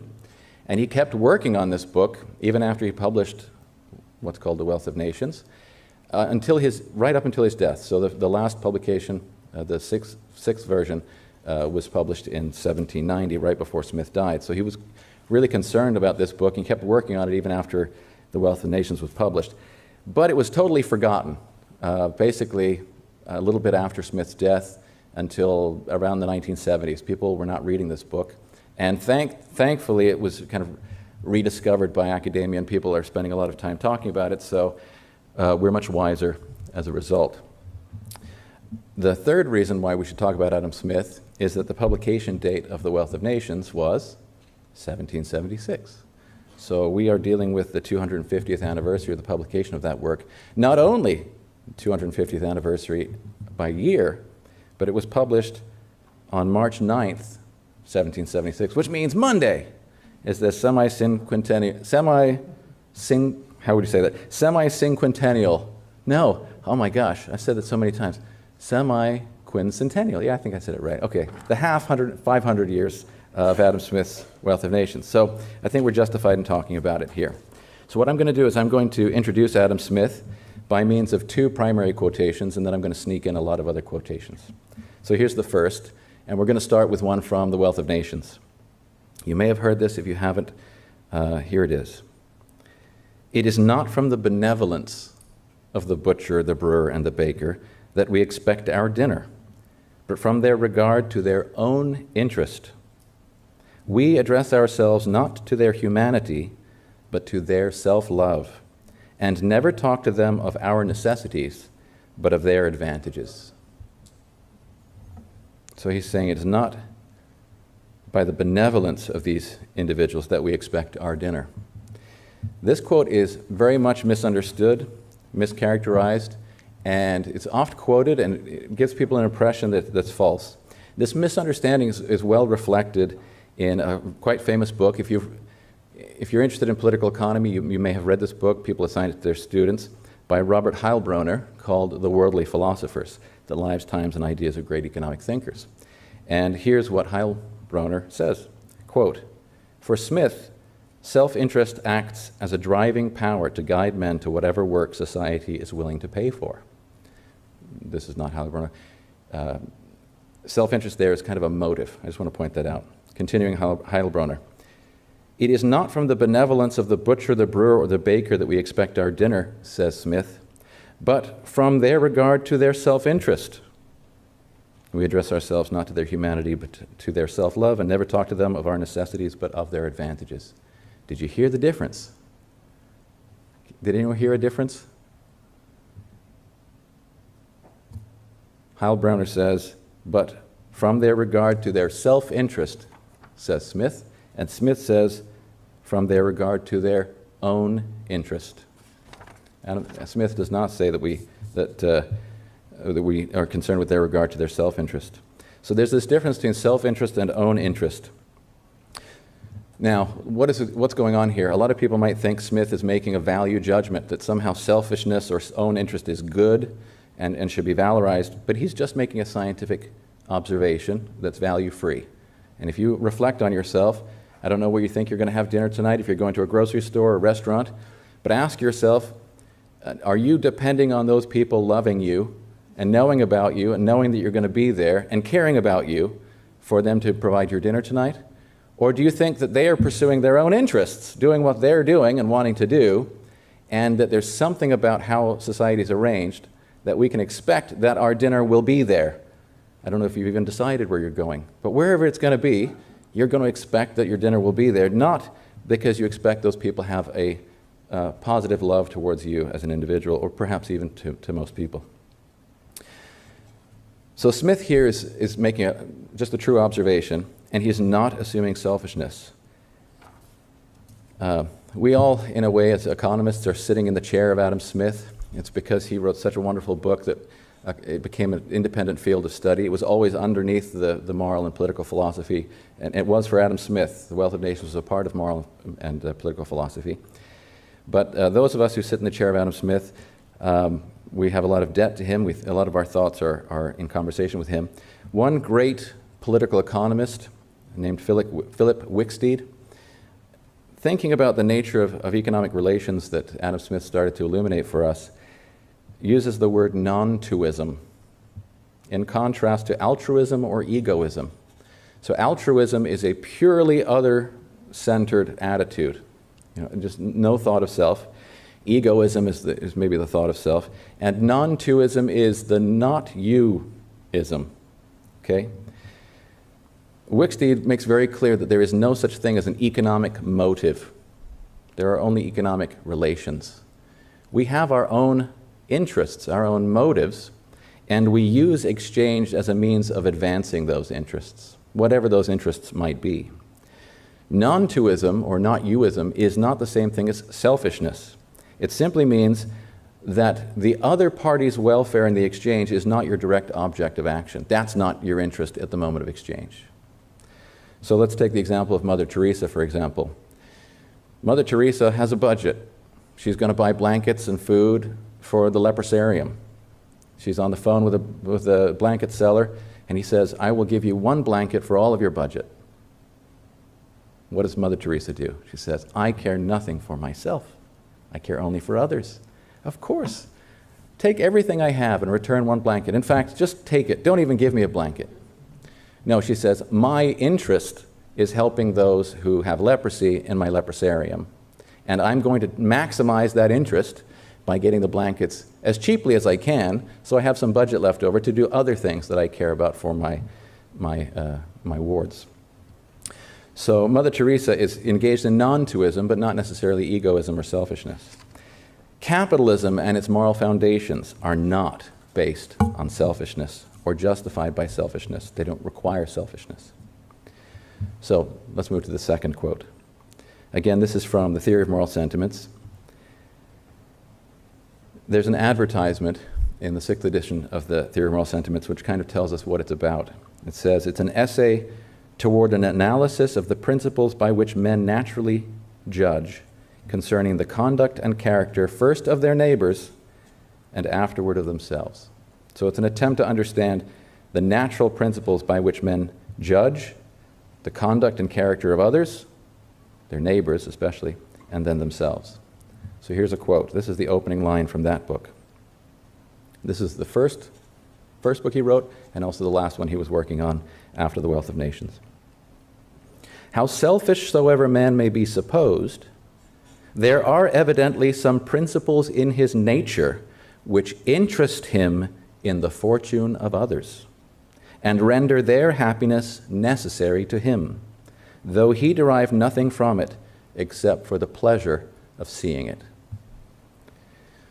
So some German scholars were kind of perplexed. How can it be that there's this seeming justification of selfishness or self-interest as they saw it, and at the same time passages like that from the Theory of Moral Sentiments? Is there a different Adam Smith? Are these things reconcilable? And this came to be known as the Das Adam Smith problem.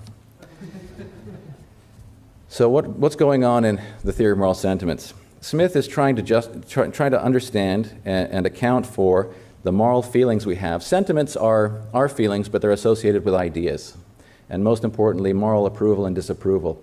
When we are disgusted or elated, grateful, those are sentiments. So they're not just feelings that jump out of nowhere. They're feelings that are associated with the views and ideas and situations. So Smith recognizes that we first judge others. We watch them, we look at them. How does this judgment come about? Well, one of the principles of human nature that he just said is that we are interested in the welfare of others. And how do we assess that welfare? Well, we sympathize with others, or we today call it kind of empathy. We put ourselves in their place and imagine what it would be like to be in their situation. And at first, that means we look at the motives or intentions of the actor. But in a society, things that people do also affect other people. And so we're in a situation where we can sympathize with that actor, and we also can sympathize with the people who are the objects of the action of that other person. And so we actually can have two sympathies, and maybe perhaps divided sympathies. And the good thing is we can perhaps be an impartial viewer or impartial spectator of these two different parties. So that person just wants to kiss that other person because they love that other person. And that other person's just standing on the edge of the stage, and the person goes and wants to give a hug and a kiss and accidentally knocks the other person over and the person falls down. Well, we can actually sympathize with that brotherly affection, but we also sympathize with the person who falls. And so we have to form some moral judgment based on these things that are going on. And we as a third party, we have some impartiality to think about that. But then we notice that other people judge us. Oh no, other people are judging us? And we have our own perception of ourselves, and we realize, well, that person, of course, had only good motives, and then there were not so good outcomes. And we have to be impartial in thinking about their activity. I only have good motives. But then there's that person's judgment about what I'm doing. So what we do, naturally, Adam Smith says, is that we form an imaginary impartial spectator to help us get perspective on the interactions that we're having with others, to be able to judge ourselves and our actions. And that we generate a kind of pleasure in the fellow feeling with others. So that when others have the similar feeling in their breast that we do, we have this pleasure of fellow feeling by engaging in this harmony of sentiments. So we form an impartial spectator in our imagination, which also he identifies with the conscience. And this conscience is different from a position of narrow self-interest or narrow self-concern. So this theory of spectating and thinking about how our morality evolves into a quotation like this. This is also from the Theory of Moral Sentiments. And hence it is that to feel much for others and little for ourselves, that to restrain our selfish and to indulge our benevolent affections constitutes the perfection of human nature. In the course of the work of Theory of Moral Sentiments, Adam Smith eventually comes to identify 4 sources of moral approval and disapproval when we look at others. The first is that we sympathize with motives or intentions. And when we judge this approvingly, we call it propriety. And when we judge it disapprovingly, we call that improprietous motive or intention. The second is the gratitude of those who receive the benefit of actions or the resentment of those. So we sympathize with those who are affected by gratitude or resentment. The third is that we judge or approve or disapprove when conduct is agreeable to the general rules by which the first 2 sympathies act. So we kind of grow up in a system of moral rules that tend to harmonize and make sense out of our intentions and the merit and results of our actions. And finally, and fourth, last of all, when we consider such actions as making a part of a system of behavior which tends to promote the happiness either of the individual or of society. And he talks about this notion of system. So let me give you a quick example of zipper merging. I like to zipper merge. I hope you will learn about this. I don't know if anyone, have you heard of zipper merging? Maybe anybody? We have a few people here. Okay, what is this? Well, years ago, I applied this rule of don't cut in line, and I was the proud justice enforcer. And it looked like this. The road is narrowing up ahead, we're slowing down, and there are opportunists zooming by. I'm not going to let it happen, so I would pull over, put my car halfway, and I would say, you're not going to steal from the rest of us, get in line, that's the rule.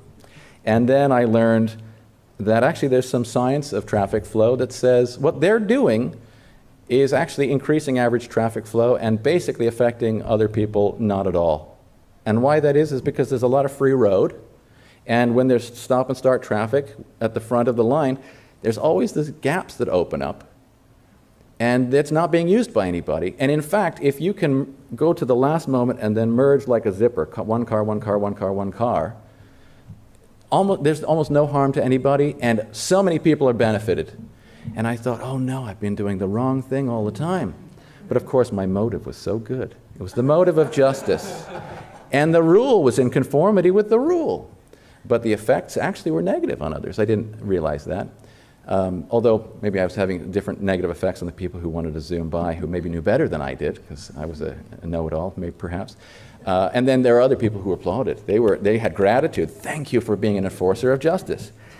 But then lastly, there's the system of traffic flow. Actually, a different rule and a different action facilitates the general welfare in terms of smooth traffic flow. And Adam Smith is not a reductionist. He doesn't think you can take it all down to one thing. All 4 of these levers are in play whenever we see a human situation, and it's complicated. And we can be positive on one and negative on another.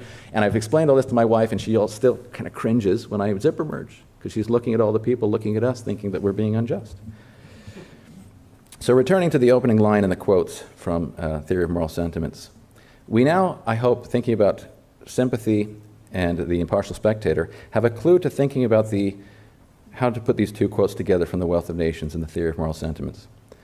To remember from TMS, or the Theory of Moral Sentiments, how selfish soever man may be supposed, there are evidently some principles in his nature which interest him in the fortune of others and render their happiness necessary to him, though he derive nothing from it except the pleasure of seeing it. So we talked about the pleasure of fellow feeling. We derive pleasure when we see the pleasure of others. And we talked about the spectator who sees. So this raises the question of the spectator. In a modern society, we do not see everyone in the extended order that makes society up. Every actor is in a state of massive ignorance about the conditions, wants, and capacities of others. We cannot directly sympathize with the motives or the results of the actions of those whom we cannot observe. The first two sources of moral approval, therefore, that is, of motives and effects, are dark to us, and we have no choice but to rely on the second two, on rules and systems as our basis for moral judgment. In a civilized society, these are some quotes from Adam Smith, a human being stands at all times in need of the cooperation and assistance of great multitudes, while his whole life is scarce sufficient to gain the friendship of a few persons.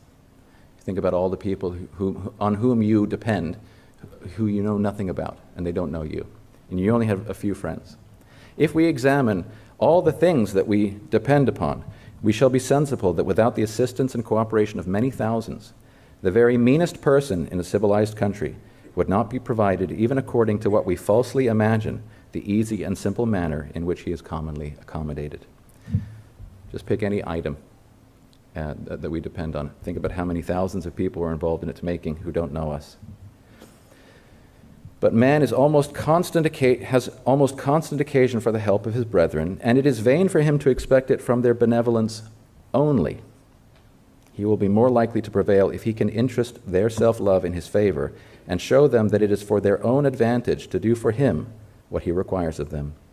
Whoever offers to another a bargain of any kind proposes this: give me that which I want, and you shall have this which you want, is the meaning of any such offer. And it is the manner that we obtain from one another the far greater part of those good offices which we stand in need of. So in fact, we are more dependent on other people than beneficence or benevolence is capable of achieving. I hope you, if you haven't seen it, go online and look at the hockey stick of human prosperity. Maybe look at Angus Madison, who's an economic historian. But the per capita welfare in terms of material goods for human history was basically flat until the Industrial Revolution. It just blew out the roof. We are crazy, over the charts rich. And this explosion Adam Smith started to see just an inkling of. He was quite prescient. He tried to explain it in terms of the division of labor. And there's this famous example of a pin factory where he says if any one person had to do everything themselves, they could, for example, if they were making pins, they would make 1 or perhaps 20 in a day. But if they are in a factory, well organized, and different people do different parts of the process of drawing the wire, straightening it, cutting it, sharpening it, putting the head on, and different people are doing those different things, their dexterity increases, their knowledge increases, they don't have to switch tasks, and they start to invent tools to help speed these things up. He finds that each individual is able to make about 4,800 pins in a day. So that's I think, what is that? I don't know, 800% increase, some crazy increase. And he talks about those employed in such a branch of industry as collected into the same workhouse and placed at once under the view of a spectator. These people can all be seen because they're in one place. But there's another kind of division of labor, which is the division of labor between individuals, companies, and industries, of which there's no overseeing spectator. And Smith explains that it is not originally the effect of any human wisdom which foresees and intends the general opulence or rich, which gives occasion to this division of labor. It grows up by people thinking about how can they pursue their interests and how can they fit into the interests of others, and they start to discover, if I just focus a little bit more on this, I can get more of what I want through exchange. This division of labor creates a division of knowledge, and it's a theme picked up by the Austrian economists Ludwig von Mises and Friedrich Hayek. It's a very important theme. Different people know different things. And so we come back again to the fact that we must rely on rules and systems that facilitate mutually beneficial coordination among strangers as our standard for moral evaluation of a modern society. Prices and the price system and a tolerable administration of justice are the two Adam Smithian ways to think about these rules and systems. I want to give you a quick example of the price. How am I doing on time? I got totally mistracked. A couple of minutes, 5 minutes, another half an hour, got it. So thinking about the problem of a price system and moral evaluation, Adam Smith gives an example when he's thinking about famines and dearths. And he says if there's been a bad harvest and people are kind of struggling because food is hard to get, there may be a storehouse of food that everyone sees that a rich person has. And then they say the rich person is hoarding. And if we could open the gates of that storehouse, we will be able to eat today. Why should a rich person, for the sake of profit, hold on to that while other people are starving? And so they go to the state and they say, open the doors. And the person says, of course, the motive for profit is not as good as the motive to help your fellow man, benevolence. So they open the storehouse, and people eat the food, and their life is improved.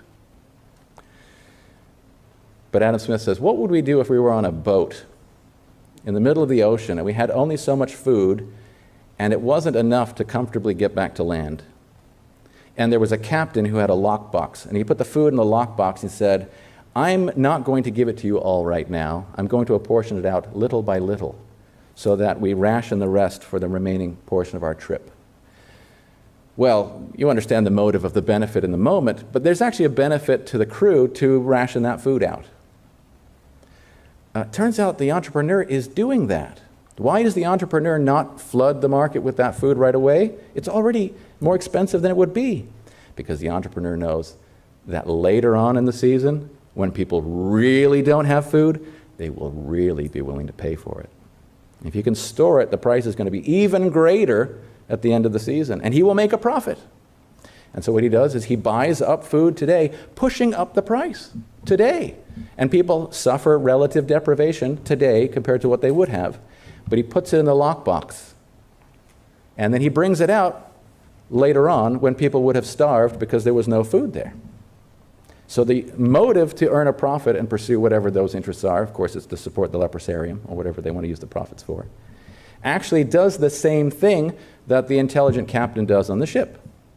And actually, by asking the government to go and open the lockbox and give it out to everybody, everyone says, yay, you have the right motives, and we can see the effects that that has on all the people who are eating today. And then when the starvation happens at the end of the season, who's to blame? Nature. Just nature's to blame. There wasn't enough food to go around.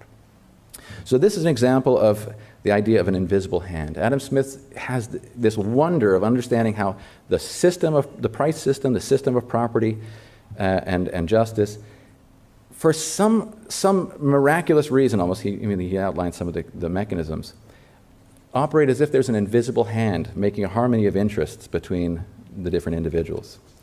And so Adam Smith advocates for a liberal plan. He calls it the liberal plan of equality, liberty, and justice, which is allowing every man to pursue his own interest, his own way. He calls it a system of natural liberty. Quote, in this system of natural liberty, this is the condition. All systems either of preference or of restraint being thus completely taken away, the obvious and simple system of natural liberty establishes itself of its own accord. Every man, as long as he does not violate the laws of justice, is left perfectly free to pursue his own interest his own way, and to bring both his industry and capital into competition with those of any other man or order of men. Thus, the sovereign is completely discharged from a duty in the attempting to perform of which he must always be exposed to innumerable delusions, and for the proper performance of which no human wisdom or knowledge could ever be sufficient. No one can plan better than the market can deliver. And so the simple system of natural liberty, the government has very important functions. They are four. The first is national defense. The second is a tolerable administration of justice, which is effectively police and courts. The third is the duty of erecting and maintaining certain public works or important public goods. Did I say four? There are three. So there's a minimal framework that's very important.